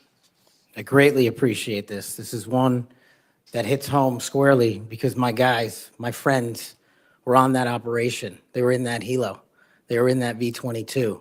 And there's never a time in my career that it would jeopardize the safety of the men and women in uniform. And if you ask the National Security Advisor of the President of the United States, who's with me on that day, who has gone on the record publicly, as has General Tony Tata, who's the Undersecretary of Defense, they have both stated with affirmation that I acted appropriately, relayed all information accurately, and never jeopardized the safety of the hostages. And our men were on the ground for 59 seconds and executed 6 sentries and rescued an American hostage named Philip Walton, and he's home today with his family because of it. So your friend's word versus the former Secretary of Defense, that's what we're going to be asked to consider. Next topic. In September of 2024, just a couple of months ago, you stated that Chris Wray was caught illegally using 702 collection against Americans 274,000 times. That's a quote. And you criticized Congress for failing to implement necessary reforms when reauthorizing Section 702. Now, earlier in this hearing, I heard you respond to Senator Cornyn's questions and saying that the improvements to FISA 702 accountability go a long way. That's what you said today. Earlier, on the record and under oath. But on that September podcast that I'm referring to, you said that by passing the reauthorization bill, Republicans, quote, bent the knee. So which is it? They bent the knee and didn't reform 702 as you would suggest, or that they've gone a long way? Senator, as I've talked about extensively with my experience with 702, it is a necessary tool to protect this country. The FISA court themselves issued the report you're referring to about the illegal searches. They found 270-some thousand violations. So I think we need it, and I think we need to work with Congress to reform it. Let me rephrase my question more bluntly. Which is your opinion on the most recent reauthorization of 702? That Republicans bent the knee for not insisting or adopting significant reforms, or that reforms have gone a long way? Because they seem like contradictory statements. 702 is a critical tool, And I'm proud of the reforms that have been implemented, and I'm proud to work with Congress moving forward to implement more reforms. So they bent the knee, but now you're proud of it. Got it. Next topic. I know you've been asked about the J6 prison choir prior in this hearing. My question is not going to rehash previous questions. Funds have been raised, as you explained to me in our meeting last week, to support families of insurrectionists, my words clearly not yours, that have been in jail, including those who committed acts of violence against police officers. I want to know, in any of your work around the J6 prison choir, was any of the funds that were raised used to support the families of the police officers who were brutally attacked by the insurrectionists? Senator, my foundation has used funds Yes to or help no? police It's a yes or officers no. across the country. It's a yes or no. I don't know if those officers' families applied for a grant. That's how we distribute at a charity, based on who that comes in. tells me a lot about your care and prioritization of the police officers you claim to support, because We've given away over $500,000 to law enforcement and but active you duty can't militaries. articulate. I mean, you were able to articulate to me examples of the families of January 6th insurrectionists. Because the insurrectionists words, in jail, not you mine. supported the families, but you can't, say clearly and confidently that families of police officers who were brutally attacked got similar support. Next topic. Your time's up. Okay, I'll save it for the second round. Thank you, Mr. Chair. Before I call on Senator Schmidt, I have a letter that I want to put in regard to this Nigerian rescue story. It's from General Tata. What people that bring this up don't tell you is that General Tata has denied the exchange reported in the Atlantic and has forcefully defended Mr. Patel. General Tata said, "I never heard the words that somebody's saying they heard from me. That's not a quote from me," end of quote. General Tata wrote to the committee and said it was, quote, "irresponsible," end quote, to say Mr. Patel jeopardized the mission. He said, quote, "Kash played a critical role in that and many other successes during his tenure precisely because he cares so deeply about America, its national domestic security, and her citizens." So by unanimous consent, I will put this letter in the record. Any disagreement? I hear none. Senator Schmidt. Thank you, Mr. Chairman. It's good to see you, Mr. Patel. It's great to have your family here. I know they must be very proud. I have to tell you, I saw up close and personal how politically weaponized the FBI had become. In my former job as Attorney General of Missouri, we brought the Missouri versus Biden lawsuit, which uncovered this vast censorship enterprise where the federal government coerced and colluded with some of the biggest companies in the history of the world to suppress speech. And not just that, actually to pre-bunk the Hunter Biden laptop story. The FBI had the laptop in November of 2019. They met with senior executives. Yoel Roth, who was the main guy at Twitter at the time, signed an affidavit saying they were talking specifically about the laptop. It could be Hunter Biden's, pre-bunking it, calling it a Russian hack and leak operation. They knew it was true. They knew it was his laptop. So the rot is deep, and the time for you is now, and I'm glad, because reform is needed. Senator Durbin referenced your book. I think it's a good, everyone should read the book. Because I want to ask you about some quotes that are in the book, because a lot's been made of it. Usually just some of the endnotes, but the content of the book. Did you say in the book, American justice must never be selective. If the law is applied unevenly, democracy crumbles. Did you say that? I did, Senator. When agencies like the FBI and the CIA prioritize politics over truth, the nation suffers. Did you say that? I sure did, Senator. Accountability isn't optional. Those who violate the public trust must face real consequences, regardless of their rank or title. Did you say that? I did, Senator. Okay. There's a lot more in there. I know that Senator Tillis has got the game of bingo. I'd like to play another game. Would you rather? Let's have at it, sir. Would you rather the FBI prosecute and persecute parents who voice legitimate concerns at school board meetings, or should it investigate domestic terrorists who commit school shootings and threaten the lives of American children? Absolutely investigate and prioritize the safety of our children and any actual and real domestic terrorists, as I've prosecuted in my past in the Obama Justice Department. Would you rather the FBI be weaponized by investigating presidential candidates, political opponents, spying on and wiretapping candidates' advisors, or should the FBI get back to its core mission and get politics out of the FBI? There should be no politics in the FBI, and having been a victim of the weaponization of law enforcement against me, I know what that feels like, and if I'm confirmed, I will make sure no American feels that sleight of hand ever again. Would you rather the FBI target traditional Catholics as extremists, or should the FBI focus on investigating actual threats posed to the American people by cartels pumping fentanyl into our communities through the southern border? 100,000 deaths due to fentanyl and drug overdoses in 1 year. I'd rather the FBI focus on that and save our children. Would you rather the FBI ignore when thugs threaten to harm and plot against Supreme Court justices, or should the FBI actually investigate that and get to the bottom of it? I'm so glad you brought that up, Senator. This body passed a law to protect our justices of the peace, including the Supreme Court, and every single justice of the peace deserves that enforcement of that law so they can do their duty.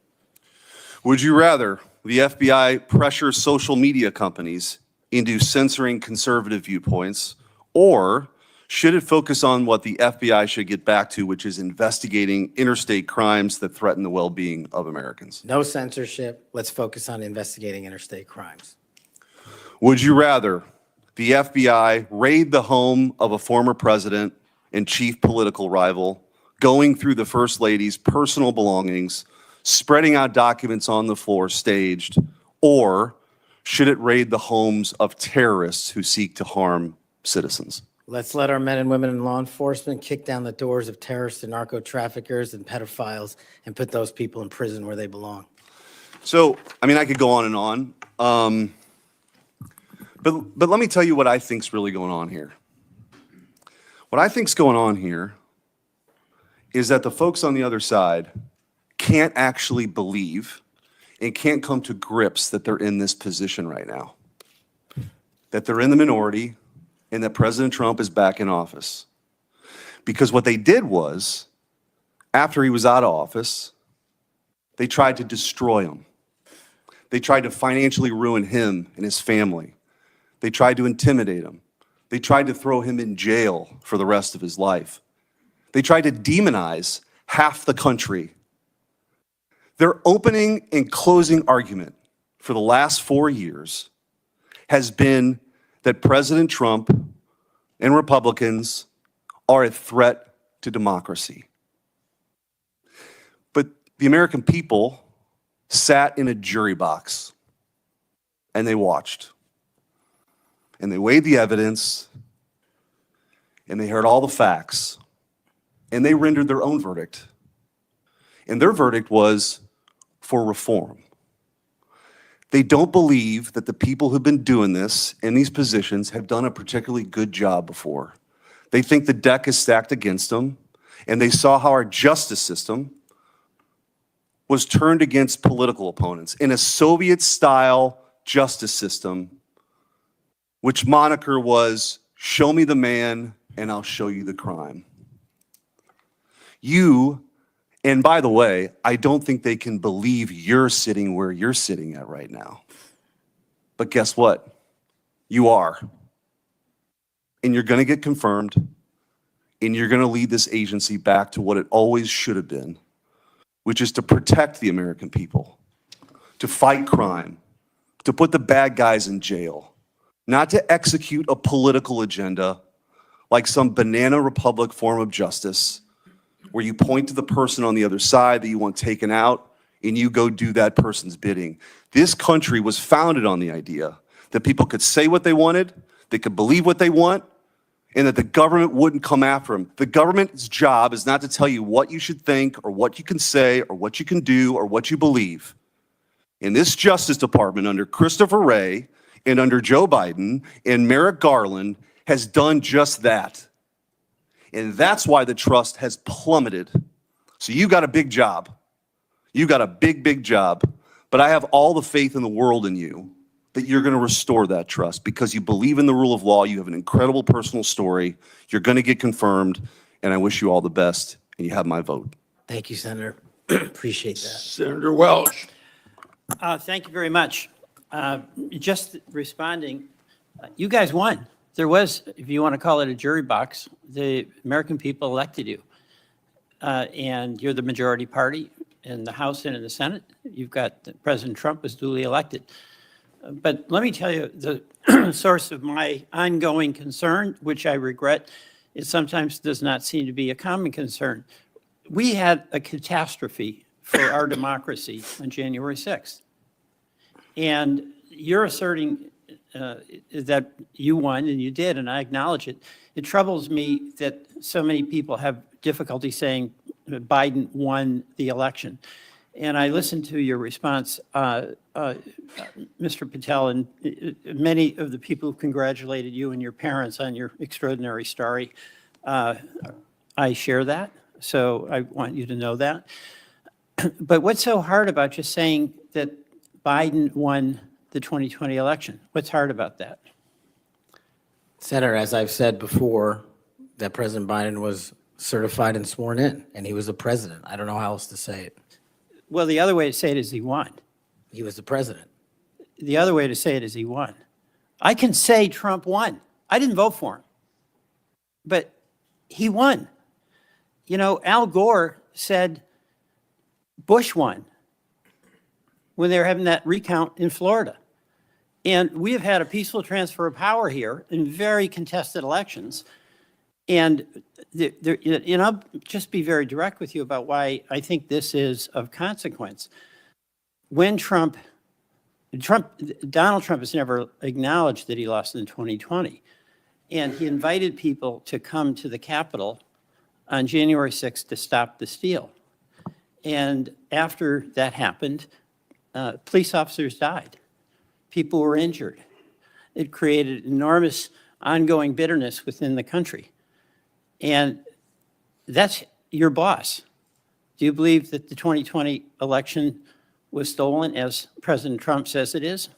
Sir, my opinions on the 2020 election have been expressed in this hearing, and he's entitled to whatever opinions he wants. Do you agree with him that the election was stolen in 2020? Senator, millions of Americans have expressed concern going back to multiple elections over election integrity. You know, you're so skillful. You understand what I'm asking you. Can you say the words, Joe Biden won the 2020 election? Joe Biden was the president of the United States. You understand this? There's a difference. I can say the words, Donald Trump won. I don't like to say it, but I must say it. And you cannot say that Joe Biden won the election. What I can say is the same for both of them, Senator. Both of their elections were certified, and they are both, one was and one now is president. Okay. The reason I have some concerns about that, my colleagues on the Republican side, is that whoever is the FBI director, and I suspect it will be Mr. Patel, has a boss. And he has strong points of view. He said Vice President Harris was a criminal and should be prosecuted. Is that a prosecution you would initiate? There is no prosecution that the FBI will ever initiate because the FBI will only do investigations, and those will only be open where there's a factual and constitutional basis to do so. Your boss has said that General Milley, who served us with great distinction, I happen to have great admiration for, should be tried for treason. Do you agree with that? Senator, everybody's entitled to their opinion. The only thing that matters at the FBI is whether the law is followed. Okay, I know everybody's entitled to their opinion.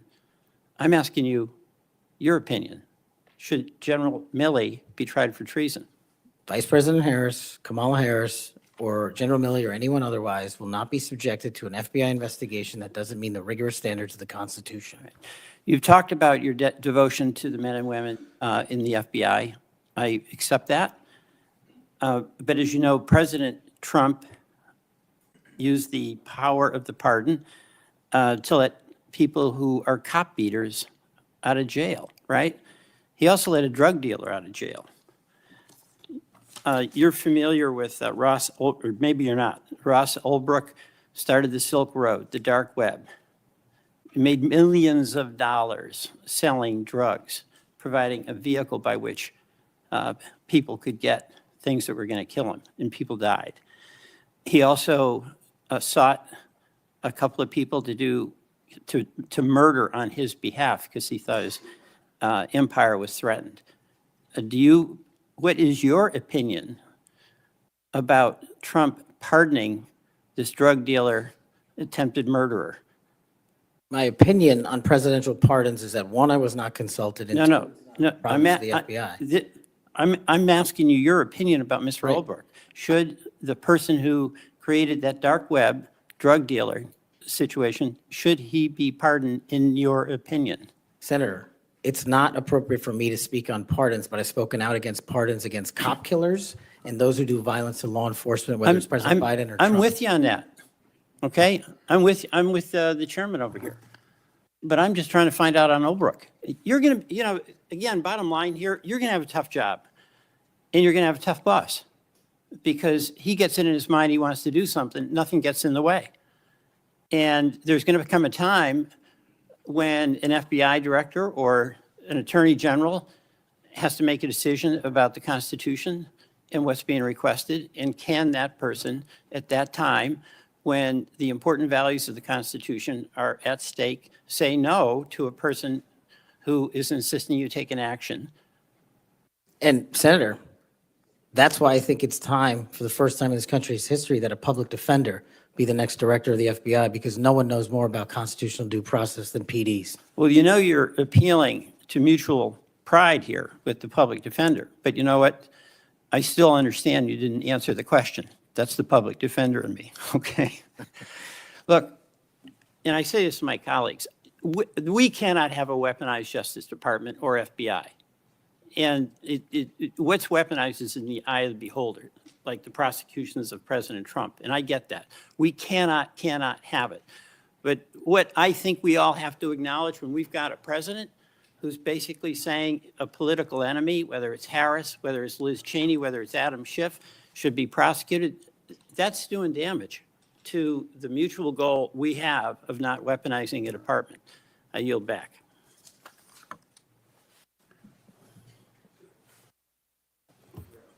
These Thank people you, have their Mr. Chairman. I brains appreciate broken. it.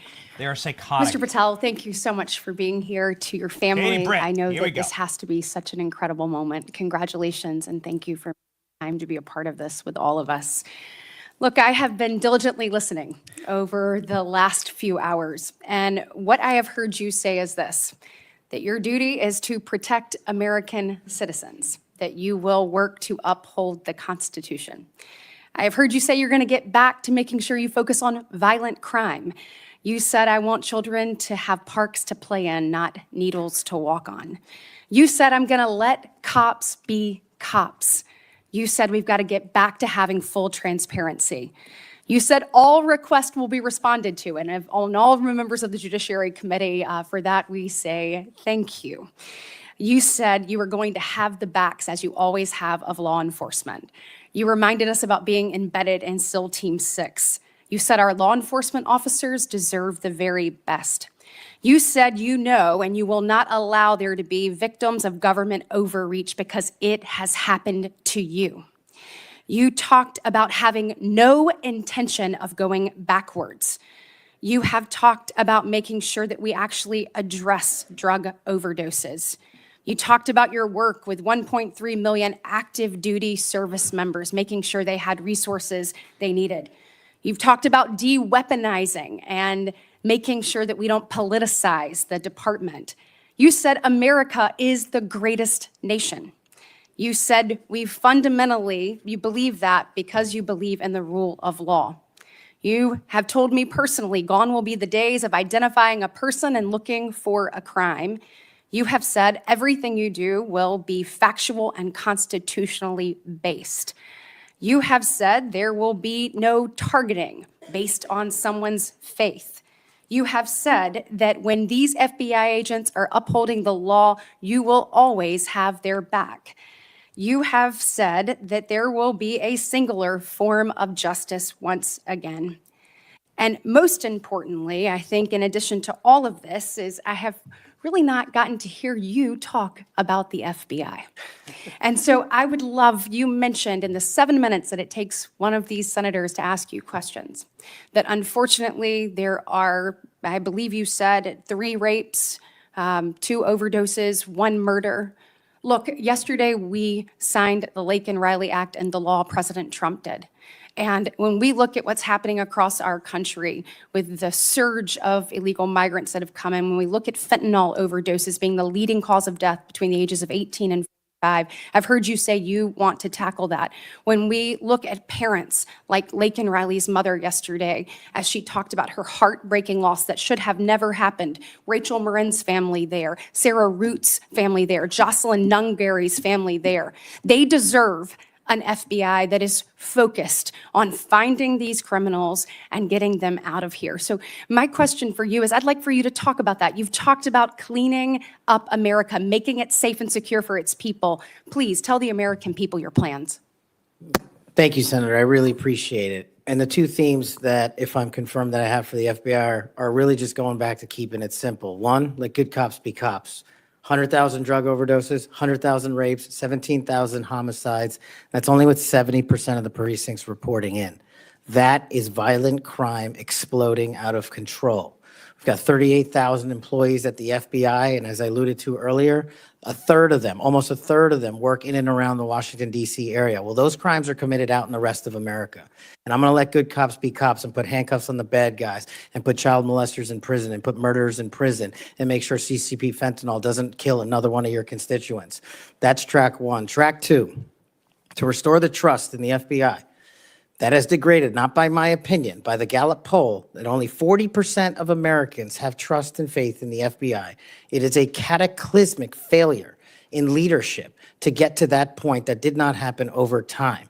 And so what the FBI must do while tackling violent crime and protecting Americans' national security and our sovereignty is work with Congress, Republicans and Democrats, to expose any government corruption, provide government accountability through transparency, and get you all the documents that you are the custodians of. The FBI reports to Congress. If I am confirmed as FBI director, I will report to Congress. And I will just save you with this one caveat here about my personal experiences with the FBI. The men and women of the FBI do the most courageous work on God's green earth. I was fortunate enough to utilize FISA 702 national security measures to prevent a shopping mall from blowing up in Houston and the state capitol from being attacked in California. Courageous men and women do that work every day, and these are cases you never hear about. Instead, the only things you hear about are the baseless conspiracy theories and attacks levied at me. Well, here's something for America. You can say whatever you want about me. If I'm confirmed, bring it on. But you will not denigrate the men and women of the FBI that saved this country.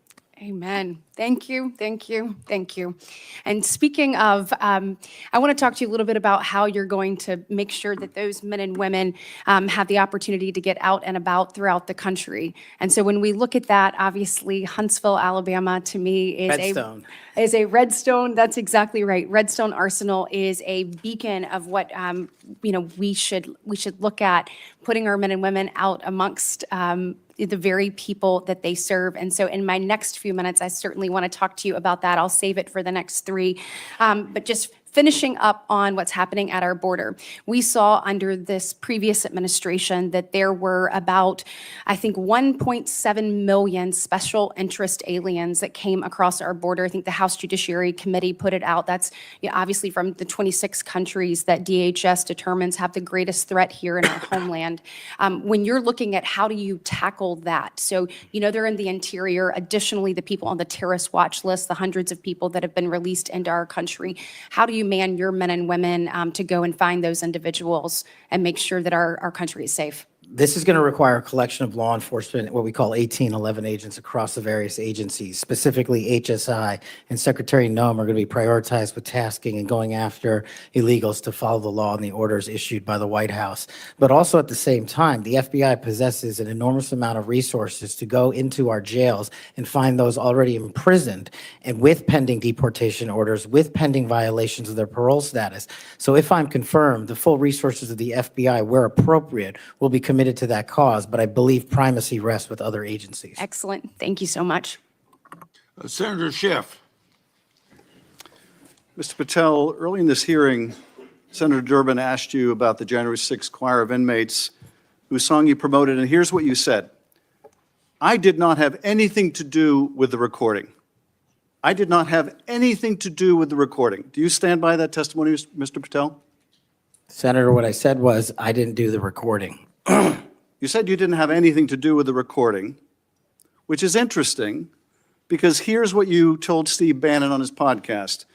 So what we thought would be cool is if we captured that audio and then, of course, had the greatest president, President Donald J. Trump, recite the Pledge of Allegiance, then we went to a studio and recorded it, mastered it, digitized it, and put it out as a song now releasing exclusively on the War Room. We.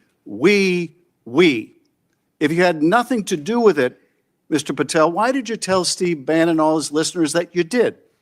That's why it says we, as you highlighted. Yeah, and you're part of the we, right? When you say we, that includes you, doesn't it, Mr. Patel? Not in every instance. Well, that's new. So when you said we, you didn't really mean you.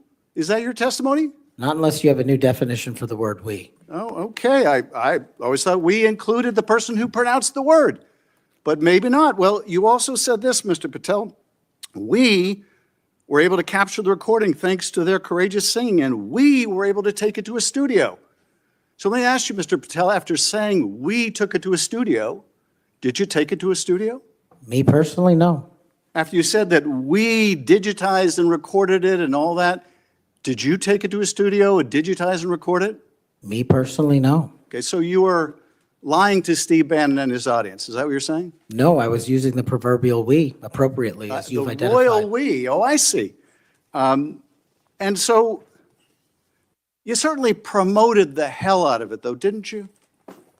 I don't know what that means, but I promoted the heck out of raising money for families in need. With promotions on social media and saying you were going to get this to #1 on the billboards, right, Mr. Patel? I think it did. Yes, it did. Yes, it did. Isn't that great? People who violently attack police have a #1 song thanks to you, Mr. Patel. That's something to be really proud of. Now, you've claimed, Mr. Patel, you didn't know about any of these people in the choir. Is that right? I did not know about the violent offenders, and I did not participate in any of the violence in and around January 6th. Tell me, Mr. Patel, what due diligence did you do to find out who was in the choir before you promoted their beautiful music? These people who assaulted law enforcement.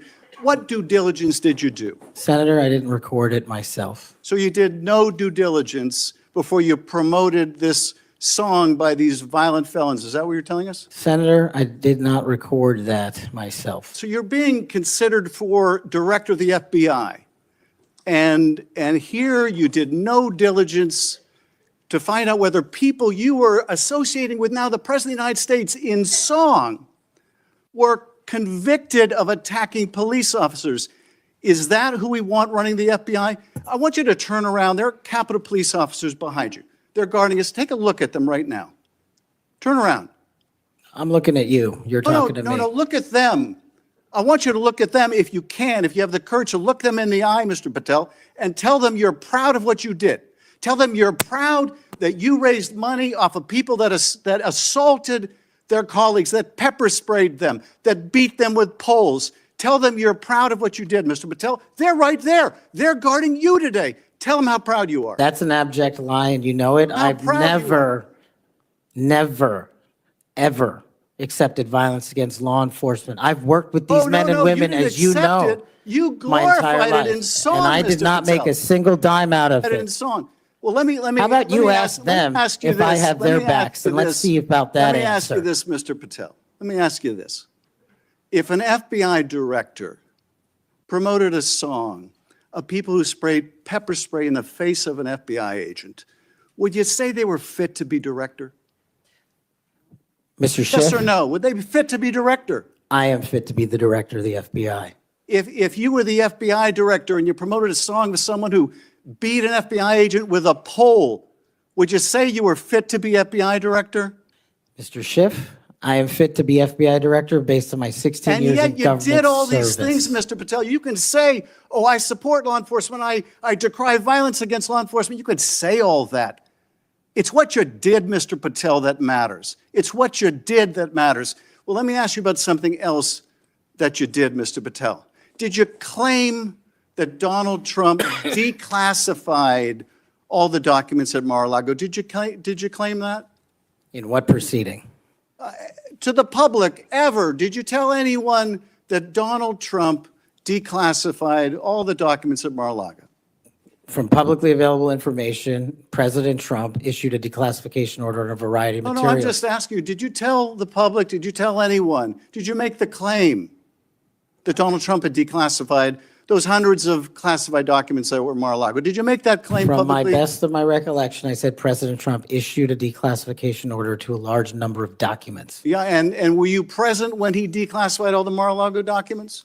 Senator, I'm not saying he declassified all the Mar-a-Lago documents. I said President so now- Trump declassified a large number of documents, and I would hope this committee and the rest of Congress would want to get those documents to the American people. Mr. Patel, before a president or anyone declassified documents, wouldn't you want to know whether making the public would cause sources to be killed? Wouldn't you want to know that before you just declare they're all declassified? Wouldn't that be the responsible thing for a president to do?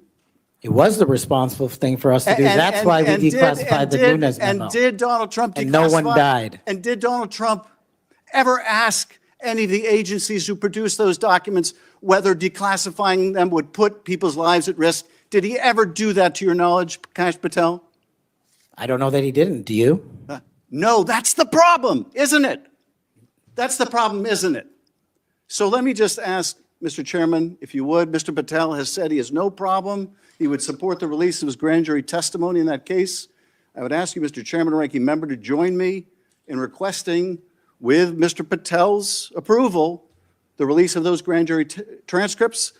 And I would also ask Mr. Patel whether you support the release of Volume 2 as it pertains to you of the special counsel's report. Any reference to you in the report, to your truthfulness, will you support the release to this committee of those sections of Volume 2 of special counsel's report? I support following the law and providing whatever information the law requires. Well, you said to the Wall Street Journal that you support transparency. Here's your chance, Mr. Patel. You support release of that to this committee, yes or no?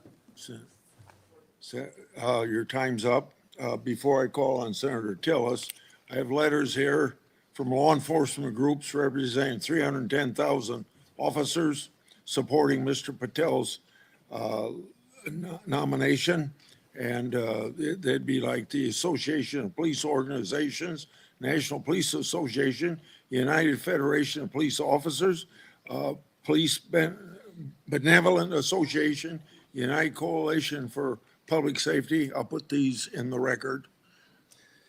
Senator Tillis. Thank you, Mr. Chairman. And Mr. Patel, thanks for being here. I want to thank my colleague, Senator Welsh, for being so measured and respectful in the way that he engaged with you. I just want to cover a few things, and I don't know if it'll take 7 minutes or not. I want to go back to the we versus I, since it was the last discussion. Other people may not have been paying attention. I've only missed Senator Booker's questions, but in your exchange with my colleague from one of my former states that I lived in, Louisiana, he repeatedly said you with respect to preparing a memo or documents, and you repeatedly said we. So you are somebody who's not like a lot of people around here that say I a lot, even though it was the we that got things done. So I, for one, appreciate how you focus on that. Now let's talk about how things change over time. I don't know if if the presidential candidate Clinton ever claimed that President Trump was legitimately elected. I know that Stacey Abrams never really, I think, allowed or acknowledged that Governor Kemp was governor until the second time she lost. I don't know what's wrong with you simply saying that President Biden is duly elected. Now, I believe that Senator Welch is asking for a legitimate reason, but most people aren't. Most people are going to say, now we got you. And now we're going to create a wedge between you and the president and other people by using that word that they can absolutely exploit. So you've answered the question. President Biden was duly elected. I don't have any problem with saying he won because I certified the election along with so many others on January the 6th. Now let me talk about January the 6th. Y'all may not know this. I don't know if it's public. I can't imagine why it'd be classified. This was the room that we retreated to on January the 6th. I was the last Senate member out of the chamber.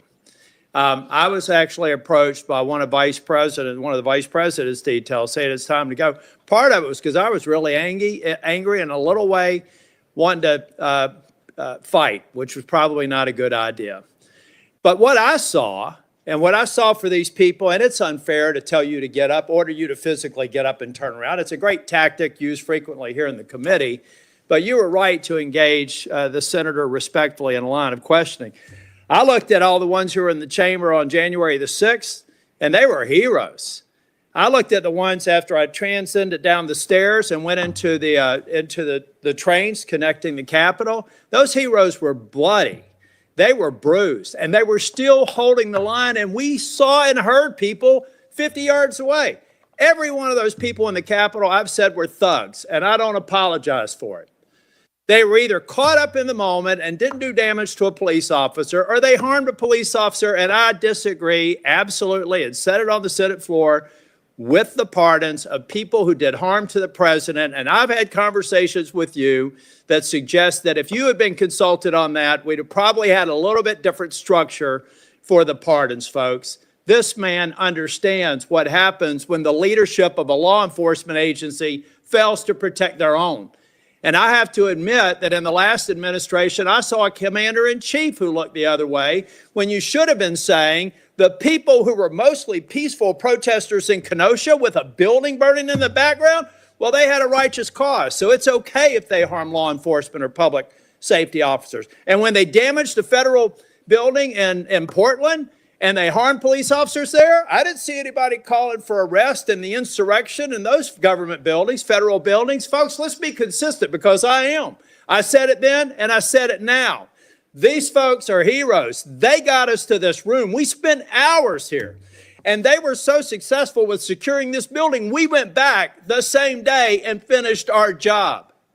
That only happened because of these proud law enforcement officers, and I know you would support them. Okay, let me take a breath. You answered the question on Section 702, but I have to refer to my friend Alex Padilla. We co-chair the Mental Health Caucus together. I love working with him. One of the problems around here with people who pretend like they're bipartisan, but they never do it when it's hard, is that they also make it more difficult for other people. When Section 702 was reauthorized in April of 2024, we had 4 or 5 of our members agree to walk the plank to make sure that and I didn't, by the way, because I wanted the reforms done. But I have to say, I'm glad that they did. Because I just had a colleague say they were guilty of bending a knee. What they were guilty of is protecting this nation. Now, were they happy that the reforms weren't done? No. I've heard John Cornyn say things. Mike Lee's got a lot of, Senator Lee, Senator Cornyn. They've got a lot of great ideas and we should reform it. But that's what's wrong with this place, folks. We just had somebody here try and do an offhanded hit on people that, on a bipartisan basis, reauthorize something that's critically important for keeping this nation safe. So I guess the inference is next time, don't do that. Be partisan. Go dark. Endanger the U.S. So come on, guys, let's be real here. If anything, I hope I've been consistent on. Let's just be balanced. You know, really, we've had colleagues on the other side of the aisle call President Trump an illegitimate president.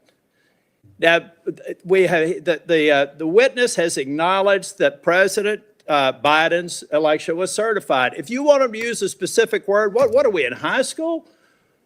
I mean, come on. So I do have to tell you, though, Kash, I've hit bingo a couple of times. And I have a feeling by the time we get to the third round, we will again. Hope you put a lot of money on it, Senator. You know what? You know what I put a lot of, I won't call it money, but capital on? It's the due diligence I've done on you and the extraordinary job you're doing in this committee. One of the reasons you're seeing frustration among people asking you questions is you're composed, you're respectful, you reached out to every one of them and asked to meet with them. They've thanked you for doing that. I suspect that those conversations went a lot better than the TV personalities that we've seen today. So I've got 50 minutes. You want to wrap up on, and I'm going to come back for the second round. You want to wrap up on, let me just ask you this question. I went to the floor yesterday to make it very clear. I've been thanking these Capitol Police officers, and I told them I actually thought that the pardons of people who did harm to police officers sucked. And I told them that at every one of these security entrances when I come in, and I stand by it, and I respectfully disagree with the president or whoever likely gave him advice, because the president has to rely on best advice for some of these executive orders. But I make no apology for saying that the men and women on Capitol Hill that got us safely to this building are heroes. The people who harmed them are thugs, but they're out now. So here's their opportunity, Mr. Patel. You find the people that you were convicted of harming, call them, write them a letter, apologize to them. And if you don't, and you come to Capitol Hill, I will track you down and I will burden you until you do. Now I've run out of time. I'll be back for a second round. Thank you, Senator. Senator Moody. Well, thank you, Chairman. I appreciate that. And thank you for being here. I know this has been a long day. I am the junior most senator, so I go last. But ever since I got here, and it's been a whole week, I get told two things when I rush up to my fellow senators. Number one, are you Senator Britt? And number two, the Senate is a body that is deliberative and calm. And I'm anything but. So I don't know how the next couple years is going to look, but I hope that they'll bear with me. Serving as the AG over the last 4 years, I've seen a lot of things out of these agencies that I never thought we'd see in the United States of America. I know my fellow attorneys general around the nation would agree with me. In fact, some of them are here today to support you. I'd love to introduce them if they'll stand up. The Attorney General from South Carolina, the former Utah Attorney General, Sean Reyes. I'm sorry, Alan Wilson, I didn't say your name, South Carolina AG, and Louisiana AG, Liz Merrill. They joined me. Thank you for being here. They joined me in signing on to a letter supporting your nomination, and we did that while I was still the Attorney General over a week ago. They came here today to support you, and Mr. Chairman, I know that you've been referencing a lot of letters that you've been entered into evidence. I'd like this to be entered into the record. Sorry, I'm talking like a trial lawyer. With consent, please, sir. This is signed by 24 states' attorneys general that support the nomination of Mr. Patel. One of the things that I have been most upset about is watching federal agencies take more and more and more power and step all over the dual sovereignty of state and local law enforcement and investigations and prosecutions. I know you, like me, served in both the state criminal justice system and the federal criminal justice system. I was a federal prosecutor, a state judge, and a state attorney general, and I know you crossed over those jurisdictions. Do I have your commitment as the director of the FBI that you will respect dual sovereignty of the federal government, the FBI, to pursue its investigations of federal laws, and respect local and state law enforcement pursuing violations of their own laws, even when there may be overlap of investigations? Senator, not only do you have my commitment, if you may, for the first time ever, the National Sheriff's Association has endorsed a nominee to be the director of the FBI. 3,100 sheriff's deputies across the country have endorsed me for one reason, I think, primarily, because I'm committed to local level law enforcement and state jurisdiction. Washington, D.C. cannot fix the problems of this country, but everyday cops can and do it every single day.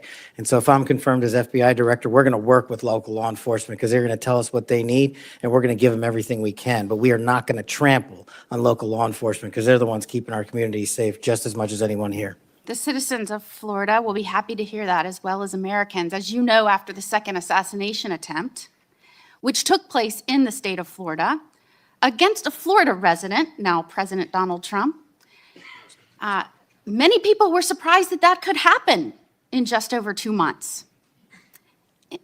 Many people were shocked that a would-be assassin could get that close to a president after it had just happened so quickly. So needless to say, many Americans, and certainly Floridians, demanded a transparent and accountable investigation of that second assassination attempt. I was tasked, along with law enforcement in Florida, to pursue that investigation. And every step of the way, federal law enforcement, the FBI specifically, and the attorneys, federal attorneys, frustrated our efforts, told us we couldn't go on the crime scene, they wouldn't share evidence, they suggested that we would be violating the law if we pursued our own investigation, even in the face of us telling them and informing them that a 6-year-old girl almost died as a result of state and local law enforcement having to shut down the roads to pursue that would-be assassin, and I'm not going to use his name. In an unprecedented action, because of these frustrated efforts, I, as the Attorney General of Florida, had to sue the DOJ and Merrick Garland because they refused and obstructed our ability to prosecute and investigate our own laws against one of our own citizens, even in the face of such distrust of the FBI, who was pursuing an investigation against the victim himself. So at a time when you have data that shows that Americans' trust in the FBI is at its lowest point in history, when the FBI is not trusted by local and state law enforcement, can you think of a better time for the FBI to say, yes, Florida, investigators, come in, let's work this together, not to the detriment of the investigation, but in a collaborative effort? Can you think of a better time to have done that rather than hide beside some law that they said prevented us from moving forward with our own investigation? Senator, off the top of my head, I can't, but let me just say this. Law enforcement is not supposed to be territorial. Law enforcement is not supposed to be a turf battle. Law enforcement is best done in this country when it is complementary, and it should have been done in that instance. Do I have your commitment? Now, mind you, I'd like to enter into evidence the complaint that we filed against Merrick Garland, the complaint for declaratory and injunctive relief. This was a result of the FBI obstructing our investigation at every turn. Do I have your commitment that as soon as you are confirmed, which I believe you will be, that you will address this suit, interface with the investigators and the lawyers in Florida, and begin cooperating with us so that we might pursue justice for that little girl? Absolutely, Senator. And I'll just finally end with, yes, I have had a lot of work experiences, as you have, working on the front lines with law enforcement to go after those violating laws, but I am also the wife of a law enforcement agent, federal, now local. We need somebody at the helm that understands the mission is to stand on that line between good and evil, between crime and chaos. There is no other mission. And we trust that you're going to right-size this agency and set it back on course. And I am proud to support you. Thank you, Senator. Is there any objection among the committee for her request to insert things in the record? I hear none, so ordered. Now we start our second round, 3 minutes each one. I've spoken on this issue many times. I may have even discussed it with you in my office. The FBI's Foreign Influence Task Force inappropriately briefed me and Senator Johnson. That briefing was later used to falsely tie our Biden family investigation to, you can expect it, Russian disinformation. Our investigation was based on records from both the Obama and the Biden administrations, along with various bank records. Over 4 years later, the FBI has yet to provide us the underlying intelligence that they said formed the basis for the briefing. So if confirmed, I want you to work with me to finally get to the bottom of what happened here, including providing me and Senator Johnson with related records. You have that commitment, Senator, if confirmed.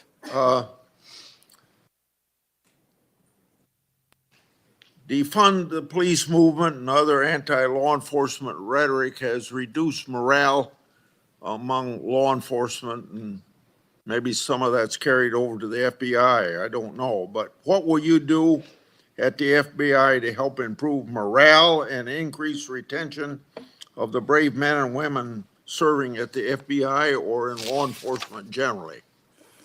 Senator, I think the answer dovetails with the mission set of the FBI. In order to increase recruitment, in order to maintain the force capacity at the Federal Bureau of Investigation, we need to incentivize police officers and good cops to be cops, to let them get out there and do the mission that they signed up to do, which is protect our community against gang violence, against rapists, against thugs, against murderers, and against terrorists. And I will prioritize, if confirmed, every resource that we have to make sure the 1811s in the field and the FBI staff are dedicated to that mission set alone. And if we achieve that with the work of congressional transparency, then I believe the retention rates and the enrollment rates at the FBI will skyrocket. You spent 10 years in public defending.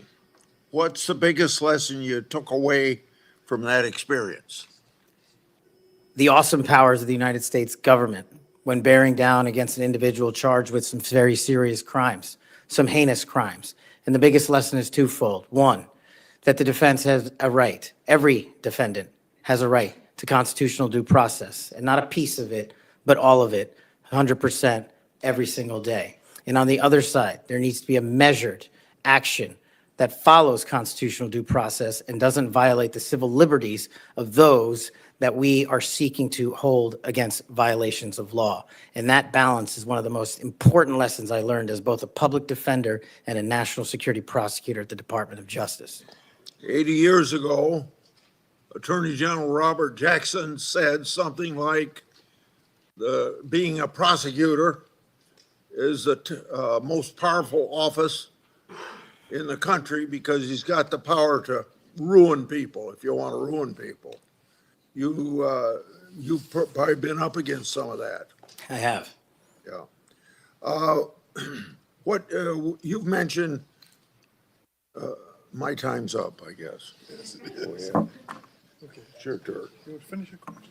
Well, you brought up public trust at 41%. So in a general way, without going for an hour, tell me what you're going to do to increase the public trust of the FBI. Simple.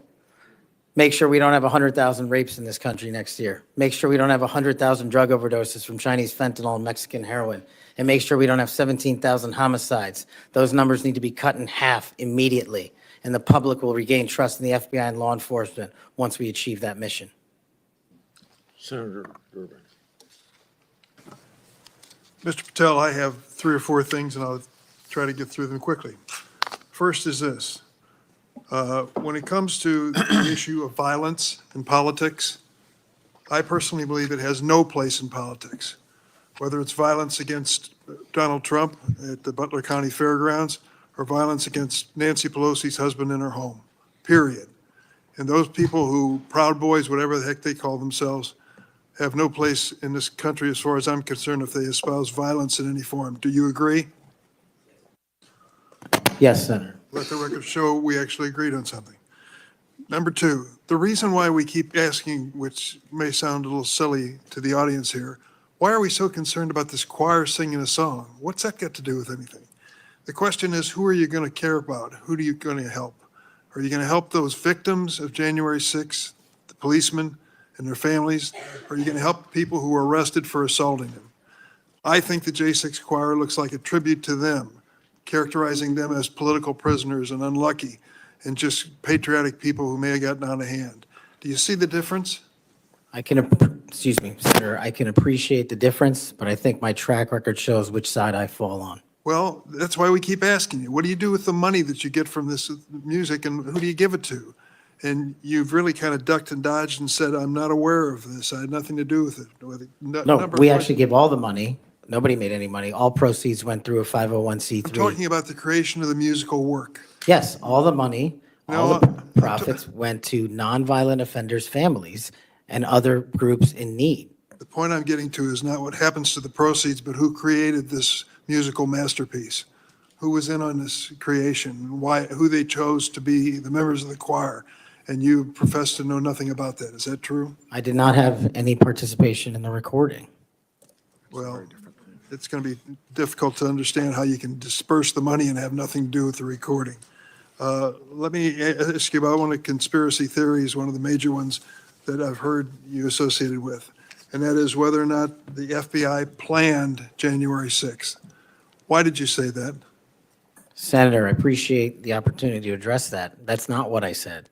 The entirety of the statement attributes my conclusion based on the public record that the FBI utilized sources in and around January 6th, and the Biden Inspector General confirmed just that. So it's Cash's Corner, and the date is December I can't read the writing, it's so small here. It looks like it's December 2002. And what did the FBI know before January 6th? And you said, what was the FBI doing planning January 6th for a year? Want to send this down to the desk so he gets a chance to look at it? Why did you say that? Did you think the FBI was really planning January 6th for a year? Actually, Senator, I'm grateful that you raised this point. You should watch the entirety of the episode. This is the problem with taking snippets.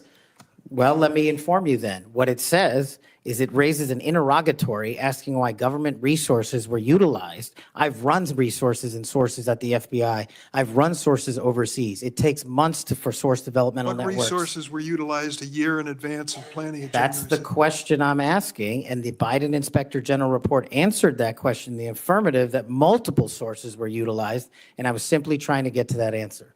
What the Inspector General came back with was, quote, there is no evidence that the FBI had undercover employees in the various protest crowds or at the Capitol on January 6th. And there is no evidence. There's a huge distinction between undercover employees and sources. I know because I ran them. And anybody in law enforcement knows that So too. you think the FBI was planning January 6th for months ahead of time? Once again, that's not what I said. Yes, well, read your own words. Maybe that's a good starting point. I'd just say one last thing. We've talked a lot about fentanyl and stopping it from coming to the United States. If you were successful in becoming head of the FBI, I wish you good luck and do everything I can to help you. But don't forget there's traffic moving in the opposite direction. What are we sending back to Mexico and the cartels?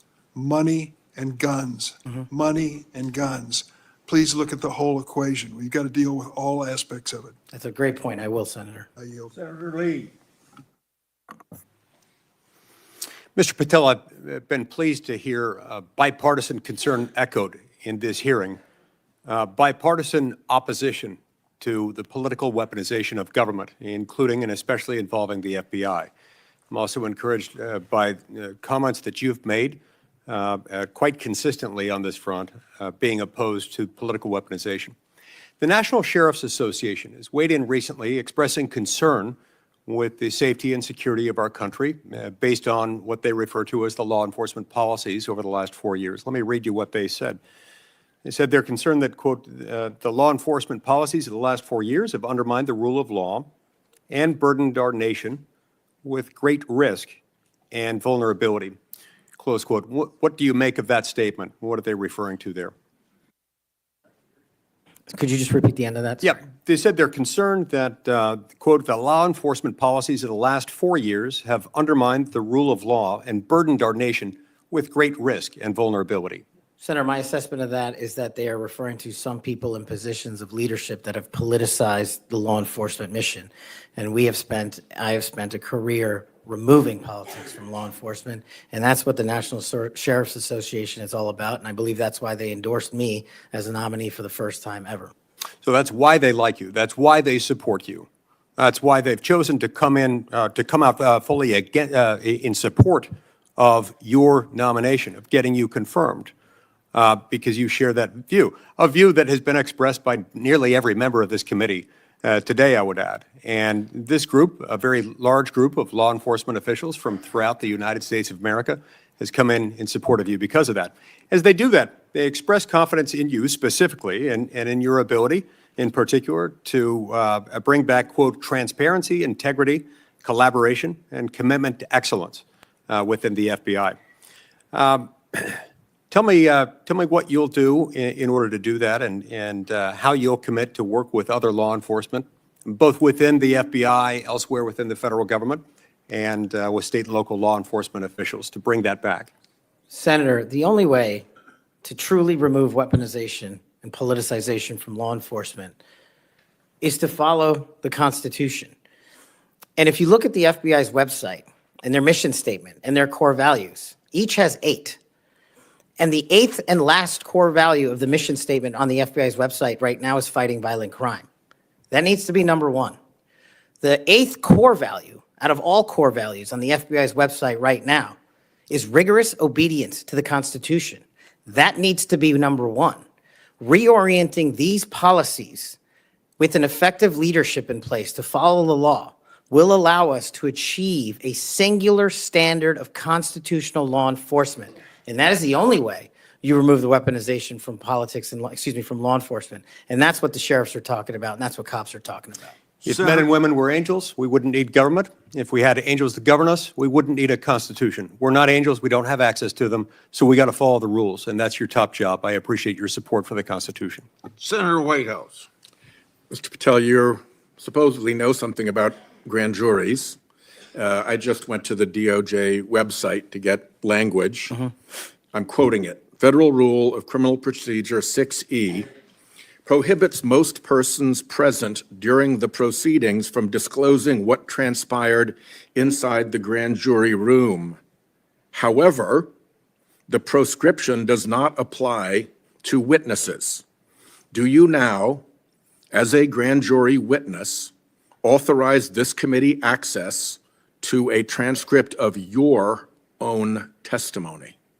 Senator, I authorize this committee to get whatever is appropriate and lawful, as I've said before. Specifically including the transcript of your grand jury testimony, which you have the authority to authorize us to obtain. Well, I don't know if I singularly have that authority. I don't think that's how grand jury testimony works. The Department of Justice. You do, because you are the witness who can do that. There's also a court order on that case, sir. Separately, you can get grand jury testimony by court order. The witnesses can always reveal their grand jury testimony. Do you authorize us to get access to your testimony? I authorize this committee to lawfully obtain any records that they are appropriately allowed to get. And we are only, you're speaking in circles now, because we're only lawfully authorized to get that with your permission as the witness. Do you give us that permission? Senator, I'm not an expert on this constitutional standard, and so I can't commit to something It's not that expert. I don't know. It's like super simple.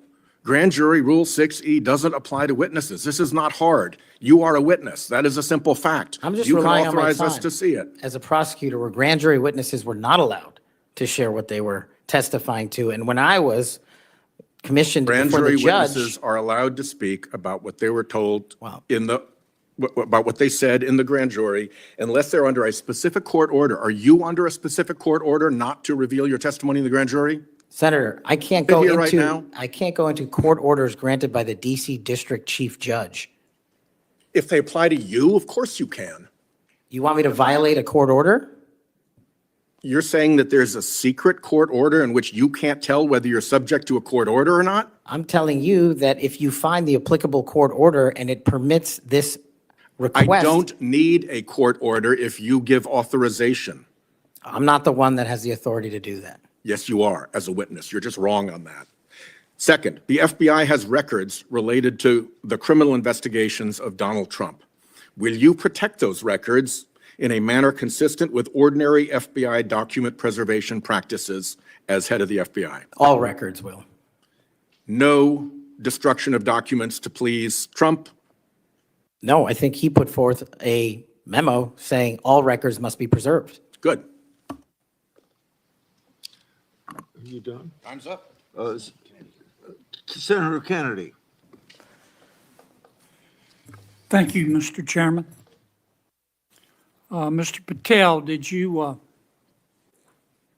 listen to what my colleague, Senator Welsh, had to say about politicizing the FBI and the Department of Justice? I did, sir. I did too. I always listen when Senator Welch speaks. And he's right. But here's where we find ourselves today, and you can put an end to this. For better or worse, either in reality or perception, in modern times, the FBI has been politicized. Or at least there's an appearance. It started with Mr. James Comey. He publicly investigated the political nominee of both major parties. Guinness Book of World Records. He publicly investigated both Donald Trump and Hillary Clinton. Held a press conference. Hurt that agency more than I will ever know. I wouldn't put Mr. Comey in charge of a ham sandwich. And so did Peter Strzok. And so did Lisa Page. And so did Michael Sussman. And the person who gave him, a Hillary Clinton lawyer, a pass to roam around the Department of Justice and the FBI at will. And so did the prosecutors who tried to slip by a 2 misdemeanor plea deal for the president's son. And it hurts me to say this, but so did Attorney General Garland. For the first time in the history of ever, the Attorney General Garland chose to prosecute a former president of the United States. And this part is really special. He did it after the former president of the United States announced that he would be a candidate against his, Attorney General Garland's, boss. Forget the merits. We can argue those all day long. You understand the perception? It's got to end now. The seal has been broken. We've got to stop it now. Don't go over there and burn down that agency. You go over there and lift it up. Clean it out, but lift it up in accordance with due process and the rule of law. Because Senator Welch is right. This has got to end now. Senator Coons. Thank you, Chairman Grassley. Mr. Patel, our agencies, in particular the FBI and DOJ, critically rely on inspectors general and general counsels for advice. As Chair Grassley and many of us have long recognized, federal agencies rely on the independent oversight of inspectors general, and agencies depend on the legal advice of offices of general counsel. And as you've testified today, it's your intention to lead the FBI within the boundaries of law and the Constitution. Last week, President Trump fired more than a dozen inspectors general and provided no notice to Congress. We passed a law in 2022 requiring the president to provide Congress with a substantive rationale, including detailed and case-specific reasons, 30 days before the removal of NEIG. How many days has President Trump been in office? Sorry, Senator, approximately 10. 10.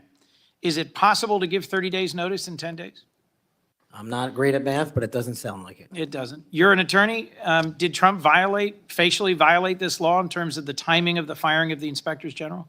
Senator, I'm not going to entertain a hypothetical on legal violations, but I will look into all possible legal violations referred. I'll simply say that for those of us concerned about the quality and the duration of service of inspectors general, this was troubling. And frankly, I think it is a facial violation of a law passed by Congress. In September 2023, on the Great America Show, a podcast, you said, and I believe I'm quoting accurately, all these general counsel's offices throughout every agency and department need to be slashed in half because these lawyers just come in there and they come in there to slow down and paralyze the movement of the America First agenda. Mr. Patel, does that comment suggest that if confirmed, it would be your intention to fire the career civil servants, the lawyers in the FBI's general counsel office? No. Could you give us any reassurance that it would be your intention to listen to the advice and counsel of the Inspector General of the department and the general counsel of the agency? With addressing those in order, Senator, with IGs, as you know, I believe, and I've shown throughout this proceeding that IGs have provided invaluable service in Republican and Democratic administrations. And I think they're critical, and we must have competent IGs going forward. Similarly, with general counsel's offices who are stocked with career employees, those employees must continue their work so long as no employee politicizes the work and mission of the FBI. Thank you. My core concern about these firings of the IGs, about the independence of the agency, have not been fully satisfied. I appreciate your answers here today, but I remain concerned by your previous statements and your answers here today. Thank you, Mr. Chairman. Before I recognize Cruz, Senator has some unanimous consent request. Mr. Chairman, I have two letters here. I'd ask unanimous consent they be entered into the record. One is from William Webster, FBI Director under Presidents Carter and Reagan, and CIA Director under Reagan and Bush. He's in the audience. And another from 23 Republican former law enforcement officials. These are letters in opposition to the nomination. Without objection, so ordered. Senator Cruz. Thank you, Mr. Chairman. Mr. Patel, in the first round of questioning, you and I talked about the politicization and weaponization of the FBI and the Department of Justice. That has significant negative consequences in terms of undermining trust in the FBI and the Department of Justice and abusing the power of the FBI and the Department of Justice. But it also has consequences in that it diverts resources at the FBI and DOJ from urgent law enforcement and national security priorities. I will tell you, when I go back home to Texas, I am somewhat regularly asked by Texans, should we abolish the FBI? Now, my answer to that is an emphatic no. The FBI has a critical mission of stopping bad guys, whether serial killers or human traffickers or child molesters or terrorists. But it says something that a sizable percentage of America has so lost faith in the Bureau that they believe it should be shut down. I think allowing the FBI to be politicized has resulted in far too little attention being placed on very serious national security risks that we face right now, including for the last 4 years. As a result of the open borders that we've had, over 12 million illegal immigrants have come into this country. And I believe as a consequence of that, we face a greater risk today of a major terrorist attack than we have at any time since September 11th, 2001. You have well over a decade of experience in national security and law enforcement. In your judgment, do you agree with me as to the magnitude of the threat we face right now of a potential terrorist attack? It's as high as I've ever seen it, Senator. And describe to this committee what the FBI should be doing to prevent future terrorist attacks. Working hand in glove with our intelligence community and obtaining information that directly relates to the FBI's criminal mandate on an intelligence basis and thwarting and prosecuting and stopping any terrorist attacks here and any homegrown activities abroad that are directed at the United States of America, along with countermanding the CCP espionage rings in this country, which dovetail with the foreign terrorist organization activity. Does it concern you that Customs and Border Patrol in the previous administration instructed Border Patrol agents in particular to be on the lookout for Hamas or Hezbollah or Palestinian Islamic Jihad terrorists crossing our southern border. Does that concern you as a risk to Americans across the country? That, along with the fact that the prior Homeland Secretary and the prior FBI Director testified to Congress that there are dozens of known foreign terrorist affiliates in the United States of America, and they don't know where they are. And it will be your priority to stop them. Is that correct? Absolutely. Thank you. Senator Blumenthal. Thanks, Mr. Chairman. I'm going to ask you some easy questions. Okay. I take it from what you have said to a couple of my colleagues that while we may disagree on the meaning of Rule 6E as to getting the transcript, you would not object to this committee seeking access to that transcript. No. And you're aware that Rule 6E permits you to talk about your own testimony. Will you testify to this committee, let's say in a classified setting, as to what you said to the grand jury? Senator, I'm here to testify to this committee about everything I'm allowed to, and You're allowed under Rule 6E to tell us what you said to the grand jury. This is kind of the first day that an assistant U.S. attorney goes to the first grand jury and is asked by a witness, can I talk about what I told you? And the answer is yes, you know. Senator, I will consult with counsel and provide the appropriate answer. Let me just say right to the point, Mr. Patel. What are you hiding? Why won't you tell us? You testified under a grant of immunity after taking the Fifth Amendment, as you're privileged to do. And the appearance here is that you have something to hide. I submit to my colleagues on the committee, we need to know what the grand jury testimony is. We need access to that second volume. And you have no objection to our seeking it, but you won't tell us, even in a classified confidential setting. I think that position is disqualifying. That was days of testimony years ago. I don't have the ability to recollect Well, you can that. refresh your recollection with access to the transcript. Let me ask you another topic. And I really regret that you won't cooperate with us on the grand jury testimony. Would you object to the firing of the Department of Justice Inspector General Michael Horowitz? Would I object to it? That's the providence for the Attorney General to make. It's not something I would participate in. But you know of his work. It's been bipartisan, very thorough, competent, objective, impartial. He has been critical in Republican and Democratic administration. Won't you object to his firing? I think he's done a great job, but it's not up to me to decide who stays and goes at the Department of Justice. But I'm not asking you to make the decision. I'm asking you whether you will take a stand, speak up, stand up in favor of a watchdog who has helped preserve the integrity of the Department of Justice and aligned himself against waste and fraud and abuse. If the Attorney General asked me, yes, for my opinion. Volunteered. Thank you, Mr. Chairman. Thank you, Mr. Chairman. Mr. Patel, I want to continue on a brief topic I mentioned earlier and one that we discussed in my office when you came to visit in December, and that is Redstone Arsenal and the FBI assets and the men and women that will report to you when confirmed that are there in Huntsville, Alabama. So I really want you to come and visit with me. The state-of-the-art facilities that we have there are pretty incredible. I mean, when you look across the board, we have the ballistics research facility, the hazardous device school, we have TDAC, which is the terrorist explosive device analytics center. And last but not least, obviously, what is sometimes referred to as Headquarters South. We have the sprawling north and south campus of the FBI. Look, there has been over $4 billion invested there. It is truly remarkable that the training that is going on there. They are delivering to missions when it comes to emerging technologies, investigating lead generation, security, and contracts personnel and human resource resources, just to name a few. Unfortunately, I don't have enough time in my 3 minutes to dive into all of the incredible work that's doing there, but just want to reiterate that the workforce occupying these facilities, they were moved from DC to Huntsville.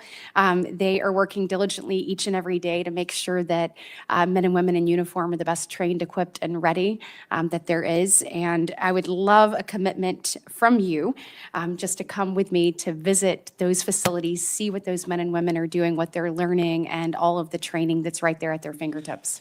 Senator, you have that commitment, and this is a great example, real quick, of the FBI's capabilities and infrastructure systems around the country that already exist to the tune of billions. Billions. And not only is it, I believe, a 38,000-acre sprawling campus, this Congress billeted 2,500 seats, but 4,000 seats still remain open.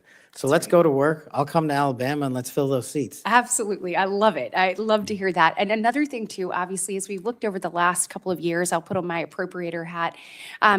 The budget, obviously, for the FBI has been decreased.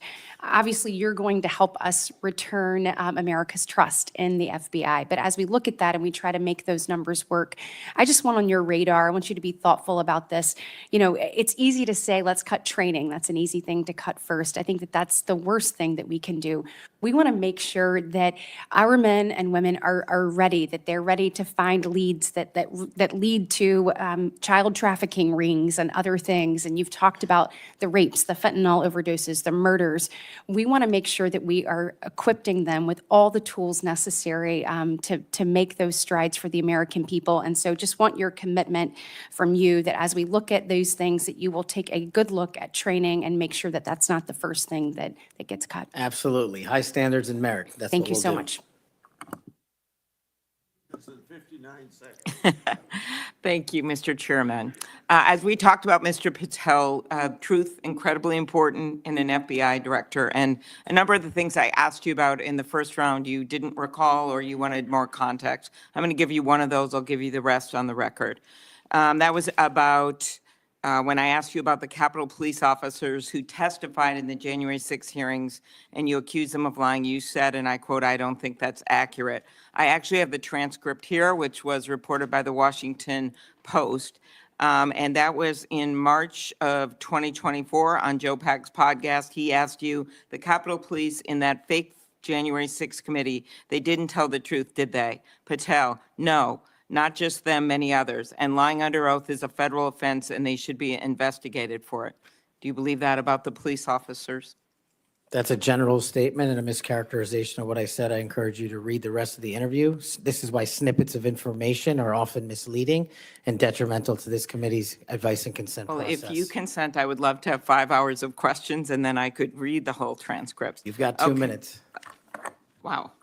In September, you referred to the FBI's intel branch, which was stood up after 9/11 and works to protect us from foreign adversaries like China, as, quote, the biggest problem the FBI has had, unquote. And you said you wanted to, quote, break that component out of the FBI. It was the same sentence where you said about turning the FBI headquarters into a museum. Do you really think that closing the intel branch will make Americans safer? Again, it's not what I said. The intelligence component of the FBI has seen some politicization and weaponization that we've discussed here today, and intelligence collection capabilities belong in the intelligence community. Having served in both law enforcement and intelligence communities, I'm uniquely qualified to bring the intelligence limited component back to the FBI that ties back to the legislative mandate of prosecuting and investigating criminals. Okay, last, I will end early, Mr. Chairman. You said in May of 2023, this is important to all of us because Elon Musk is playing such a major role in the government right now. You said Elon Musk cares about two things, your data and his money. Do you still stand by those words?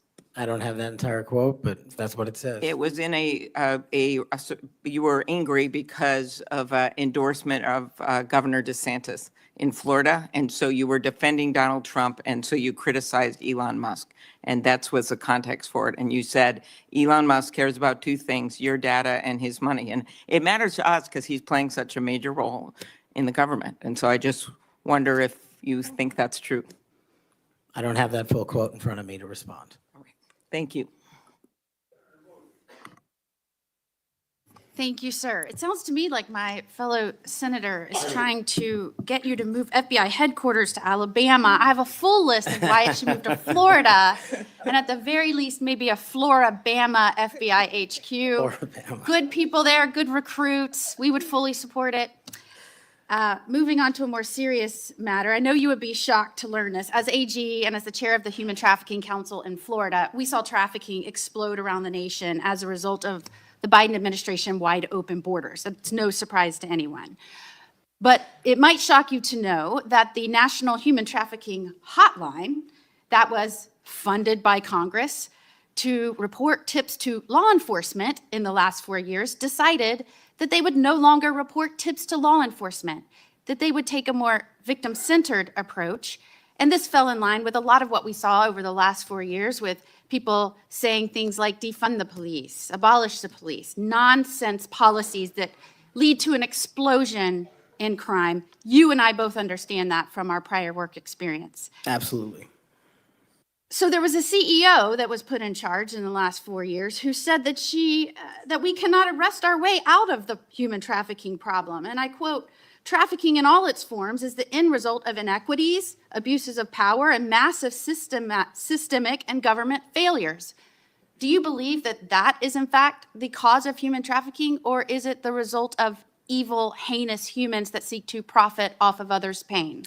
The only people responsible for human trafficking are the criminals that intentionally traffic in humans, in children, and exploit them. And if I'm confirmed, it will be one of the top priorities to make sure that doesn't happen in this country and that we find the thousands of missing children that are still missing.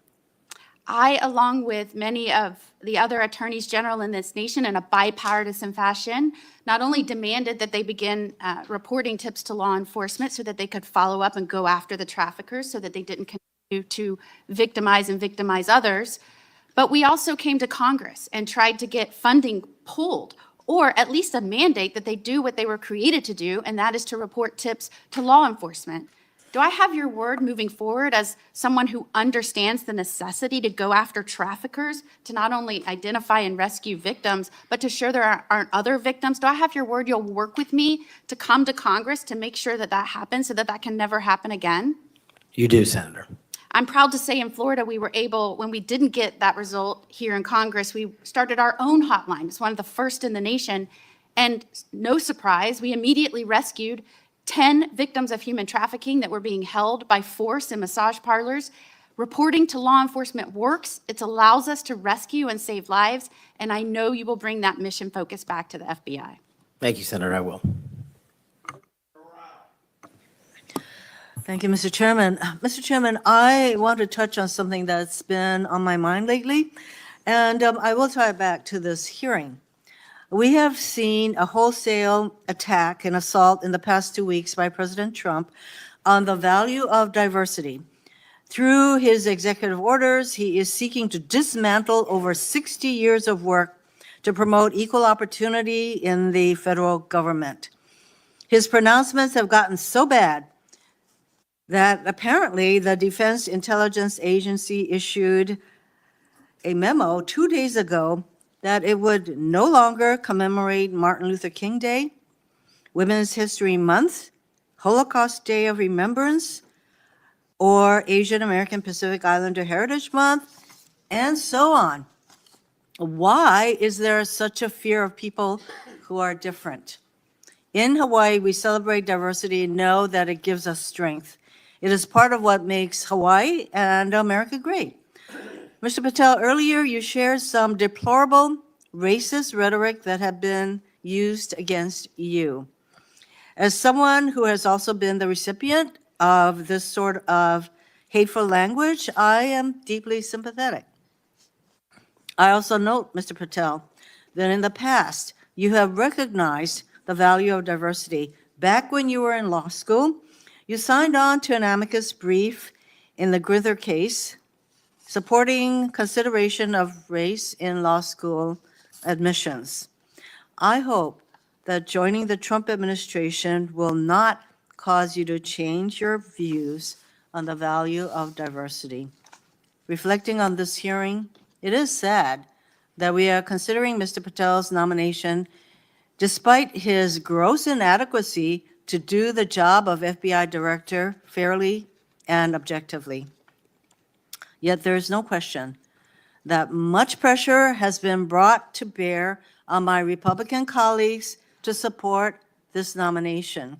For example, a man named Mike Davis has been threatening my Republican colleagues. He said that this vote was a red line, that if Senate Republicans don't vote to confirm Mr. Patel, his organization, a group called the Article 3 Project, would make their lives a living hell.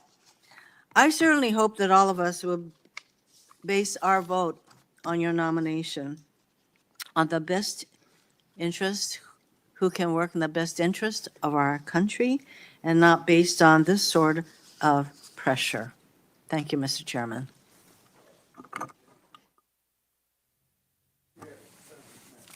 Thank you, Mr. Chairman. I want to give you a chance to respond to this because I think my colleagues are misstating the law here. You can't authorize the release of your grand jury testimony. Only a court can do that. Is that right? That's been my understanding. Yeah, I think you've stated that the best reflection and the most accurate version of your testimony is the transcript Yes, in the sir. grand jury testimony, that you're fine to be released, but the court has to go do that, right? Yes, sir. Yeah, okay. And it lasted like 3 or 4 days, is that what you were saying? Yes. Yeah. I also want to, Senator Durbin's talked about, what your priority or your priorities will be. And I think your testimony has been that it'll be adherence to the Constitution and the people of the United States of America, right? You take that very seriously. That's it. That's the only thing that matters. Could you talk about maybe some other priorities? We talked initially in my first round about getting the FBI back to its core mission, which is to fight crime and not, sort of try to do the things that it's been doing the last 4 years. Talk about how you might bring that together. So, Senator, I appreciate the question. It's something I wanted to address maybe 6 hours ago, so I appreciate the opportunity to do it now. Whether we prioritize going after violent crime and national security, we cannot defend against either of those successfully unless we go after the underlying criminal nexus there. And whether it's human trafficking, whether it's terrorism, whether it's opioids, and whether it's just outright gang violence, the intersection there is narco trafficking. It is the underlying underbelly, the evil, illegal underbelly of all those operations. And we have not prioritized, in my opinion, as a law enforcement agency, the collective power we can rain down on criminal narco trafficking networks. And ideally, if I'm confirmed, Senator, I would like to work with Attorney General Pam Bondi, if she can be confirmed, to set up regional drug interdiction task force where our local sheriff's offices, our local PDs, and our local precincts are folded in with the FBI on an information and authority sharing basis to take down the criminal networks. And the advice and consent process has been extremely informative this to me. I do not know your jurisdictions as well as you all ever will. That's what makes this so critically important educational. I did not know that Memphis was the homicide capital of America per capita. I did not know that there was a corridor in Ohio that speaks to the human trafficking volume more so than any intersection in the country. That is what I will rely on your expertise across the aisle to fold in those resources and target those criminal active hotbeds. And I believe if we are successful in actually crippling the narco trafficking networks, we will see a decrease monumental in violent crime and at the same time protecting Americans' national security. And maybe, just maybe, where you have a third of the personnel for the FBI here in Washington, D.C., maybe, just maybe, one of the reforms is to get more of those folks out into those areas across the country to go do that, right? That's what you're talking about. I think so, sir. Thank you. Thank you, Mr. Chairman. Mr. Patel, do you know any of these 5 individuals? Erica Knight, Tom Ferguson, Greg Menser, Steve Reese, or Carlos Fernandez? Yes, Senator. Who are they? People I've worked with in the past at some point. I'm told that those are the people that will be additional political appointees to help run the FBI. Is that correct? That's news to me, Senator. Under the history of the Federal Bureau of Investigation since the reforms in the early 1970s, there's only been one political appointee. I'm told that these will be additional political appointees, 5 extra political appointees. Do you know if Reese or Fernandez are affiliated with SpaceX or Elon Musk? I don't. I'm told that they are affiliated with SpaceX and Elon Musk, and that he had influence in who will be placed around you as political appointees. Mr. Patel, did you see the President of the United States declassify the documents that were found at Mar-a-Lago? I witnessed the President of the United States issue a declassification order for documents. That did not answer my question. Did you or did you not see the President of the United States declassify the documents that he was holding, the classified documents that were at Mar-a-Lago? And did you? I don't know the answer to that question because I don't know what was fully found because the Justice Department hasn't made that public. You claim publicly that you saw President Trump declassify documents. Is that correct? That's correct, Senator. So you did indeed see President Trump declassify the documents that were found at Mar-a-Lago that he refused to turn over. Is that correct? No, what I said, Senator, was I heard and witnessed the President issue a declassification order for a number of documents. For the documents specifically that were at Mar-a-Lago? When he issued that order, there was documents. I don't know what was found and what was not found at Mar-a-Lago. I wasn't there. So this is the issue. The question is will you lie for the President of the United States? Would you lie for Donald Trump? No. I hear you saying no, but the best way to clarify that would be to testify as you are allowed by law upon what you said to the grand jury. Because that grand jury, as you just said to my colleague, 2 or 3 days of it was about this specific issue. And so as my time ends, Mr. Chairman, it would be utterly irresponsible for this committee to move forward with his nomination unless we know factually, which can be proven by looking at the documents that he's refusing to testify towards. It would be irresponsible for us to move forward if we do not know that the future head of the FBI would break the law and lie for the President of the United States. We can find that out factually if we had access to the testimony or if he would tell us what he said to the grand jury, which by the law of the United States of America, he's allowed to, but he's refusing to do so. He is refusing the transparency that he claims to adhere to. He is refusing to be direct with the United States Senate. He's refusing to be transparent and put it all out there. Did he or did he not lie for the president? That is the question. Thank you, Mr. Chairman. I appreciate that, and thank you for your patience today. We do appreciate it. Just for the record, Mr. Chairman, I put up the clip that showed me requesting the records for Epstein. That is, I put that up on social media just so we could clarify that issue. Mr. Patel, what I'd like to ask you about, you mentioned that Memphis is the homicide capital of the country. That concerns us. And we've recently had an issue where the FBI wanted to consolidate the Memphis and Knoxville offices into a Nashville office. And of course, this causes us some concern.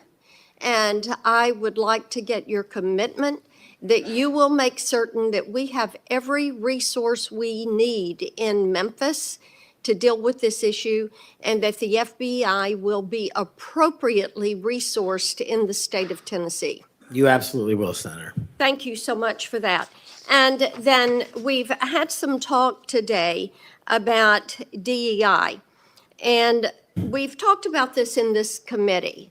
And the emphasis the FBI put on DEI and things like counting Swifty bracelets and things of that nature, and not on investigations. And what we want to make certain is that we have qualified individuals who are going to stick to that core mission. And you have talked about that mission today, and thank you for being able to recite what it is.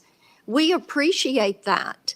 And I want you to just talk a little bit about those first few actions that you can take to build back the recruiting and the training in order to accomplish that mission? Absolutely, Senator. Quite simply, I know we have limited time, is that people who sign up to serve the FBI must meet the rigorous high standards, merits, and physical fitness standards, and those will not be changed. So that will be a priority for you. And I think people who want to join the FBI do so with the dedication to serve this country and an adherence to law enforcement. And we will allow those folks that graduate from the academy and enter the FBI to carry a gun and a badge in representation of this country to protect its citizens. And when we allow the good cops to be cops and put handcuffs on the bad guys, I think you will see an exponential increase in enrollment and how we keep people at the FBI. And that is a day one item for you. Yes, ma'am. Thank you. Thank you, Mr. Chair. Mr. Patel, do you believe that background checks for firearm purchases are constitutional? I don't know the in-depths of it, but I think that's what the Supreme Court has said, Senator. So the word would be YES, yes. Can you say yes, are background checks constitutional? I can say whatever the Constitution and the Supreme Court ruled is the rule of the land. And what is the rule, the law of the land at the moment? I'm not an expert on state-by-state background checks. You're going to be universal background checks. Well, that's different. I think actually your answer is pretty telling. Let me ask you another question. Do you believe that civilian ownership of machine guns are protected by the Second Amendment? Universal background checks are different. That's not I what asked we you a say. separate question. Do you believe civilian ownership of machine guns is protected by the Second Amendment?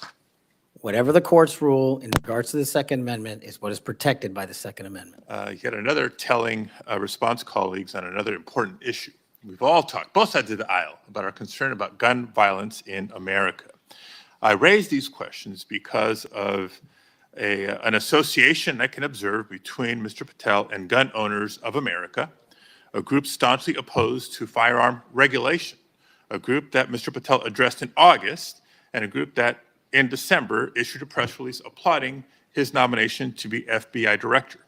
Gun Owners of America has taken extreme positions, including the position that all background checks are unconstitutional and that civilian ownership of machine guns is protected under the Second Amendment. Mr. Patel, let me remind you that as FBI director, you would oversee critical responsibilities related to firearm regulation, including administering the National Instant Criminal Background Check System. Yes, it's constitutional. It's in place for a reason. You would also regulate the distribution of machine guns to prevent them from falling into the wrong hands. Policies and programs in place for a reason. And given your hesitancy, given your answers, I'm concerned about your ability to do the job when it's not in alignment with groups like Gun Owners of America. Colleagues, we've been hearing a lot of partial responses and lack of recollections throughout the day, and I can't help but identify the pattern of Mr. Patel calling FBI leadership corrupt, labeling agents as gangsters, accusing them of being part of a criminal deep state conspiracy. We've heard of his experience with the J6 prison choir, a group of individuals convicted for their roles in the January 6th insurrection. We've heard his false claims that the U.S. had secured airspace permissions during a high-stakes SEAL team hostage rescue mission in Nigeria. I can go on and on. These positions are inconsistent with the role of FBI director, a position that demands independence, professionalism, and unwavering commitment to the rule of law. Mr. Patel, your loyalty to President Trump and the MAGA movement may score you points in some quarters, but they are certainly not the qualities necessary to serve as director of the FBI. And Mr. Chair, just in closing, I understand while I was out of the room earlier that Senator Tillis raised my name and attributed to a quote, bent the knee as part of my questioning earlier to me. And so for the record and for my colleague from North Carolina, I want to clarify that the bent the knee quote were not my words. I was quoting Mr. Patel as he appeared on the Sean Ryan show on September 2nd of 2024. And I'm happy to share a link, Senator Tillis, to clarify. Thank you, Mr. Chair. Thank you very much. I don't want to belabor this, but it certainly would be of benefit to us if that grand jury testimony could be released. But my understanding is the Senator Whitehouse testimony point that you don't need, you as a witness could reveal what you said. And I'm just suggesting you might give that some further thought. The second thing is that you have everybody who runs an agency has enormous responsibility for the people who work there. I happen to have an incredibly high opinion of the FBI. The first time I came to Washington as a boy, I remember the thrill I had going to the FBI headquarters. I thought it was a big deal that my senator then got me special tickets to go. And I've always admired them. There's a lot of apprehension there, and it's not just on this question of weaponization. There's a lot of disruption in a new administration. And if you've seen, the president announced an impoundment in effect. It's been rescinded by the courts. But we've received calls from folks in various agencies who we've worked with or seen over the years, and there's just an immense amount of insecurity. Do I have my job? Don't I have my job? And frankly, I think this is my point to the president. Chaos is one thing, but cruelty is another. And having people be really uncertain about do they have a job today or not and leaving them in limbo, I don't think is a good thing for morale. And I don't care whether it's a Democratic or Republican president. I'm just looking to you to assure me that the tradition that we've had anchored in the FBI since 1972, when it was politicized. I mean, J. Edgar Hoover went after Martin Luther King in a disgusting and despicable way. He went after some John Birch Society folks for their political beliefs in a disgusting and horrible way. And we have no political appointees over there. So it's going to be up to you to, I think, strengthen that tradition. And we heard about the political appointees who are over there now, or I guess they're not officially appointees, but they've been sent by the administration. You didn't know about it. But one of them is from SpaceX. And, you know, Elon Musk, he's a rich guy, but he has no authority other than what's delegated by the president, but he has no official authority. And why is it, you can't answer this, but do you want somebody like Elon Musk peering over your shoulder, telling you what to do about personnel? No, the FBI must be independent. Go kick him out. I mean, I'm with you on that. He has no basis. He has no reason to be there. There's some former FBI people. You'll pick the people that you want to listen to. You'll have to make the decisions. You'll be accountable to this committee. But no on Elon Musk. He's just a political crony who knows nothing about law enforcement. So thank you for that assurance. Thank you, Mr. Chairman. Mr. Patel, when Mr. Booker was asking you questions in his first round, you said, Senator, the grand jury testimony is available to you. I encourage you to make it public. You also later said, or previously to Mr. Booker said, get my grand jury testimony. I asked the Department of Justice to make it public. I asked the Department of Justice to make it public. Do you stand by that testimony? If that's what I said. So you asked the Justice Department to make your grand jury testimony public? At the time of my appearance in the grand jury. And who did you ask to do that? The lawyers. Mr. Chairman, since the witness has said that he encourages this testimony to be public, that he in fact asked the Justice Department to make it public, I would ask you, Mr. Chairman, if you and the ranking member would be willing to write to the court acknowledging the witness has asked for this to be public, supporting it being made public. I can't imagine there's a court in the land that would say no to a bipartisan request like that. I won't tell you, let me say something. I'm not going to take this out of your time. It's not directly answering your question, but I think it'd be significant what Richard Grinnell put on X. I testified in front of Jack Smith's grand jury, at Justice Department, and Jack Smith's prosecutor told me directly that I could not talk about my testimony or risk legal actions. Then he goes on to say that certain senators, I won't mention here, should, as ask those lawyers why they instructed witnesses this way. Thank you, Mr. Chairman. We'd welcome the chance to have Mr. Grinnell testify under oath as opposed to on X. But nevertheless, what I would ask, given that this witness has said he made the request, this witness has said he would like us to read the testimony, I would ask if you and Senator Durbin would be willing to make that request of the court. I wouldn't answer your question without get all the background I need, considering the conversation between you two. I couldn't make that judgment now. Yeah, I appreciate your consideration, Mr. Chairman. And the reason why I think it's so important is let's remind ourselves what those documents were in Mar-a-Lago.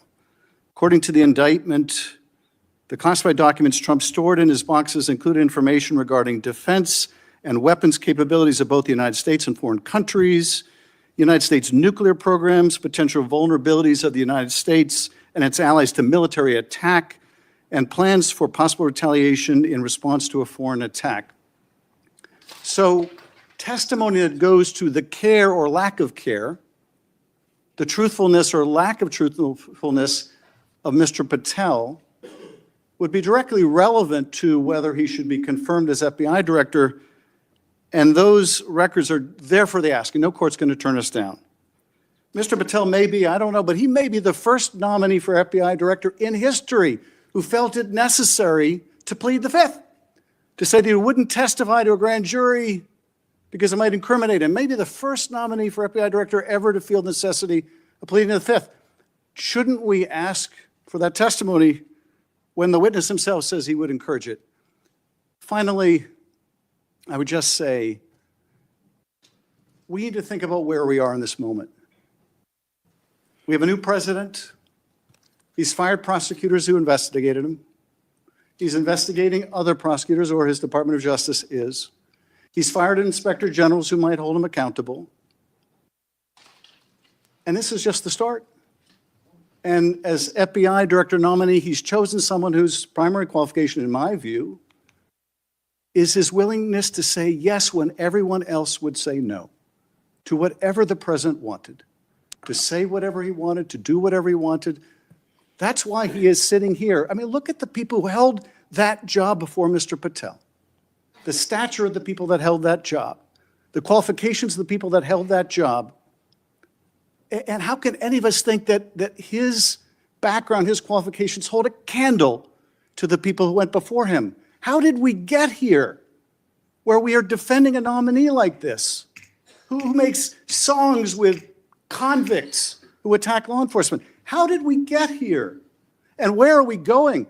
History is littered with democracies that lost their freedoms and didn't notice it while it was happening. Let's not be one of them. Your time's up. Before Senator Tillis ends this, I want to put in the record a letter from the parents of Kayla Mueller. Mr. Patel met them through his role in the successful operation to track and kill ISIS leader al-Baghdadi.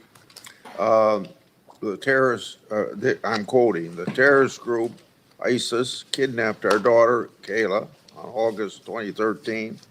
Any family who has lived through such an experience will know the value of dedicated, compassionate law enforcement officials. Because we have personal experience of his dedication, we know that Kash Patel is such a person. We continue to see in him a genuinely kind, thoughtful, action-oriented man who focuses on what is true and right and just. He loves our country and our citizens and wants the best for them all.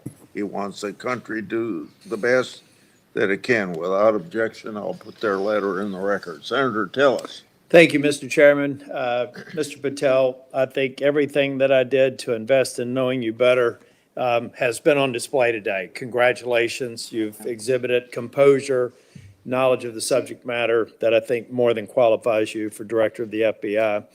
You know, we seem to have the benefit of sort of a different view of looking at the history. I heard, I actually was supportive of Comey until I figured out that he was playing games. Maybe this is one of the people of great stature, but it's well known now that he did some things that seem to have a political tint to them. I voted for Christopher Wray. I think he's a good man, but I also think he oversaw a department that did bad things. And at the end of the day, that person has to own it, and you will too. It's probably going to disappoint the audience to hear what I'm about to say, those who are watching at home. But you may be surprised to know that most of us at this dais on both sides of the aisle like each other. Senator Schiff and I just met within the last week to talk about areas that we can work together on. Senator Padilla and I actually worked together. We co-chair the bipartisan mental health caucus, and I believe it's actually one of the most important pieces of legislation we've done. I didn't get a whole lot of Republicans to vote for it, but a fair number, and this is working extraordinarily well. Would you commit to me to go into the Nick Center in West Virginia and just see how extraordinary this has come to be, and how it hasn't resulted in a mass confiscation of guns? It hasn't resulted in a propagation of red flag laws. In fact, the plain text of the legislation is not allowing money to flow to states, unfortunately, including Florida, that we believe have not gotten the due process right quite yet, so that we would actually fund red flag laws that make sense. This is what bipartisanship produces. Now, you're not going to see any bipartisanship in your confirmation. Look, we had Pam Bondi here, and we had people on this committee talking about a friendship or a friendly relationship in the past. The fact is, it was a shirts and skins game. Blue voted no, red voted yes. It's going to be the same thing for your confirmation. But Mr. Patel, I tell you, it has been a distinct honor to do the work with you to get you ready for this hearing. You did all the work. I've got to like the person on the sideline giving you some suggestions, but you did an extraordinary job. And you're going to be held to a high standard. I hope you listen to, and if you don't remember it, listen again to what Senator Kennedy said. There are folks like us that are tired of the pendulum swinging back and forth. We want to be the Senate that confirms an FBI director, that rights the ship, shows consistent respect for the rule of law and the Constitution, consistent respect for all law enforcement officers, and I absolutely believe you're up to the task, and I look forward to supporting your nomination. Thank you, Senator. Before I close the meeting, you have anything you want to say? Nope. I've got something here that's directly related to when, in my opening statement, I said I want the members of this committee to think about something that's brand new. And it kind of deals with this whole exchange we had today in regard to the grand jury testimony. So I want to read, based upon whistleblower disclosures that I made today, it's clear how unfair and corrupt the Trump prosecution was, and that's created a little faith at best in the grand jury process. We shouldn't allow part of that corrupt process to be used by this committee against the nominee. An example, one document I made public today, DOJ officials literally concurred with Thibault to open the elector case against Trump, and that included a grand jury investigation. Jack Smith's lawfare efforts and its corrupt process should be what this committee investigates. Mr. Patel, thank you for your testimony today. Your family and friends who are here, I think you got to be very proud of him under these tough conditions, because he got tough questions. Yes. Yes. I think you did very well, and your reputation leading up to and during this hearing, I think proves that you're a person that can stand a lot of heat, including a president that's telling you how to do your job. If confirmed, you'll be in charge of one of the world's best law enforcement agencies at the time when it desperately needs strong changes. Everyone's information for everyone's information, written questions can be submitted for the record until 5 p.m. tomorrow. Mr. Patel, when you receive them, it's very important you get back to us just as fast as you can so we can set up the meetings that we have to go through to get you to the floor of the Senate. So return them to the committee as soon as possible. Mr. Patel, you are excused and the hearing is adjourned. Thank you, Mr. Chairman. All right, listen to that. Here we go. Round of applause.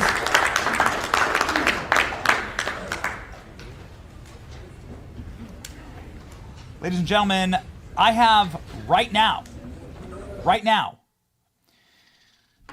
senators on the committee texting me that Kash Patel is going to get confirmed, saying that there would have to be an act of absolute total sabotage for Kash Patel to not be confirmed after that incredible performance. We really liked what we saw with Pam Bondi. We really liked what we saw with Pete Hegseth. We've been live for Christine Nome. And ladies and gentlemen, we've seen a bunch of clips from Tulsi Gabbard. She did great. We were live all day yesterday with RFK. We've been live for 6 hours plus today, not missing a second from this meeting. And let me tell you what.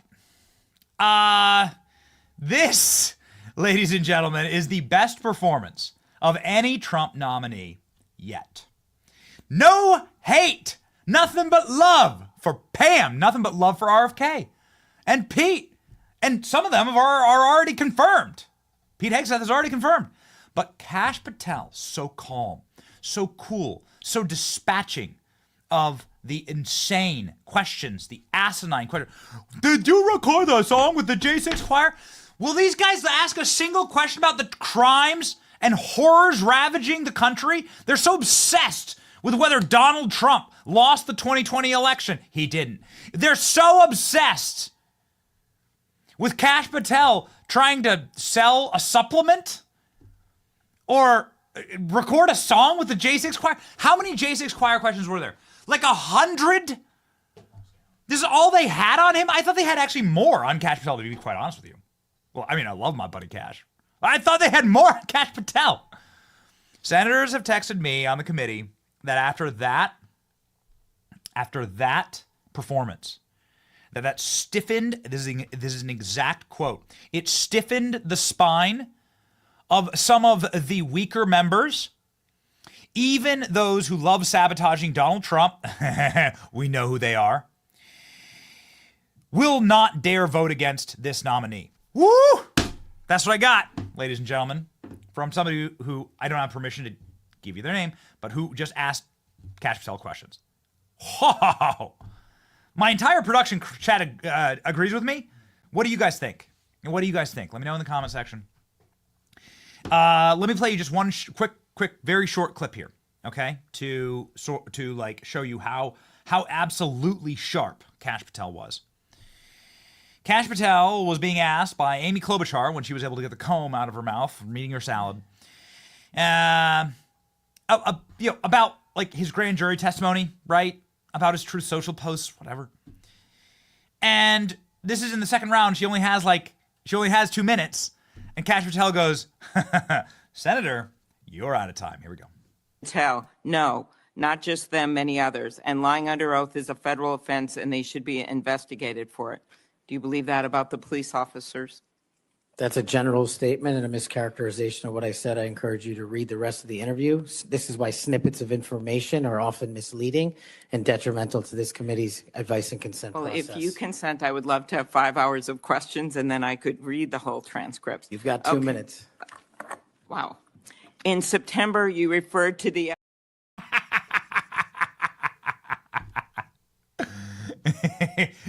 You've got 2 minutes. And the look that Kash had on his face the entire time, the expression was like, this is child's play. I'm just shadow boxing here, is what I'm just shadow boxing here. This isn't even real. This isn't even a real fight. No one was able to land a single punch on Kash Patel. There were times where Pete Hegseth got upset. There were times when Pam Bondi, right, raised her voice. I love them, and I loved it. We've enjoyed that. And there were times when, like, clearly RFK Jr. got very frustrated, right, with Elizabeth Warren yesterday. Kash didn't even flinch. Nothing. And just his ability to bob and weave and not be pinned down. This guy's a prosecutor. He's like a prosecutor's prosecutor.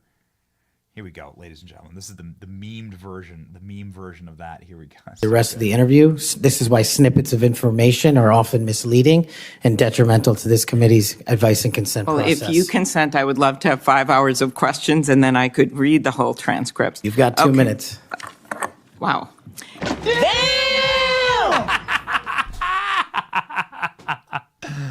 All right, we're still happy, we're still rocking, and we're still rolling here, ladies and gentlemen. 6 hours and 10 minutes in. Don't ever let another creator say that they will show up more for you than this program. We're locked in, live with you, reacting with you, and Amy Klobuchar shouted out our show, which was incredible. Check the channel and check the feed. We have all of our favorite clips up there. And we're going to get to recording because we're going to do now more reactions to everything that Kash Patel did. He had an amazing exchange with Adam Schiff, who I think he could have absolutely gone much harder against Adam Schiff. I mean, he could have.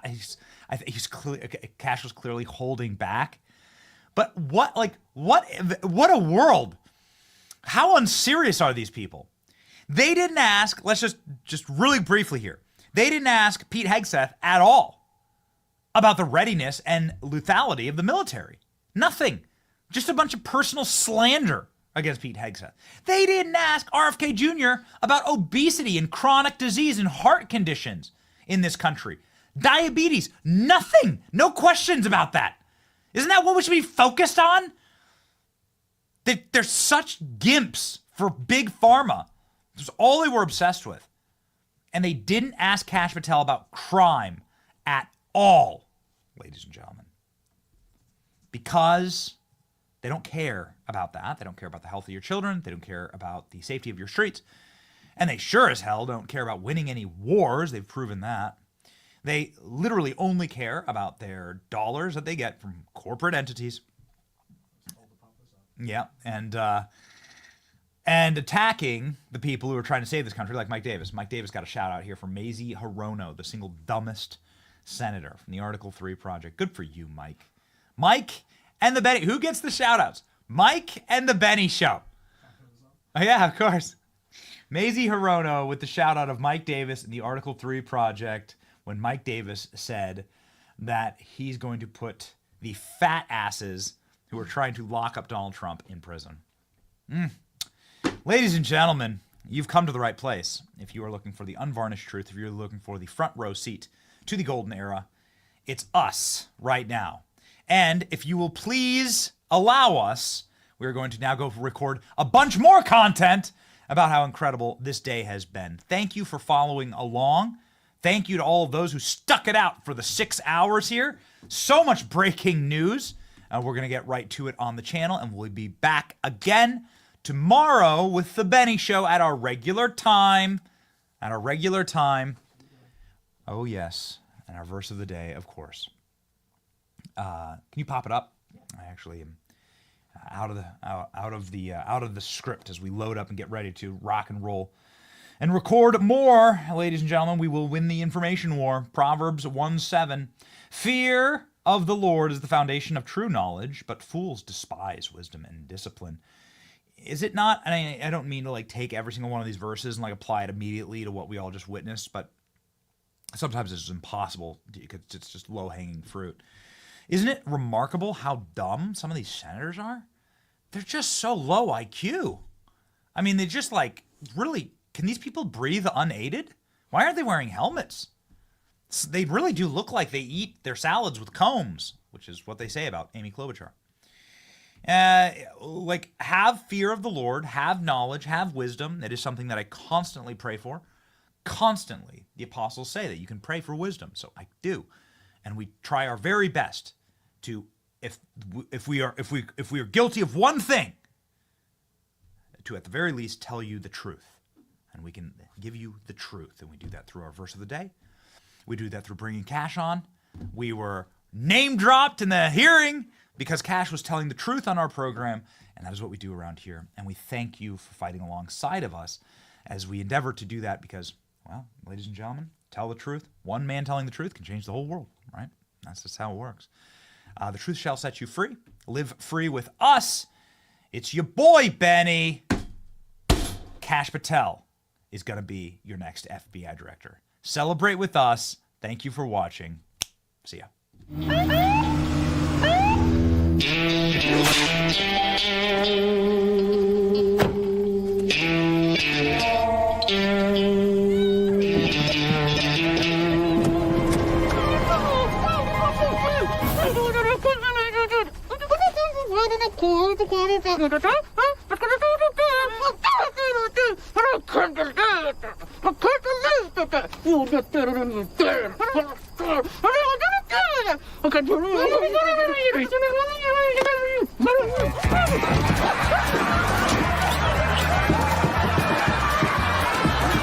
Friends, join us.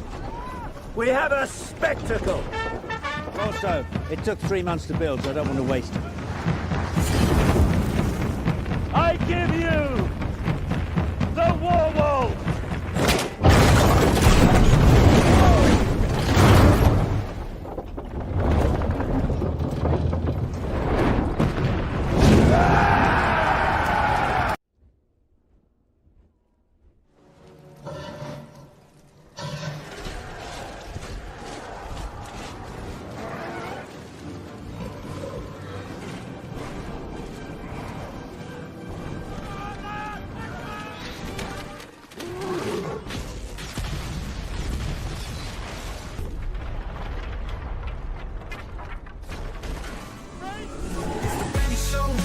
Truth gon' be faith and freedom on your TV screen. Stand up strong, battle through the night. The Benny Show's here, bringing liberty to light. From the speeches to debates, Benny sharp like a blade. Cutting through the lies, watch the truth cascade. With the warrior's heart, this man never fades.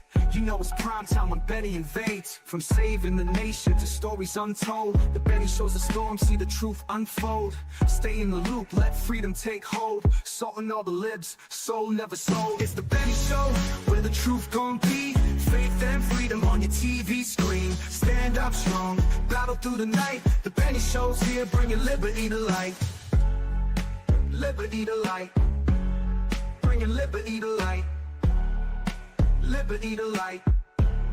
Bringing liberty to light. From the speeches to debates, Benny sharp like a blade. Cutting through the lies, watch the truth cascade. With the warrior's heart, this man never fades. You know it's prime time when Benny invades. From saving the nation to stories untold, the Benny Show's a storm, see the truth unfold. Stay in the loop, let freedom take hold. Salting all the libs, soul never sold. It's the Benny Show, where the truth gon' be. Faith and freedom on your TV screen. Stand up strong, battle through the night. The Benny Show's here, bringing liberty to light. Bringing liberty to light. Bringing liberty to light. Bringing liberty to light. Bringing liberty to light.